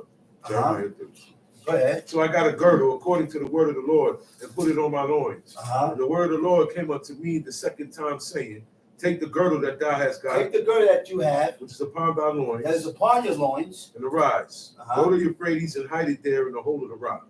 So I went and hid it by the Euphrates as the Lord commanded me. And it came to pass after many days that the Lord said unto me, arise, go to Euphrates and take the girdle from thence, which I commanded thee to hide there. Then I went to Euphrates and digged and took the girdle from the place where I had hid it. And behold, the girdle was marred. It was profitable for nothing. Then the word of the Lord came unto me, saying, thus saith the Lord, after this manner will I mar the pride of Judah. We are the problem. Not the woman. The men. That's right. That's right. The men is the problem. You set it off. We was the ones that set it off. Because the wives and the children followed the husband. So who set it off then? We set it off, man. That's right. That's why everything's off. We set it off, and this is why everything is all discombobulated. That's right. Because you, man. Because of the old man. Yeah. Because of Put you man. in charge, man. God put man in charge. Rule it. And we didn't want to rule. All right. We don't want to rule nothing. We want to swing off into the ways and the customs of the nations and take on heathenistic ways and heathenistic customs. Follower. Be followers. Monkey. Right? Monkey see, monkey do. Follow. I mean, And the reason why we can't change is because we're full of pride. Gotta break it. We're full of pride. We have too much pride in us. So the pride that we have in us will not allow us to make any changes with God. That's the block. That's the block. So now what is marred? Shakat means destroyed, corrupt, or ruined. Defect. Right? Okay? He said he will mar who? I will mar the pride of The Judah. pride of Judah And the great pride and of the great Jerusalem. pride of Jerusalem. To damage irreparably. And when you damage the opposite of irreparably is to repair. And when you're making repairs, you do what? It means to return and make good with God. It means to commit yourself with God, to betake oneself. To betake oneself and make some commitments with God. Now, go ahead, read. Verse 10. This evil people, which refuse to hear my words, which walk in the imagination of their He heart. said, "It's evil people which refuse to hear my words." We We refuse to hear the word of God. We refuse to hear the word of God. Therefore, we disagree with some, and we disagree with everything that we read here. That's your heart. That's your Because heart. we refuse to change. Tom Sheet. Which refuse to hear my words, which walk in the imagination of their heart, and walk after other gods, to serve them and to worship them. He said, which walk in the imaginations of their own heart. Read. And to worship them, and walk after other gods, to serve them and to worship them, even shall be as this girdle, which is good for nothing. For as the girdle cleaveth to the loins of a man, so I have caused to cleave unto me the whole house of Israel and the whole house of Judah, saith the Lord, that they might be unto me for a people, and for a name, and for a praise, and for a glory, but they will not hear. What verse you at? Verse 12. Okay. Therefore thou shalt speak unto them this word, thus saith the Lord God of Israel, every bottle shall be filled with wine. Hold that right there, right? I'm going to dip back, right? It says to walk in the imaginations of their own heart. The word for imaginations, it means their stubbornness. Stubbornness of your own heart. What is stubborn? You're going to stay stubborn. Difficult to manage. Unyielding. You won't yield to what God says. You're still refuse to follow and do the things that is lawful and right by God. This is how you feel, like the brother said. I'm sticking to it. I've been living this way my whole All life. right, and that's the mentality that we can't have. Tom Sheep. Therefore thou shalt speak unto them this word, thus saith the Lord God of Israel, every bottle shall be filled with wine. They shall say unto thee, do we not certainly know that every bottle shall be filled with wine? Who verse you at? Verse 13. Go ahead. Then thou shalt say unto them, Thus saith the Lord, behold, I will fill all the inhabitants of this land, even the kings that sit upon David's throne, and the priests, and the prophets, and all the inhabitants of Jerusalem with drunkenness. And I will dash them one against another. I will dash them one against another. The word dash is napat. It means to disperse or to scatter. And this happened already. God has scattered us. Listen, when we migrated into Africa, and then God allowed a foreign nation of people to come in ships and snatch people handpicked out of Africa, they stopped. They had stops. Stop here, drop some more here, stop there, drop some more here, stop here, drop all it. The last stop was the Americans. Was here. Puerto Rico. And when they stopped here, and they left off and got off them ships, they had to burn the ship because we had layers. Decks. Men and women on different decks. You had to urinate and defecate. You did that right there. There's no bathroom. Woman get on her period, she blood and dip that right there, and all that stuff dripped down below. People died, and that was the cause of the bubonic plague. That was the cause of a plague. Organic toxins. That's right, Tom C. For months on the sea. I will dash them one against another, even the fathers against the sons together, saith the Lord. I will not pity, nor spare, nor have mercy, but destroy them. You see? Hear ye. You see what God said? I'm not going to have mercy. I'm not going to have pity. I'm not going to spare them. He said, I'm wiping them out. I'm destroying them. I gave them a chance. Are we realizing that there's a certain limit and certain time that we have with God? And when we don't accomplish in the time that God has gave us, then it's no more mercy now coming. Whatever happened, happened. Yeah. Time's up. Your time is up. Tom C. Hear ye and give ear. Be not proud, for He the said, Lord has spoken. Hear ye and give ear. Right? Be not proud, For the Lord has spoken. for the Lord has spoken. Give glory He said, to don't be Don't be proud. proud. Don't reject it. God said it. Yeah. God voiced this thing Give here. ear to this. So why are we rejecting the things that God said? Go ahead, read. Give glory to the Lord your God. Give glory unto the Lord your God Before he caused darkness. before he caused darkness. Break it down, brother. Before he caused darkness. So we got to give God his glory and find your way towards God. Start doing the things that is lawful and right according to what God says, and stop playing thinking that you have time. We ain't got no time. We don't have no time Darkness is to accomplish this. We don't have no time to accomplish this. Talk about it. So therefore, we need to brush up and start doing the things that is lawful and right before he causes darkness. And stop. And when he causes darkness, you can't find your way back. There's no coming back. God don't want you. He's going to leave you out there. come this week. That's right. Come this week. That's right. You don't come. And before your feet stumble upon the dark mountains, Mm-hmm. and while you look for light, he turn it into the shadow of death Mm-hmm. and make it gross darkness. Mm-hmm. But if you will not hear it, my soul shall weep in secret He places. said, in your behold. cry. He said, if you don't hear it and you don't take heed, what God said, My soul shall weep in secret I'm gonna places feel sorry for you, man. for your pride. I'm gonna feel sorry for you. While I'm doing you in, I'm feeling sorry for you. This hurts me more than it hurts you. You don't see a parent do that to his kid. I don't want to beat you, son. But this here that you did, I can't let you go. I gotta hit you. And how to beat you? Hoping that you don't repeat the same action over again after this beatdown. That's what it's. And we repeated over and over the same act. Right after God done punished us and put us through it. We came home, we got delivered, we repeat. This was an ongoing thing with the nation, man. Go ahead. And mine eye shall weep sore and run down with tears, because the Lord's flock is carried away Because captive. God's flock is carried away captives. Right? Crying out.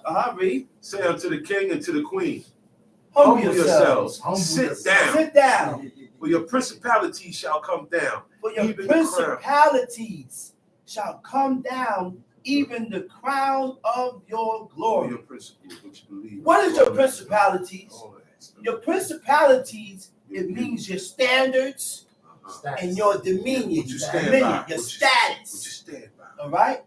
You're power. now, we're going to get deeper now. You know what dominion is? Two things. Your dominion, supreme authority. We know what supreme authority is. Nobody's above that. You know what supreme authority is? That's the end. What did Joshua do with the sun? That's supreme authority. That's What authority did of right? God. They had the authority of the They constellations. tapped in. They was tapped in with God.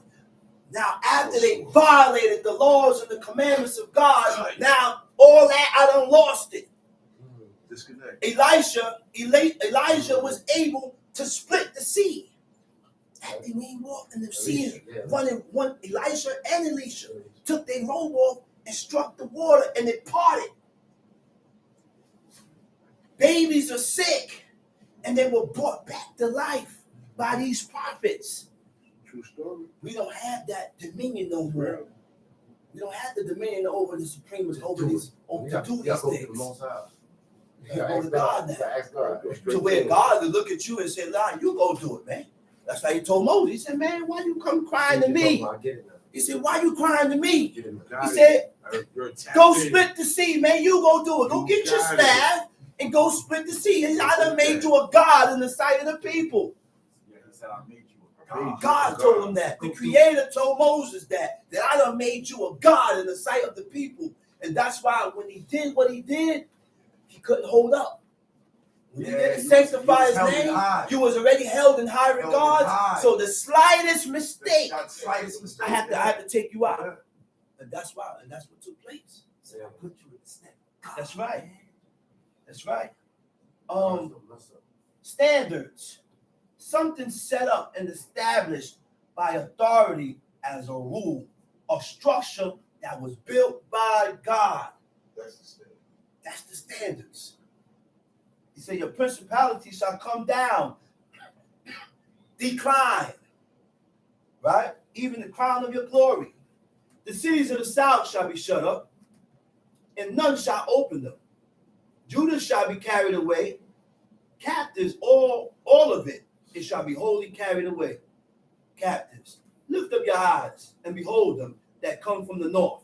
Where is the flock that was given thee, thy beautiful flock? What wilt thou say when he shall punish thee? For thou hast taught them to be captains, and as chief over thee. Shall not sorrows take thee as a woman in travail? And if thou say in thine heart, wherefore come these things upon me? He said, why these things happen to me? He said, for the greatness of thine iniquity are thy skirts discovered, and thy heels made bare. Can the Ethiopian change his skin? No. Or the leopard his spot? No. Can you change the way your complexion? No, I can't change my complexion and what I have on my skin. He said, then may ye also do good that are accustomed to doing evil. Now the word for accustomed is lamad, means to be trained, or it also means to be accustomed, right? Right? Accustomed means to make familiar. To make familiar through use or experience, practice becomes habitual. Your habits. So the only way you're going to be accustomed of doing this, I got to be into it. I got to start from somewhere. I can't be in and out with God and think this is going to grow on you. It's not going to grow on me. I'm going to all the time reject it because I'm not living in it. I'm not doing it. Right? Trained to direct the growth of, to form by instructions, discipline, and drills. Drills. What is drills? When you do something over and over. That's That's the training. Fire drill. That's the training. That's when you learn. People ask, why I keep saying this over and over? I gotta say it over and over. See this over and over. Repeat this. There's something. This is something that has to be done repetitively. That's what the law says. That's what the law says. This is something that has to be done repeatedly, so that we can get this. And with that, I already got what was bought. And I'm gonna say Shabbat Shalom. Shabbat Shalom. And I'm gonna call up the next speaker, teacher indeed, Chief Mika Ben Lev.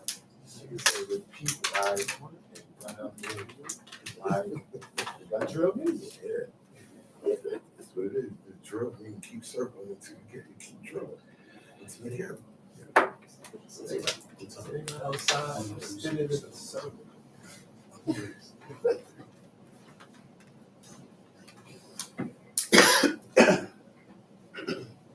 Giving all praises to the God of Abraham, God of Isaac, God of Jacob. To respect to my father, my teacher and the leader, Chief Eleazar, Ben Dodo of the tribe of Levi, Levi, the Levites. Giving all due respect to the princemen, chiefmen, mothers of Israel, brothers and sisters, I bid you out of the tongue of our forefathers, Shabbat Shalom. Shabbat Shalom. We're going to go to the book of Genesis first. Genesis chapter 6. Kazak, you got me? Yeah. Read when you're ready.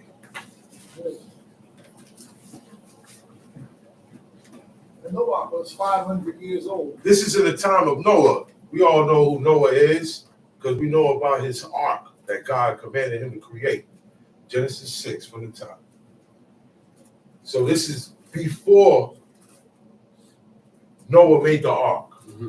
This is going to be the reason why God told Noah to make the ark. We're going to read the reason why God flooded the earth. Mm-hmm. There was a time where God was close to the earth and the people that was in the earth. There was a time where all the evils that we know today didn't exist yet. Okay? Didn't exist. It didn't play out yet. This is the time, it said, when men began to multiply on the face of the earth. Now we're having population. You're having population. Years and thousands of years passed when it says, and it came to pass. Years passed, generations came and went to where, oh yeah, okay, now this land is full. We got to move over here now and get new cities here. To the point where the land is populated, the earth has people on it now. It's not just in one spot now. Okay? He said, and daughters were born unto them. Okay? Men had children, female and male. Two genders that exist. There's only two genders that exist, male and female. It said God created he, them. Okay? There are genders that exist. You cannot say, well, oh no, well, I'm neither male or female. You're an abomination. God said he created, you came out of male or man or woman. That's how you came out. Now that's your decision to do away with that. That's why I said, that's why it brings that up. It said daughters were born unto them. Because we don't want you to think it was just a bunch of men. And there was no woman around, right? Right. Okay, because I heard that before. They said, well, they don't have no recording of who he went into to have these kids, his mother. That's how you think, because that's how people are today. They had daughters, all right? Adam and Eve also had daughters. Yeah. Everything mentioned. Okay? It wasn't mentioned, but they let you know. And daughters were born unto them. Just like, if you thinking crazy, they had daughters too. They had women too. So it wasn't just men all over the place. Mm-hmm. And how man was able to multiply, you go into the woman, have sex with her, she gets the seed from you, and she carries the seed, which is pregnancy, and has a child, which is a man or a woman. That's the structure of God, am I correct? Yes. Should read. And daughters were born to them, as the sons of Elohim saw that the daughters of men were Now, fair. it said that the sons of God In the Hebrew, the word for this, it means angels. B'nai Elohim. It's only one set of sons Okay. of God. That's an angel. Elohim is God. El is God. Right. These are the sons of God. Those were his angels. Those angels had the power to come and look like whatever they want to before you. Shapeshift. You could be walking past a tree and he look it's an angel, but to you, he appeared to you as a tree. He don't want you to see him. He's invisible. They're invisible. You can't see them when they pull up. They don't want you to see them. The pillar of fire. And the Pillar of cloud, fire and the cloud out there, those are angels. And they look like Okay. a cloud. When they looked up, they saw fire That's a fact. in the sky, That a was ball angel. of fire in the That's sky, an angel. and that's what they followed. But that was an angel. That's a fact. You all understand how this goes? Yes, sir. You watch movies, y'all watch science fiction. Come on, Yes. same applies here. Yeah. Open your imagination. Yeah. Well, I'm gonna get this. You can watch a movie about a guy that get an amulet that makes him invisible. Believe a movie, Right? or don't want to believe. Right? Right or wrong? Right, right. Oh yeah, they got gadgets that do that stuff, man. They can do Believe the a movie. Yeah, they do. But this is in an era without gadgets, where, like the man said, your life before God enables your spirit to have the powers of God. That's what these men had to command the sun and the moon. Only one I know tell the sun and the moon stop. But this man, Joshua, a man, right? But he wasn't no regular man. He was able to attain that because he was perfect in his life on this planet in front of God. Right. So when certain things go down, a raid, boom, they kill him. They're supposed to grab everybody up, right? How come they didn't see you? How come they didn't see you? God made you invisible. But see, you can't believe that because you don't believe God. That's why it was counted as righteousness to Abraham. Because he didn't know God, but he said, yo, you know what? This is him. Whatever he say, I'm locked in. I believe it. I believe it. And he asked a couple of questions. He says, yo, well, you know, I wonder how you gonna do that? I believe you're gonna do it, but I ain't got no kids. All I got is this guy, Eliezer of Damascus. He said, don't worry about that. You're gonna have a son of your own loins. And what happened? We read about Sarah. When he said, where's your wife? He said, she in the tent. He said, look, at this time next year, she's gonna have a son for you. Y'all gonna rock out this song next year. All of this is because her husband believed him from the beginning when he said, your seed is going to be millions. After you die, you're not even going to be here to see it. So he believed in something that he's not going to witness from God's mouth. Sure. That's what has to be embedded in our hearts when we read. When you read, you don't believe everything you read. I know this. I can tell. Say it again, brother. I know this, and I can tell that when you read, you don't believe what you read. Because when you read, it's supposed to cause action, movement. It helps you make up your mind. Because right now, your mind is made up not to serve God. And you don't know this. Your mind, your soul is made up naturally. This is how you was born. This is what he mean when he said everybody was born with wickedness in them. Everybody, I'm coming out murdering them. No, you were born with a link. Okay? You send me the link. You have a link in you, and when you tap it, you go to evilness. You can't cap. You go to. You understand what I'm saying? Cap nobody. Everybody has it, different levels of it. Emulate. When you follow God's commandments, that's that link. After a while, and it came to pass, after years of putting this in, passing personal tests, that's only going to confront you in your bid to get perfected before God. Y'all with me? Yes. Y'all following me? Everybody's with me. That's how you get tapped in. That's how you join. You join God by joining yourselves to everything you read and you hear according to these laws. You may not like it, but accept it. Talk about it again. This is how you learn to accept things that you naturally don't like. No, I don't like that. But you're still going to do it. You're still going to do what God said. I don't feel like coming out here today. This is the big one.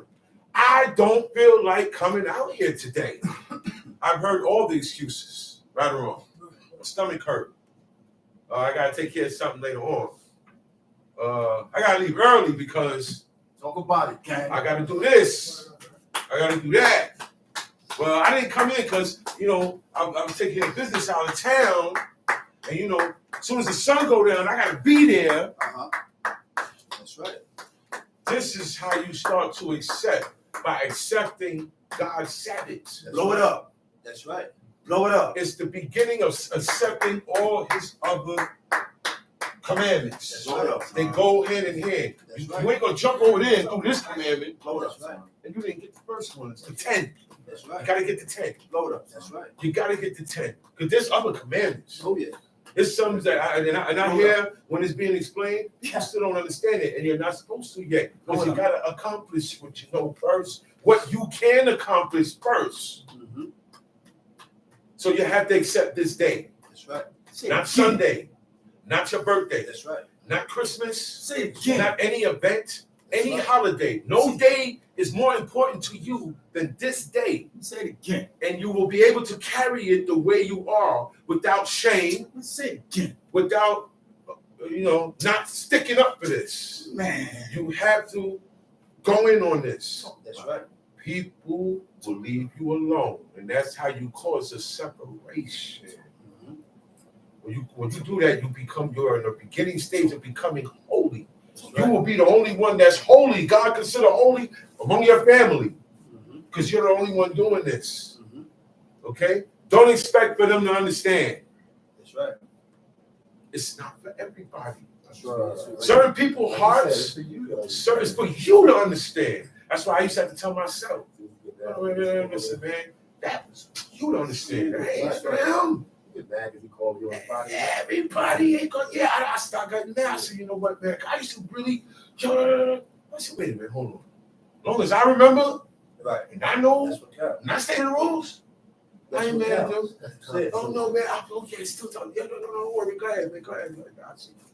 I used to get mad, but in time, God opened up your eyes. When you're doing it and you're dedicated to something, you're going to complete it. You're going to be a perfectionist in it. All it means is to complete. To be perfect means to complete. Meaning, every Shabbat that my life sees, I'm on it. I don't miss. Okay? And there's rules to the Shabbat now. I can't stay home and do it the way I want. Gang. Talk about it, gang. And this is for Israelites, man, because you're showing new people that's not the way they talk about it. This is the way it goes. Talk about the rules. So I'm talking to the Israelites, man. Talk about the rules. Be an example at least. The ones that want to get up and got so much to say. Where you at on Shabbat? High officials, but he not there. Yeah. Teachers, Right. but they're not there. Where you at? At least if you out of town, you're in another camp like this. That's the only thing. That's why I tell people, if you don't come here, find somewhere to go. Right. I'm not going to tell you this is the only spot to come. No. I'm not God. And I didn't call you to see that. He called you. However you got here, God, that's your calling. I can't interfere with that.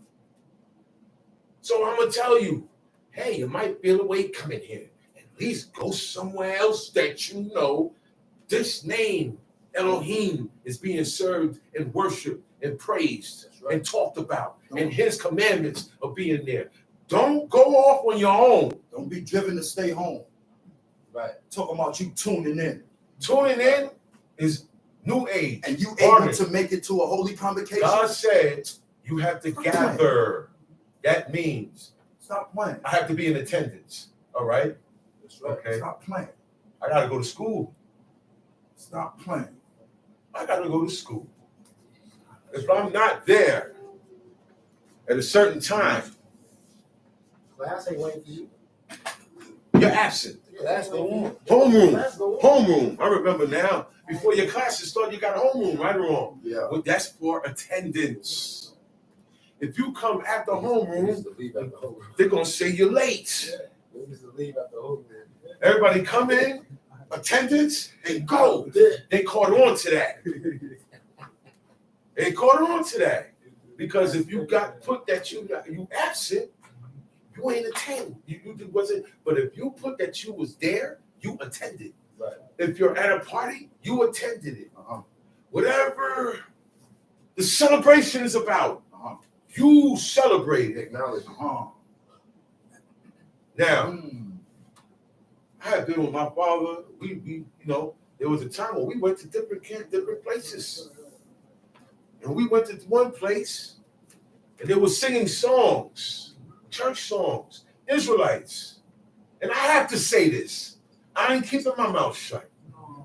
We are not supposed to be singing church songs. Any song that's slow, that has a down south gospel groove. We don't sing none of those songs to God. That's right. You can't take that and make your own words and give honor to that. You do not have to sing nothing to God. That's right. Do what he says. That's right.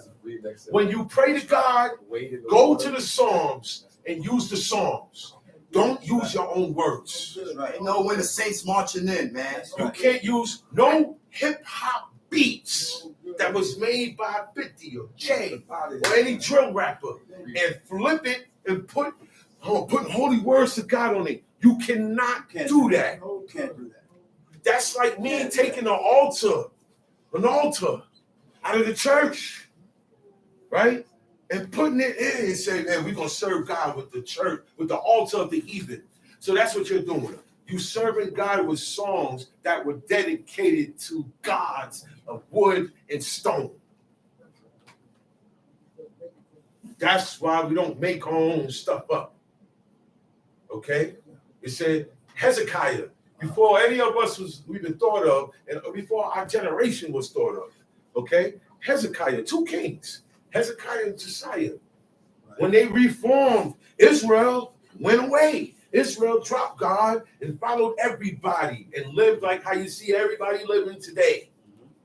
And guess what happened? Hezekiah came in. He became king. You know what he did? He stopped all of that. He got rid of all the idols. There were sodomites in the land, homosexual men and women, and he kicked them out the land. Asa, another king, did the same thing. He did the same thing. So that tells me, different times of history, once we got a king that start following after other kings, once you got these people that start following after other people, certain things that are forbidden and death penalties start setting into the people. It starts being what? Accepted. Common. This is the way of the world. But this is not the way of God. It's a big difference. The way of the world and the way of God, 2 different things. That's the reason for these commandments. That's the reason for them. So you don't get caught up in the rest of the world. From back then, this thing has been going on. There's a battle going on that you can't see. There's a battle going on in the spirit world. Right. There's a battle going on in your spirit. And you can conquer it. God already told us. You can beat it, but you got to do better. Do what you know. Do what you know to be right that you're learning from here. Do it. Get yourself on top of it. When you get those crazy thoughts, right, it's because there is someone who doesn't want you to serve God. Right. All right? They call him the devil. The devil, the Lord of all the devils, the Lord of demons. They call him the Prince of Lies, the deceiver, the dark one. Okay? He who walks behind the rose. Why they call him that? Because a rose is pretty. But it got thorns. It's pretty, but it got thorns. And he hide behind that rose. So he hide behind lies. The lies are the good things that he tell you. The lies are the religions of all these worlds. All religions on this world. Look, I will be able to show you the pinpointed origin of where they come from. And this is the reason why God said, do these commandments, because everybody's caught up in devilism. It's all the idols, all of this, the astronomy, all of it is under devilism. So these angels and these demons do exist. Okay? God made them. You taking away from the glory of God. And you're teaching the people wrong.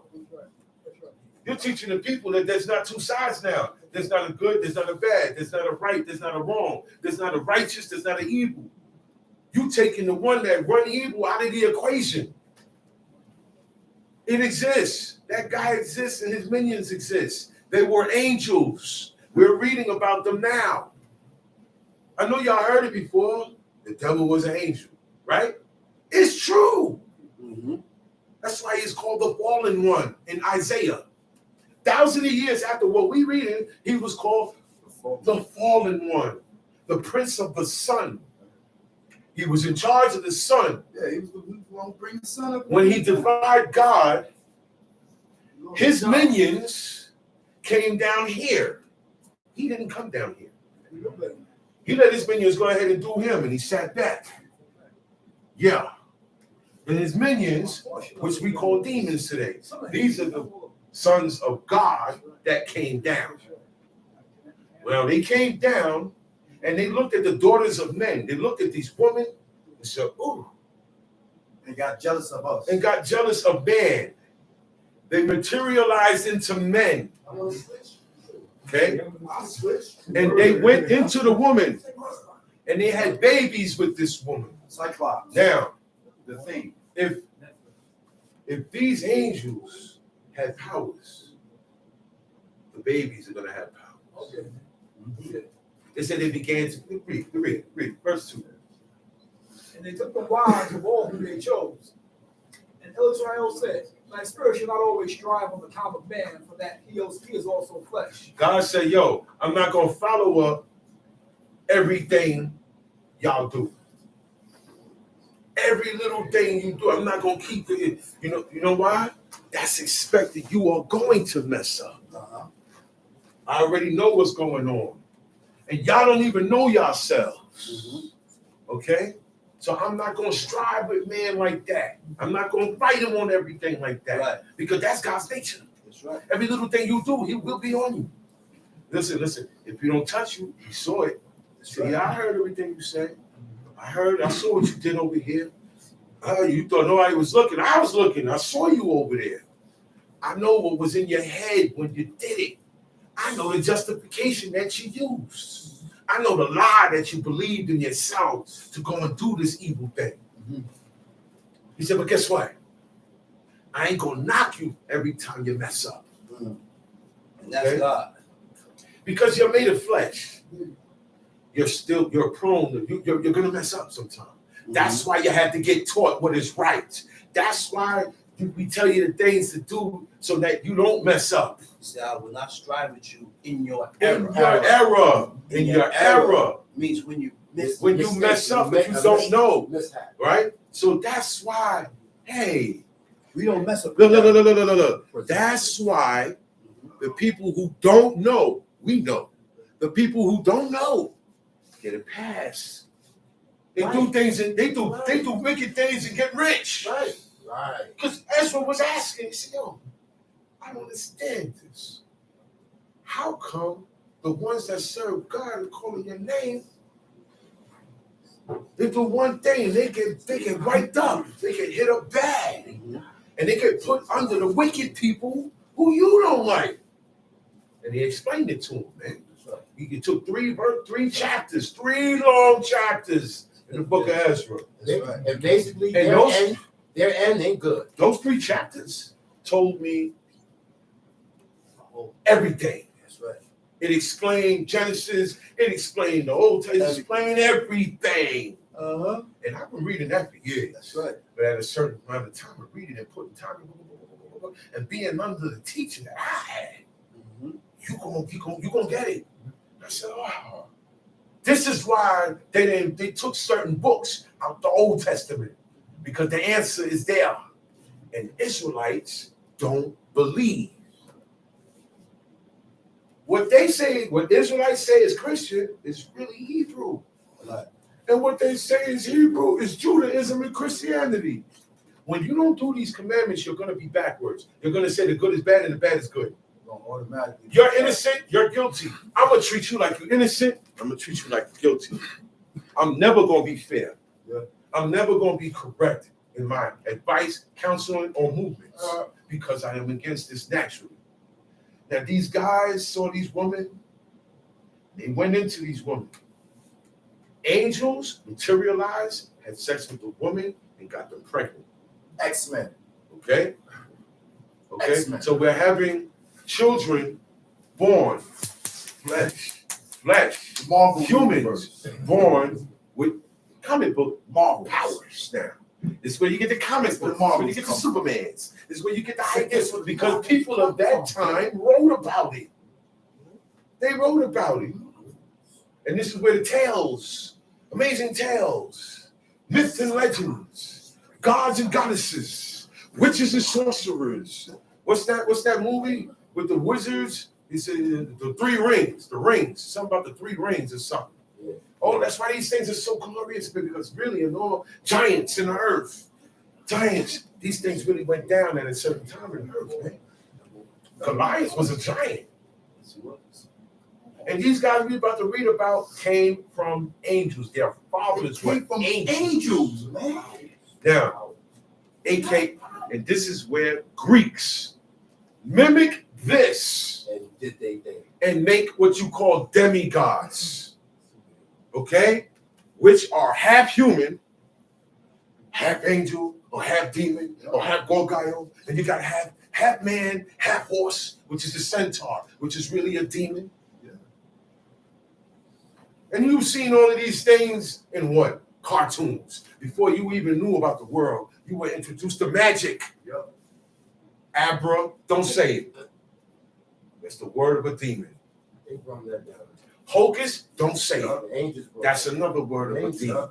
The angels brought that down. When these angels came, they came with that knowledge of witchcraft, astrology, your sign, your birthday. All of this come from that. And you're giving these things as a baby. Look. You don't even know. All you know is I'm hungry. You grab the bottle and eat and sleep. And your first birthday, you don't know it's a birthday. They be sleep. The party ain't for them. They be We- crying. We be the ones. Happy birthday. And the kids don't know nothing about that. They be So crying. the children are born with these ways from ancient days. These ways that we do today are from back then. They taught them rituals to be against God. I said, well, look, listen.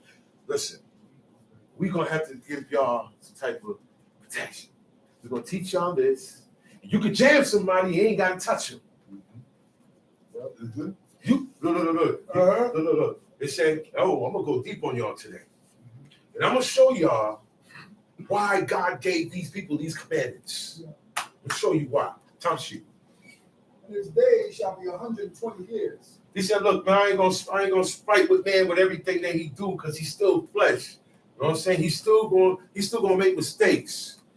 Presumptuous means when I know better and I do it. That's not a mistake. That's not a mistake. Let's make this clear. Okay. I don't want you to start patting yourself on your back for doing things you ain't supposed to be doing, and you know better.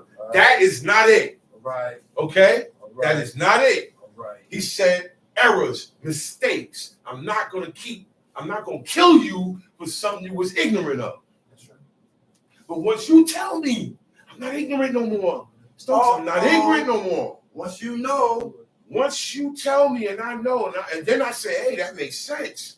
I know better. you're held accountable. I might as well stay on this track and ride it all the way out now. You're held accountable. You're held accountable. It's worse than the mafia. It's worse than the mafia. It's worse than the mafia. It's worse Because I've than seen all people get away from it. It's worse than witchcraft because I've seen people get away from that. Yeah. But you're not getting away We from get away God. from this. You can't get away from We this. get away from this. Once you expose, It's like radiation. yeah. Once you expose to radiation, you're going to get cancer. Yeah. So you can't cap. And if you got exposed, it's God God showed himself to you. He don't show himself to everybody. If that's the case, who else got shown a bush that was burning on fire and wasn't being consumed other than Moses? Who? I say who? Nobody. Who? So he chose. It's just the thing about being chosen, man. Ezra went through that. Ezra saw Jerusalem. Ezra saw a vision. He saw visions. You understand what I'm saying? But nobody saw a burning bush. Right? No. See, by then, Ezra would have known what that was. Moses ain't know what that was. Yeah. He said, oh, I gotta see why this thing ain't getting burnt. I gotta go here and see why. That's not. Ain't supposed to be going. Look, I said, hey, why is this pigeon out here at night? There was a pigeon outside last night. And It's the same. yo, I got away from it. I don't know if it's sick or if somebody has cursed it. Nah, You can people can put curses on birds, pigeons, doves, okay, in that world. And the bird be sick and it can't fly no more. You're not supposed to see a raccoon out in the daytime. So, right? It's rabid. Something wrong with it. It's sick. Yeah. Certain creatures don't come out at night. Certain creatures don't come out in the day. Birds go in at night. And I know from the world that we live in now, that in the witchcraft world, people can take somebody that hits you with something. Yes, sir. They call it a hex. Yes, sir. It ain't nothing but a curse. But it ain't come from God.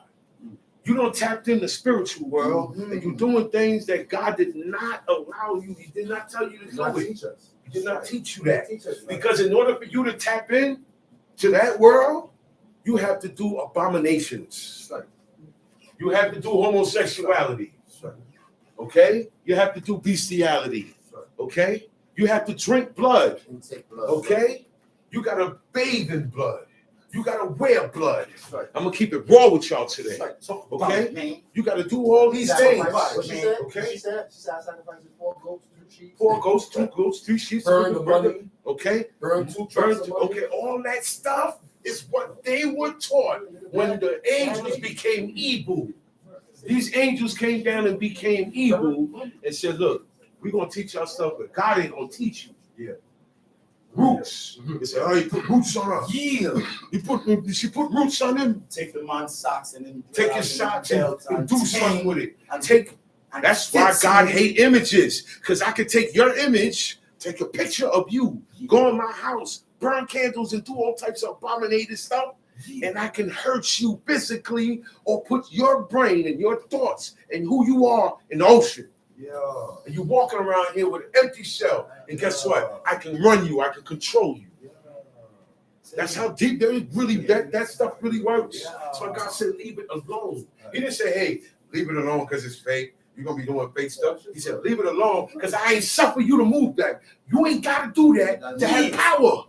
All you got to do is do what I say. Serve me, and you got access to everything when you need it. Not when you want it. Today, people do it for the number one thing in the world to them. Money. Money. You're doing all the wickedness for money. You do all this wickedness for money, then you die, and then God punish you. Evil, wicked rulers of this country and all the people who set the laws and say what's good and what's bad has everybody believing them. Yeah. You know why? Because they got it in your face on the man. They got it in your face. It's on the phone. It's on the tablet. It's on the laptop. It's on the TV. It's outside. Every channel you watch, every movie is orientated to control you and your children. Talk about it, gang. That's why you need to counter. Look. When they go to school, all pervertedness and lewdness, all that freaky deaky stuff, the kids learn in school. Talk about it, gang. Who their friends are? It ain't just gangbanging. Who your friends? The girls learn the ways of being a whore. Talk to me now. A woman or a girl, she ain't even old enough yet to get married, and she's having sex with another girl. Now it's not a boy, another girl. It done went up. Back in my day, it was Watch the girls so that the boys don't get to them. And you watch the girls so that the girls don't get to them too. And you got to watch the boys so the boys don't get to them. Everything is about getting turned out now. All right? And they got different words for it. They got different words for it. It's being revved up. You know what I'm saying? It's being revved up. That's why I got to go hard on this. I'm not playing with this.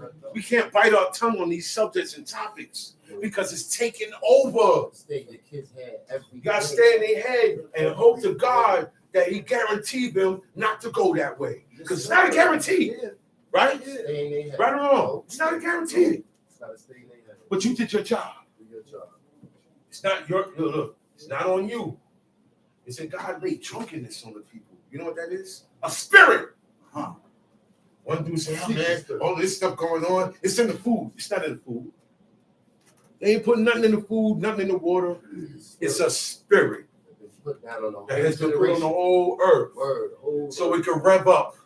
And God can hurry up and clear all this wickedness out. Yeah, that's what's right. That's why he hears the crying out of who? Of innocence. Crying out of who? Innocence that got killed and their blood cried to God, just like Abel's blood cried to God. That was one man at that time. Imagine how much innocent blood is crying out to God.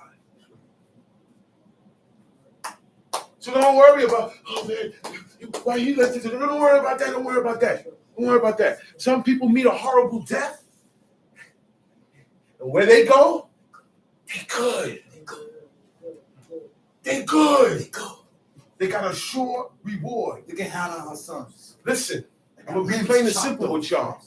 If you accomplish doing these commandments in this lifetime before you die, you are going to get brought back and you are going to live forever. If you can't believe that, you're doing this for nothing then. But that's what this is about. But first, God intent don't stop. He intended for man to live forever, right or wrong? Right. He made man to live forever. Am I right or wrong? He made Adam, he said, yo, I made your body, that heart gonna pump forever. But sin made cancer come. Sin bring lung disease. Sin bring this. Sin bring that. Wickedness bring this. Wickedness bring that. It bring this. It bring that. It bring this. That's what it bring. That's what it brung. That's why we have to deal with these things in the righteousness of God now. We have to hold that down. Which sometimes the things your parents set off, you got to hold it down. That's right. Adam and Eve set it off. We are all accountable. That's right. So you have to believe this. All it is so that you can die and God give you back your spirit, give you back your body, and you come back here and live forever like it was meant to be in the beginning. Like my father said, beyond the grave. That's what this is all about. Everything else is in between, and it's vanity, man. Yeah. It gets you caught up, man. Yeah. It gets you caught up. The way of the world. That's why one prophet said he left the worldly things alone. When you leave the worldly things alone, you ain't gonna deal with this no more. Uh-oh. You know what I mean by this? It's a good and a bad. Meaning, I ain't got no social media. I need it. I need to speak to somebody, I can call them. That's what you've been doing. Okay? That's what you Whatever I got here is information. Okay? I got the Merriam-Webster app. This book, the Merriam-Webster book. Wherever it's at, the app is in here. This Hebrew dictionary. This Hebrew dictionary is in here. Whatever is in your phone, that's what you are. That's right. It's like your ID, it's like your wallet. That's right. Okay? This is what you entertain yourself with most of the time. It has been geared that all your attention is here. So, put God in there. It's in there. It's in there, but you're not doing it. We put videos, raps, reels, TikToks, this, that. What's the other one? Snaps. This social and this media. And it's all folly. Social media. Not just the kids, the parents, everybody's going in. It's ran by Satan. Thank you. That's right. It is designed to keep you off guard from God. From God. Not off guard. Off guard from God. Off guard from God. Yeah. That's what I say. Off. far from God. Yeah. Meaning, you're not going to be aware of righteousness. You're not going to be aware of what God wants. You're not going to be aware of that. And the people that represent it, you're going to hate them. People, the guy that said, nah, man, God don't like this, man, you're going to get hated. Your family not going to like you because you are downing what they love. Down what the world loves. You are downing, it's an insult. Look, can't nobody come down what I love. Not at all. Right or wrong? Real talk. So they're going to get upset. You're gonna get buzzed with They it. can't do nothing about it. Because we speak in God's word. God holds you down when you stand up for him. Yeah. No. All you gotta do is stand up for his name. Yeah. If you stand up for his name in the middle of 1,000 people, they ain't gonna get to touch you. Something's gonna happen. God makes something happen. It's the powers that you tapped into. And you get out of that. You speak up his name, because they say, man, people talk and say idols' names and swear on this name. Yeah. They swear on dead people who can't come and be a witness. Yeah, son. At least let him come be a witness with swearing on it. But he's dead. Yes, son. And he's a liar. Right. If he was here, he'd have lied. Yes, son. Talk about Stop swearing on dead people. Talk about it, son. Yeah. But you know why?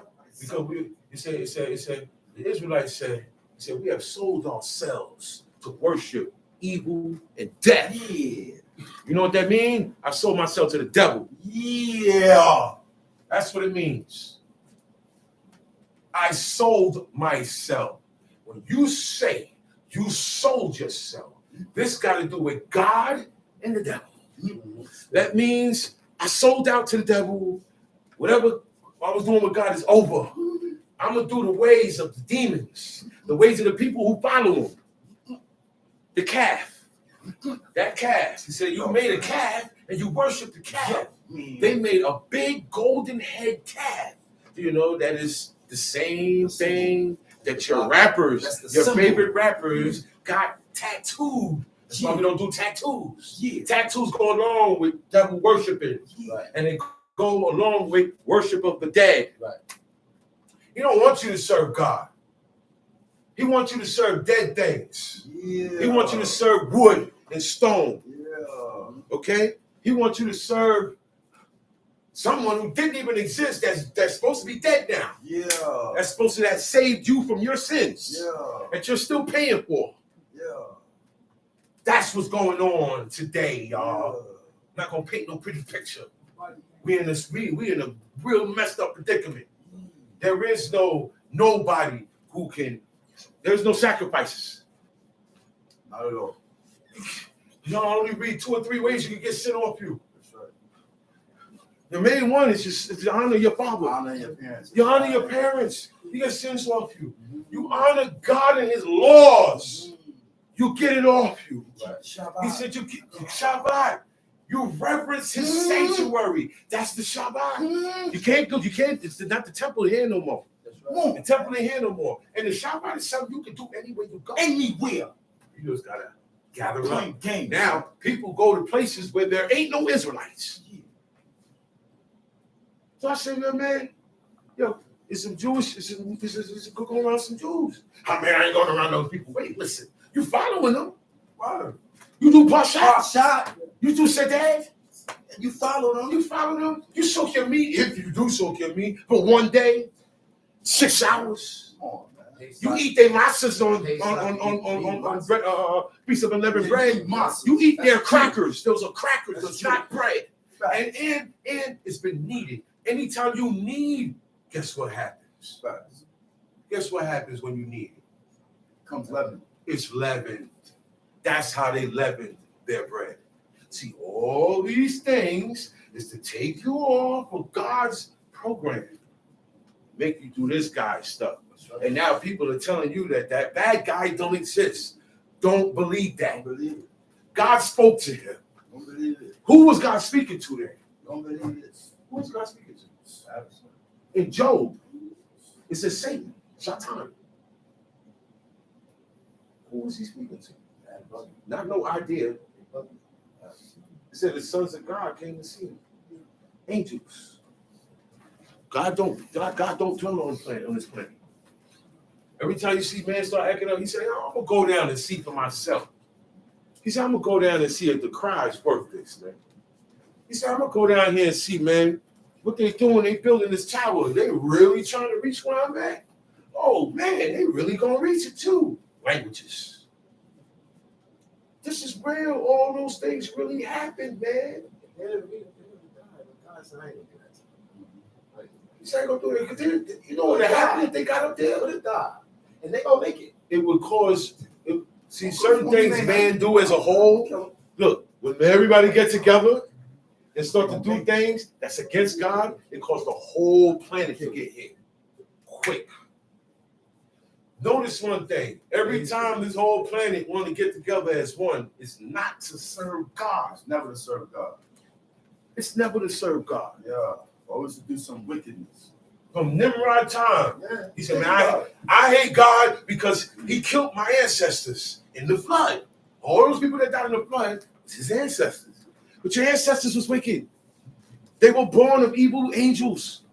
And they taught men stuff that certain things are secret today. That if man was to find out today, a lot of stuff is secret. Mm-hmm. Did you know the pyramids were built from top to bottom? Mm-hmm. You ask yourself, how? I can't tell you. But they had a different knowledge back then in the ancient world, okay? And it got a lot of it got lost through translation in time because God, even the ark, you should put the ark up. Put the ark up, put the tabernacle up, and put the altar incense up. Because there's nobody worthy of even being a priest, let alone taking these things and doing sacrifices with them. It's going to get the whole world burnt up. Did not the plague break out on Israel? So now Israel gone, and you got heathens touching and messing with these things. The plague going to break out. There's no Israel, the world. So he said, put that stuff up, man. Had somebody burning incense on my altar incense, everybody going to die. That was the result when Israel messed around. And certain people in Israel, I'm out of the priestly line. You not. You can't do priestly business. You have to take care of the utensils over here, over there. Now, when you come and you try to do my stuff, it causes a plague to break out, man. You're gonna die immediately. Because it's holy. Those things were holy. God's sacrifices were separate to the sacrifices. You are not a high priest. All other sacrifices outside of this book is devilism. Word. What you doing with them babies, man? Y'all baptizing? Talk about it. Okay? You're dedicating them to the devil. They ain't even that dude What are on you the doing cross. to them babies, man? Baptized. All those idols, the fat one, Niggas is the fat weird. Chinese god, Baptized. the one on the cross, this, all those gods, man made that. Weird. What's behind it is the devil. Man-made religion to fool the masses. You're really serving the devil. So what about the beast Okay. war of good spirit? Or Bees or anything anything you wear to wear off good or bad spirits is devilism. In reality, you're invoking it to you. Baptizing. And they make money off of these trinkets. Why? Why you gotta pay me for this righteous, holy amulets that will keep all disease and everything away from you? But you know what? I go online and I make 1,000 of these and I sell them. I sell them. People buy crosses and give it to them and say, here, you take this with you on your journey. It'll keep you protected. No, it won't. No, it won't. God, he told Abraham, I am thy shield and thy buckler. I am your protector and I'm your fighter. I fight for you and I shield you.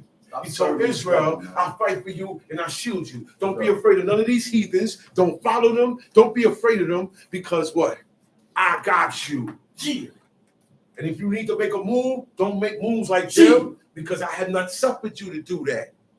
All you got to do is turn to me and you turn invisible. All you got to do is turn to me, and before you couldn't knock a dude out. Now you got the strength. Where you think Samson got his strength from? Y'all don't believe that? Y'all don't believe that? They don't believe that. Talking. Samson got his power from God. Said the Spirit of the Lord came upon him. These are how, this is what this man was saying, tapped in. Time sheet. There were Nephilim in the earth in those days. And also Nephilim means the fallen ones. Nephel means to fall. Naphal means to fall. Later on in the book of Tobit, he mentioned that his whole tribe fell from the grace of God in Jerusalem. Meaning they don't do it no more. If you stop doing it, I stopped doing this, I fell. I thought, man, he fell off. What we say about rappers, he fell off. They fell off. That's what Naphal means. That's what the Nephilim mean. All these guys fell down. They came down. God didn't send them. That's where you get the fallen angels. Fallen angels. Now, in society, people worship them. They praise them. They praise them. Right. When you see wings on clothes and on clothing, that's they're representing fallen angels. angels. Those are demons. Right. Okay? Time sheet.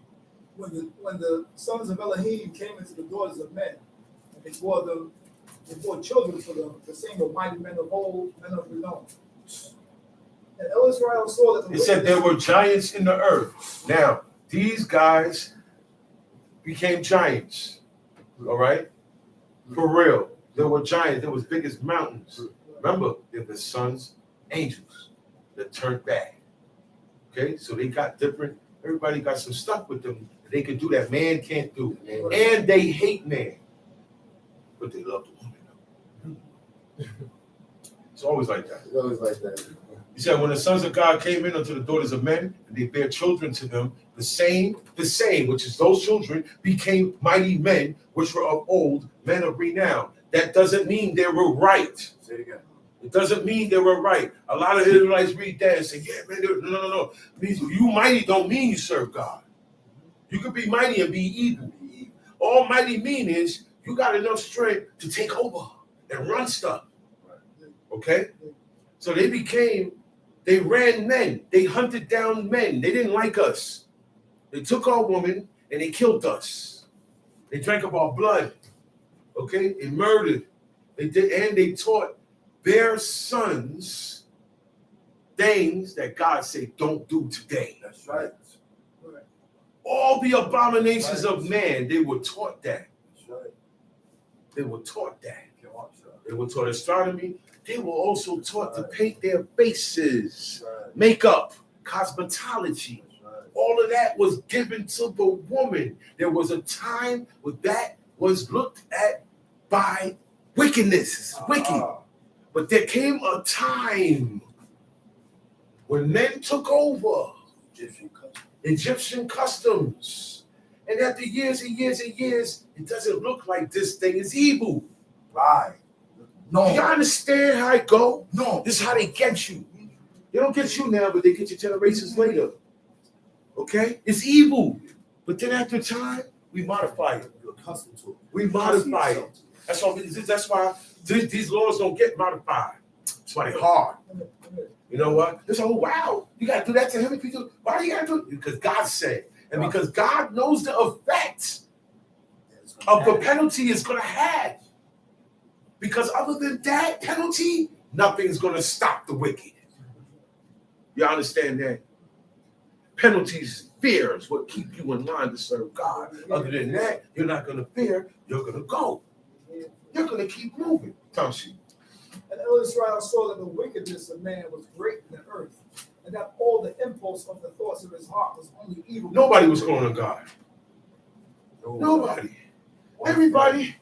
It was the truth. He said every imagination of the thoughts of his heart was only evil. Okay? Right. Nobody had a good thought. Nobody had a right thought at that moment in time. The whole earth. Everyone who was alive at that time. You know why? These guys came down and made generations. Why? After a while, the good people who was there is dead. They ain't kill him. They're dead. These guys running around. Yeah. The evil guys is running around. So nobody's thinking right now. Time sheet. And then Israel repented that he had made man on the earth, and it grieved him at his heart. Made God say sorry he made man. Made humans. Grieved his heart. That's good. Made them sad, made them down. Look at this, man. Look what they're doing, man. Look. We already had wickedness on us from when Adam ate, right? Now these guys came and added on. Okay? And the stuff that they added on, you go to school for it. Yeah. They got colleges for this. Time sheet. Imagine now. And El said, I will destroy man whom I have created from the face of the earth. They got so wicked on the planet, there was nobody to wake up or nobody to say, walk before me and be perfect. There was nobody that had that in them. God didn't see how God looked around. He saw Abraham. There wasn't nobody like Abraham there. Everybody was messed up. He said, well, I can't let it keep going like this. They got to go. We got to what? Go back to default, reset mode. Time sheet. Both man and beast and creeping things and birds of the Everything. Look at that. We jammed them. Yeah. The bird don't know right from wrong. All he know is I'm born, I eat worms, and I learn how to fly, and I fly, make a nest, and I have to lay eggs, do the same thing, then die. That's all they know. That's all they know. God is God too. That's all they know. But you see birds out here sick. Like I said, they either got curses on them, or what was in the air this week may stop them from moving around. But it's man, whatever man is doing, messes them up. That's why when earthquakes come, they out. Yeah, whenever natural disasters come, the birds is gone. You don't see no birds. And they don't come out at night because that's when the creeps come out at night to eat them. Like this week, we ain't see the birds from last week. You didn't see them. I ain't see birds from last week. You didn't see them. A lot of strange behavior in the birds this past week. They get affected. The fish get affected.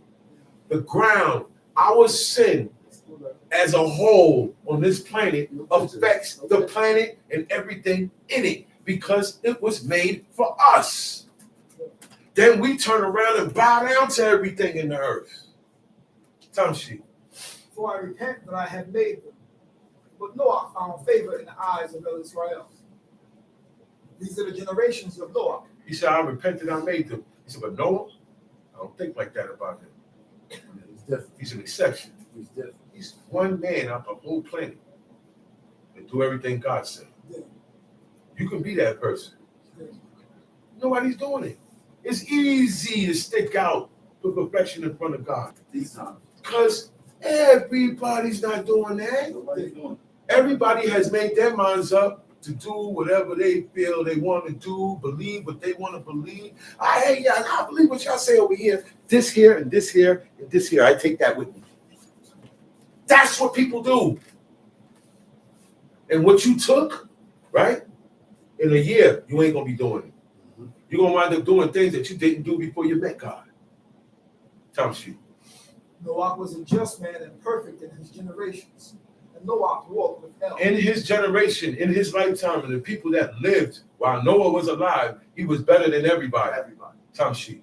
And Noah got 3 sons, Shem, Ham, and Japheth. It said that Noah walked with God. You know what that means? God communicated with him. God everywhere. God had his eye on Noah. He did everything. Took care of him. Time sheet. The earth also was corrupt before El. So it said Noah begat 3 sons, Shem, Ham, and Japheth. The earth also was corrupt before El. The earth was corrupt before God. What makes you think it ain't corrupt then? It was corrupt then.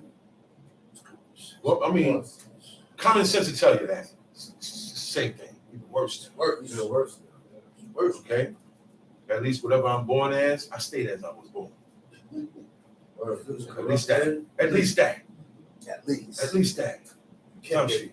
And the earth was filled with violence. And El looked You upon see the what earth. the earth was filled of? Violence. He was said injustice. Injustice. That's where the violence came from. Justice.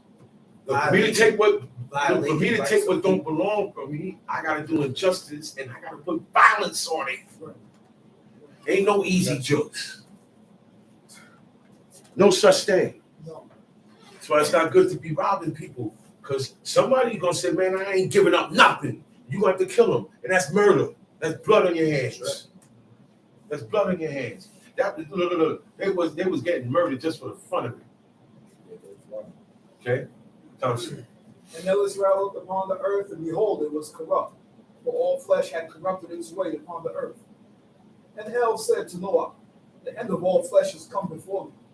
All flesh has corrupted his way on the earth, like today now.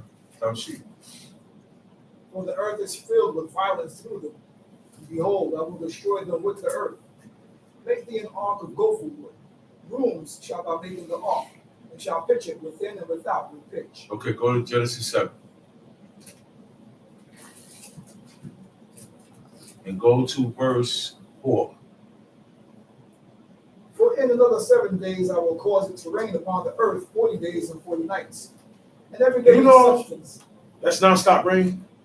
We've seen nonstop rain for 24 hours. You see all the floods that hit New Jersey out, parts of Queens, parts of Brooklyn, some parts of the world that never got flooded gets flooded. Just 24 hours of rain. Just 24 hours. Sometimes just 6 hours in certain areas. You hear advisory, flood warning, right? 40 days and 40 nights. Non-stop heavy rain. See, open the windows of heaven. You know what that means? You know what that means? It didn't just rain in one place on earth. It rained all everywhere at one time. Nothing's getting 40 days. See, when you read these stories that people don't believe, your comprehension is low. And you're not really paying attention to what you're reading because it makes sense. If you look at how we go now, and if you think back then, 40 days, yeah, the world will flood. And it rolls over mountains. And every living substance that I have made will I destroy from all the face of the earth. And Noah did according to all that Israel commanded him. And Noah was 600 years old when the flood of waters was upon the earth. Back then, people lived long. Man naturally lived longer. That's why there's certain parts, God said, look, man, they be doing this, they be doing that. He said, look, they ain't gonna go past this amount of years now. Okay? Certain parts in the Old Testament, God will say, okay, you know what? Man ain't living past 100 no more. Or man ain't living past this no more. It cut down. Back then, you had a man that almost lived 1,000 years, 969 years. That was the average person, though. They was cracking 500. Before Adam and all these guys, they started having children when they was 200 and 300 years old. The time frame of time lasted longer for our lives because wickedness and iniquity was not set like that, like it is today. That's why time go fast now. That's why your life go fast. That's why the generations go fast. That's why those little babies grow quick. And they go, oh wow, he's smart. No, he's smart. He gotta hurry up and get into his generation, get his life on, boom, boom, boom, boom, boom, boom, and then die. Because we got another generation coming up. We got children, we got kids, we got men, and we got kids making children. Back in my day, it was adults making children, right? So now the years between me and my grandson are close. Yeah. You feel me? Yeah, that's why you got uncles that's babies, and the nephew is grown. It's grown. Sometimes you got that. Yeah. It's all because what? It's speeded up because of iniquity. Time has been speeded up. Your lifespan is not, everybody don't reach 100 no more. The world don't reach 100 years. Everybody don't reach 100. It was cut down to 70. Right around 70, 75. Yeah, 3 score and 10. He said the life expectancy of man gonna be around 3 score and 10. And you got some exceptions today that reach past that. And that's why it's a big thing. And they make the news. You reach 100 years old, you gonna be on the news. Okay? Because it's not a common thing no more. Back then, they lived longer. So I ain't start having kids till I reached 257 years old. That's when he begat sons and daughters. If you read early in Genesis, they tell you how old these guys was when they started having kids. On the news, he said, he said, God, it was a light, it was a clock. It was a light clock with a switch. That humans had in them. Yeah. That God turned it off. God turned it off. Because if you turned it on, if you kept it on, then they would live long years. You were made to 100, live 200. forever. You were made to live years, hundreds Okay. and hundreds of years. That heart you got pumping, God designed it to pump forever. Those eyes you got was to see forever. Why they get dim? Why we go blind? Why the heart get weak? You see now why? You see now why things happen? That's right. This is from the beginning. That's the answer. Time sheet. And Noah went in, and his sons, and his wife, and his sons' wives with him. So Noah, his wife, he got 3 sons and their wife. Their wife. That's it. That's it. Whatever movie that showed you anybody else was in that ark, it is false. Cat. It's cat. My man says helmet. There's so much cat. You put a helmet on. They put more people in the ark. Okay, he said helmet, right, son? Helmet. They put more people in there. They put people in and said Tubal Cain was in there. In the movie of Noah and the ark, I'm done. okay, it says that Ham snuck Tubal Cain in the ark. And Noah didn't know about it. Nah. That's not what we read here. That's Hollywood. In the comedy, you know. That's Hollywood. They're not gonna give it to you raw the way we give it to you raw. Because they want your money. They don't want you to say, oh man, get out of here. They want your money. They want something they're gonna have to switch to appeal to the wickedness of man, to the lust of your own hearts. Then you're gonna go see it. Tubal Cain. He was dead by then. He was the artificer of grass and certain things. He was dead by then. Yeah. But in the movie and in other books, and out this guy's mouth, what they say about Abraham ain't true. Or Moses, I don't heard some stuff. They say, yeah, man, Moses, he did that. I said, no, you got him all mixed up with somebody else. Nah. The whole idea of Moses, he didn't do that. He served God. Those 10 commandments forbid him to do that.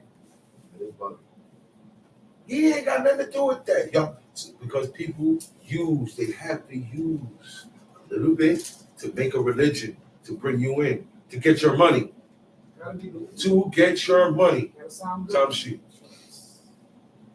Because of the waters of the flood, of clean beasts and of beasts that are not clean, and of birds and of everything that creeps upon the earth, they went in 2 and 2 to Noah into the ark, male and female, as El had commanded Noah.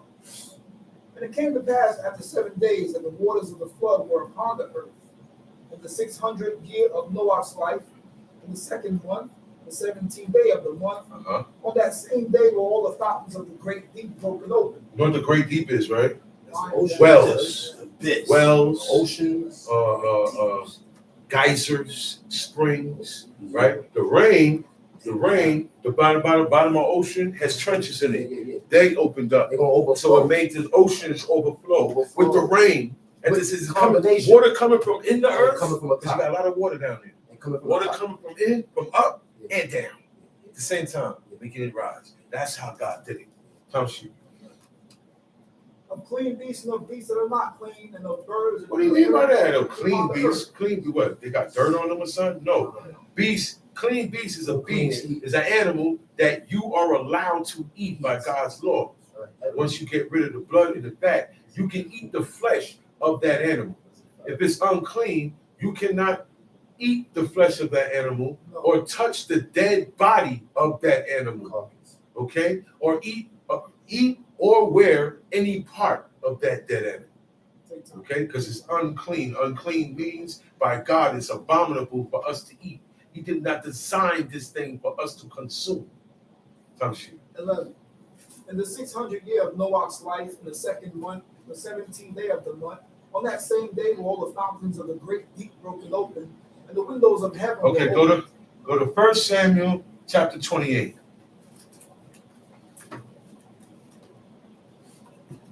It says, in Hebrew it says, the springs of the abyss. The springs of what? Of the abyss. Where's the abyss? The ocean. It's below the ocean. Yes, Below the ocean.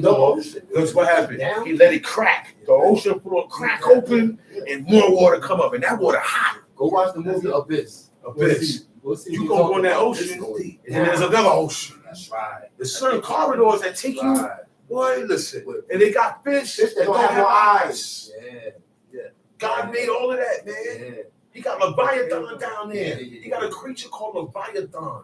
It's bigger than any Godzilla you could ever see. And he got another thing called Enoch. Another a land creature and a sea creature. And he got them hidden from man. Yeah. One in the land, one in the sea. Man, listen.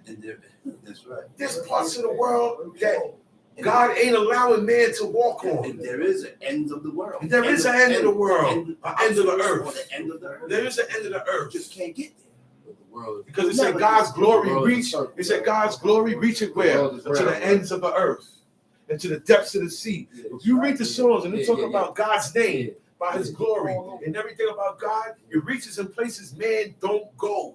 Can't go. So that's why Can't go. So that's what they deny it. They deny it because they can't get there. So They deny it. They say it don't exist. Yeah. The It's world is a circle. It's an idea. Yeah. That's when they start saying this is an idea. Okay.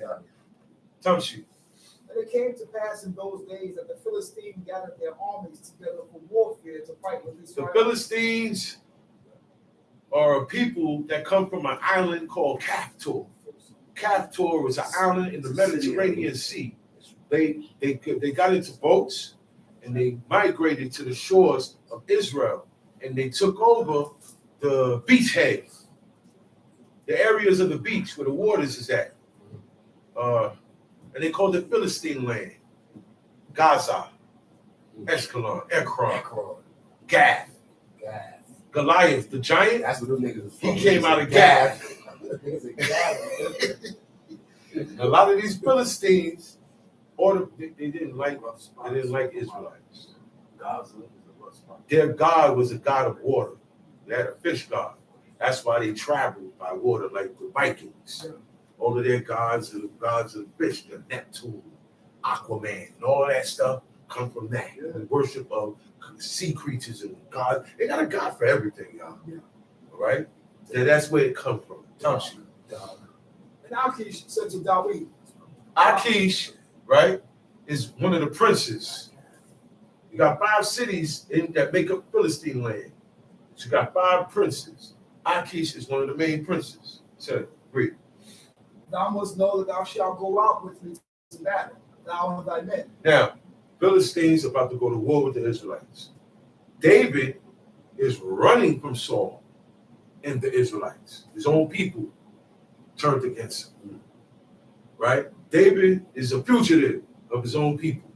And he's amongst strangers, Philistines. Okay? Now they're about to go to war with his people. So he went to David and said, yo, know for sure, team, I don't care who we fighting. You coming out there with me. Because I know that's your people. But I don't care. You with me now.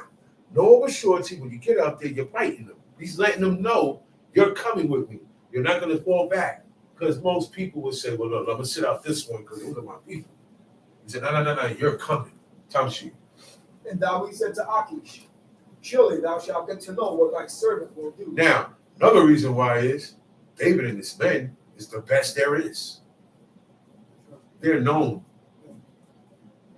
everywhere amongst warriors. Their names come up. Nobody can beat them. Nobody can handle them. Nobody can fight with these guys. So you definitely coming with me, Tamshi. And Achish said to David, therefore will I make thee my bodyguard forever. You see that, right? Keeper of my head. Keeper of my head. He's going to hold me down. You're going to hold me down forever.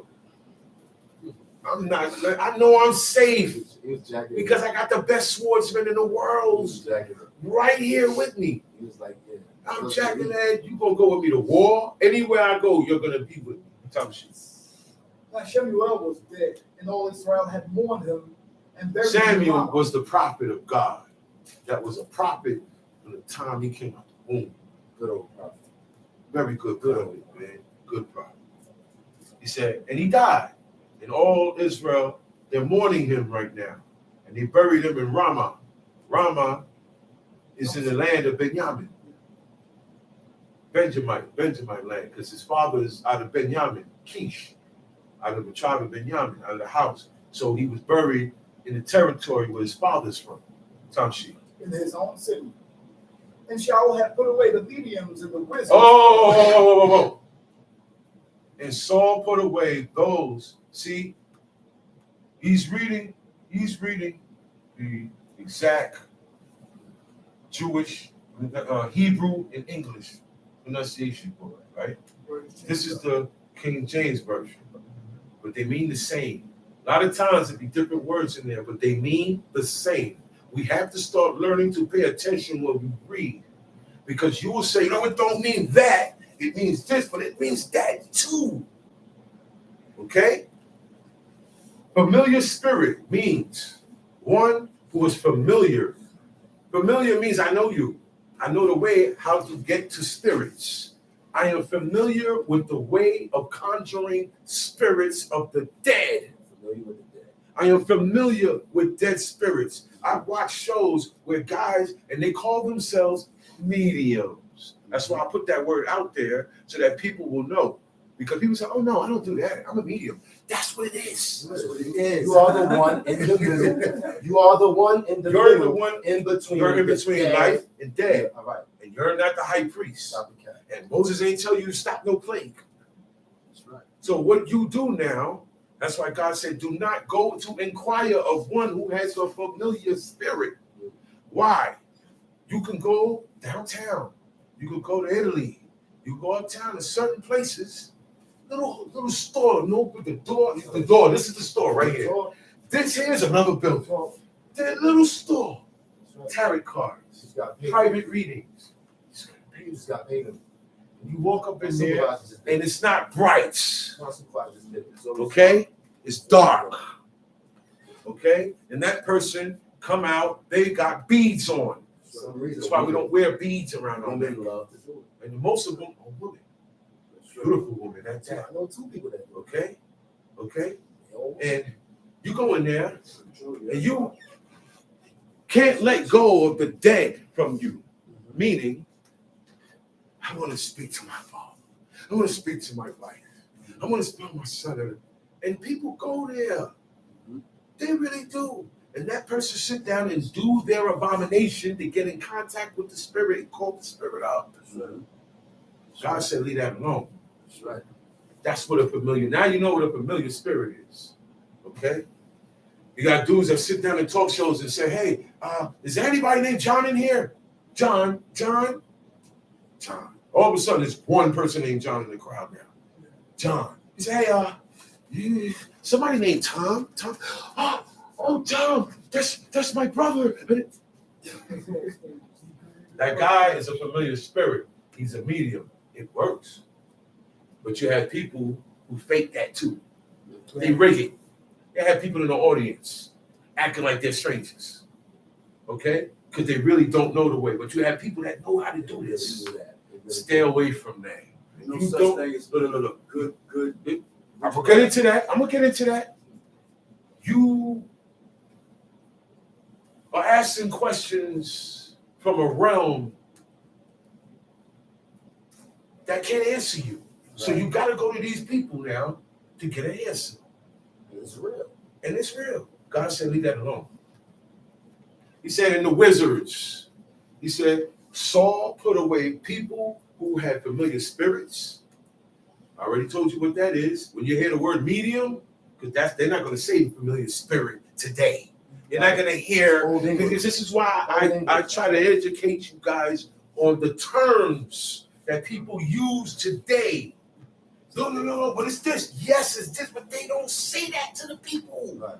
They say medium. It sounds professional. It sounds like you're not doing this, but you're doing it. Or read your palm. That's it. See? It sounds a little soft. They make different words to make it sound better to appease the people. But it's still an abomination. They all devil worship. Okay? It's still devil worship. You're still getting in contact. You're worshiping the dead. That's right. Because you have religions made out of that. Their ancestors. These are the spirits of the ancestors. Talk to you. The spirits of the ancestors spoke to you. That's why. That's why. Because you're contacting them. Tells you. He said, when Saul saw the host of the Philistines, verse 5. And the Philistines gathered themselves together. Okay. Yours is different. I need to where you go when Saul saw the host of the Philistines. Go to When that Saul verse. saw the camp of the Philistines. What verse is that in your book? That's 5. That's 5. So that's 5 here. Yeah. Go to 5. And when Saul saw the camp of the Philistines, he was afraid, and his heart greatly trembled. He got scared, man.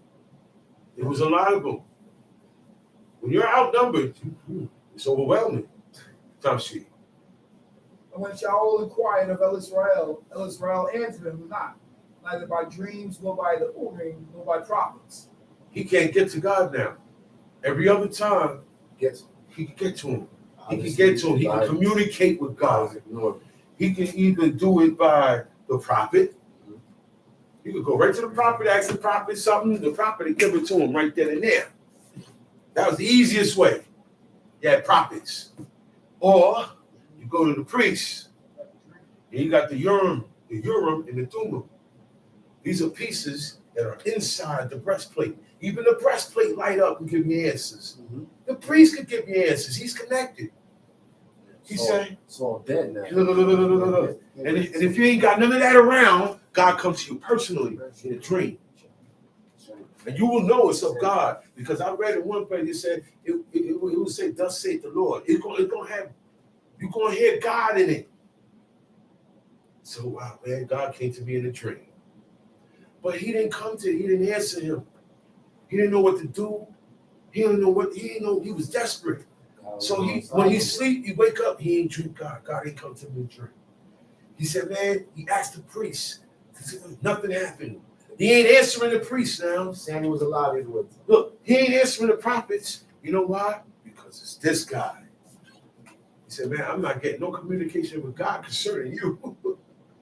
That's what it is. He got cut off on communication. That's like God took your number and delete it and block it. That's what he did to Saul. Tough. Then said Shaul to his servants, seek me a woman who was How do people feel when they get deleted and blocked? They'll say, you blocked me? It's not you delete me. Okay? All right, tough. Seek me a woman who is a medium, that I may go to her and inquire of her. Seek me a woman as a medium, a woman that has a familiar spirit, a witch.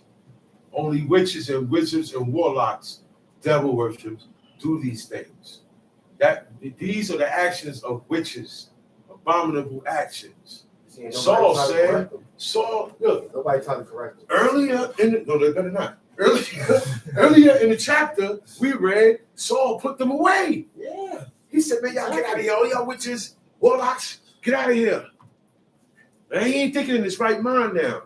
He's so desperate, but you got to understand too, man. This is a man that has been connected by God himself. From his youth. From babies. This is something we never experienced. God come and talk to you. Or send someone to tell you something personally. We don't know how that feels. And that's something he was used to. And his life depended on it. There's no excuse for sin. But you know better. But that's why he did it. I gotta get an answer. That's as far as I could go and say it, because he's still a man of God. This guy, Saul, is good. Okay? He's a man of God. He's holy. He's a saint. He went down good. I'm going to show you why I say that. Right. But right now, God mad at him. When your parents mad at you, they don't talk to you. They don't want to see you. You could be saying the right thing. Right now, I don't want nothing right coming out of your mouth. They don't want to hear you. I don't want to hear you. They don't want to speak to you. Right now, that's where he's at with God. Even try calling them later, they still don't want to talk. They're going to dump you. That's just how it goes. When our kids get us upset, we don't want to hear nothing from them either. So what you think when we do stuff against God and get God upset? Yeah. Oh, yeah. And they let you know, too. And then, look, I'm not answering because I'm still mad at you. That's it. That's it. And that's what God is, where he at now. But he's saying, hey, man, find me a witch that can contact the dead.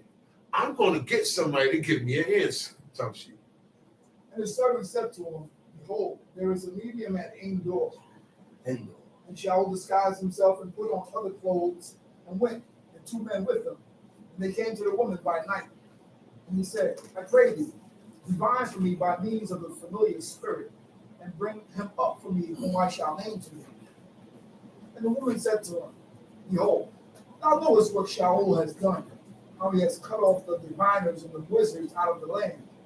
Why then layest thou a snare for my life to cause me to die? Okay, you can stop right there. You see what wound up in Israel? The land was Israel.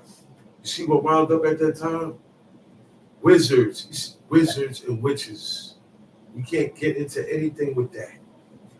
Nothing, piercings, tattoos, all that stuff got to do with that. Images, idols, trinkets, charms. Okay? We have to leave that stuff alone and don't believe in none of that. Shalom alaikum. Shalom, God.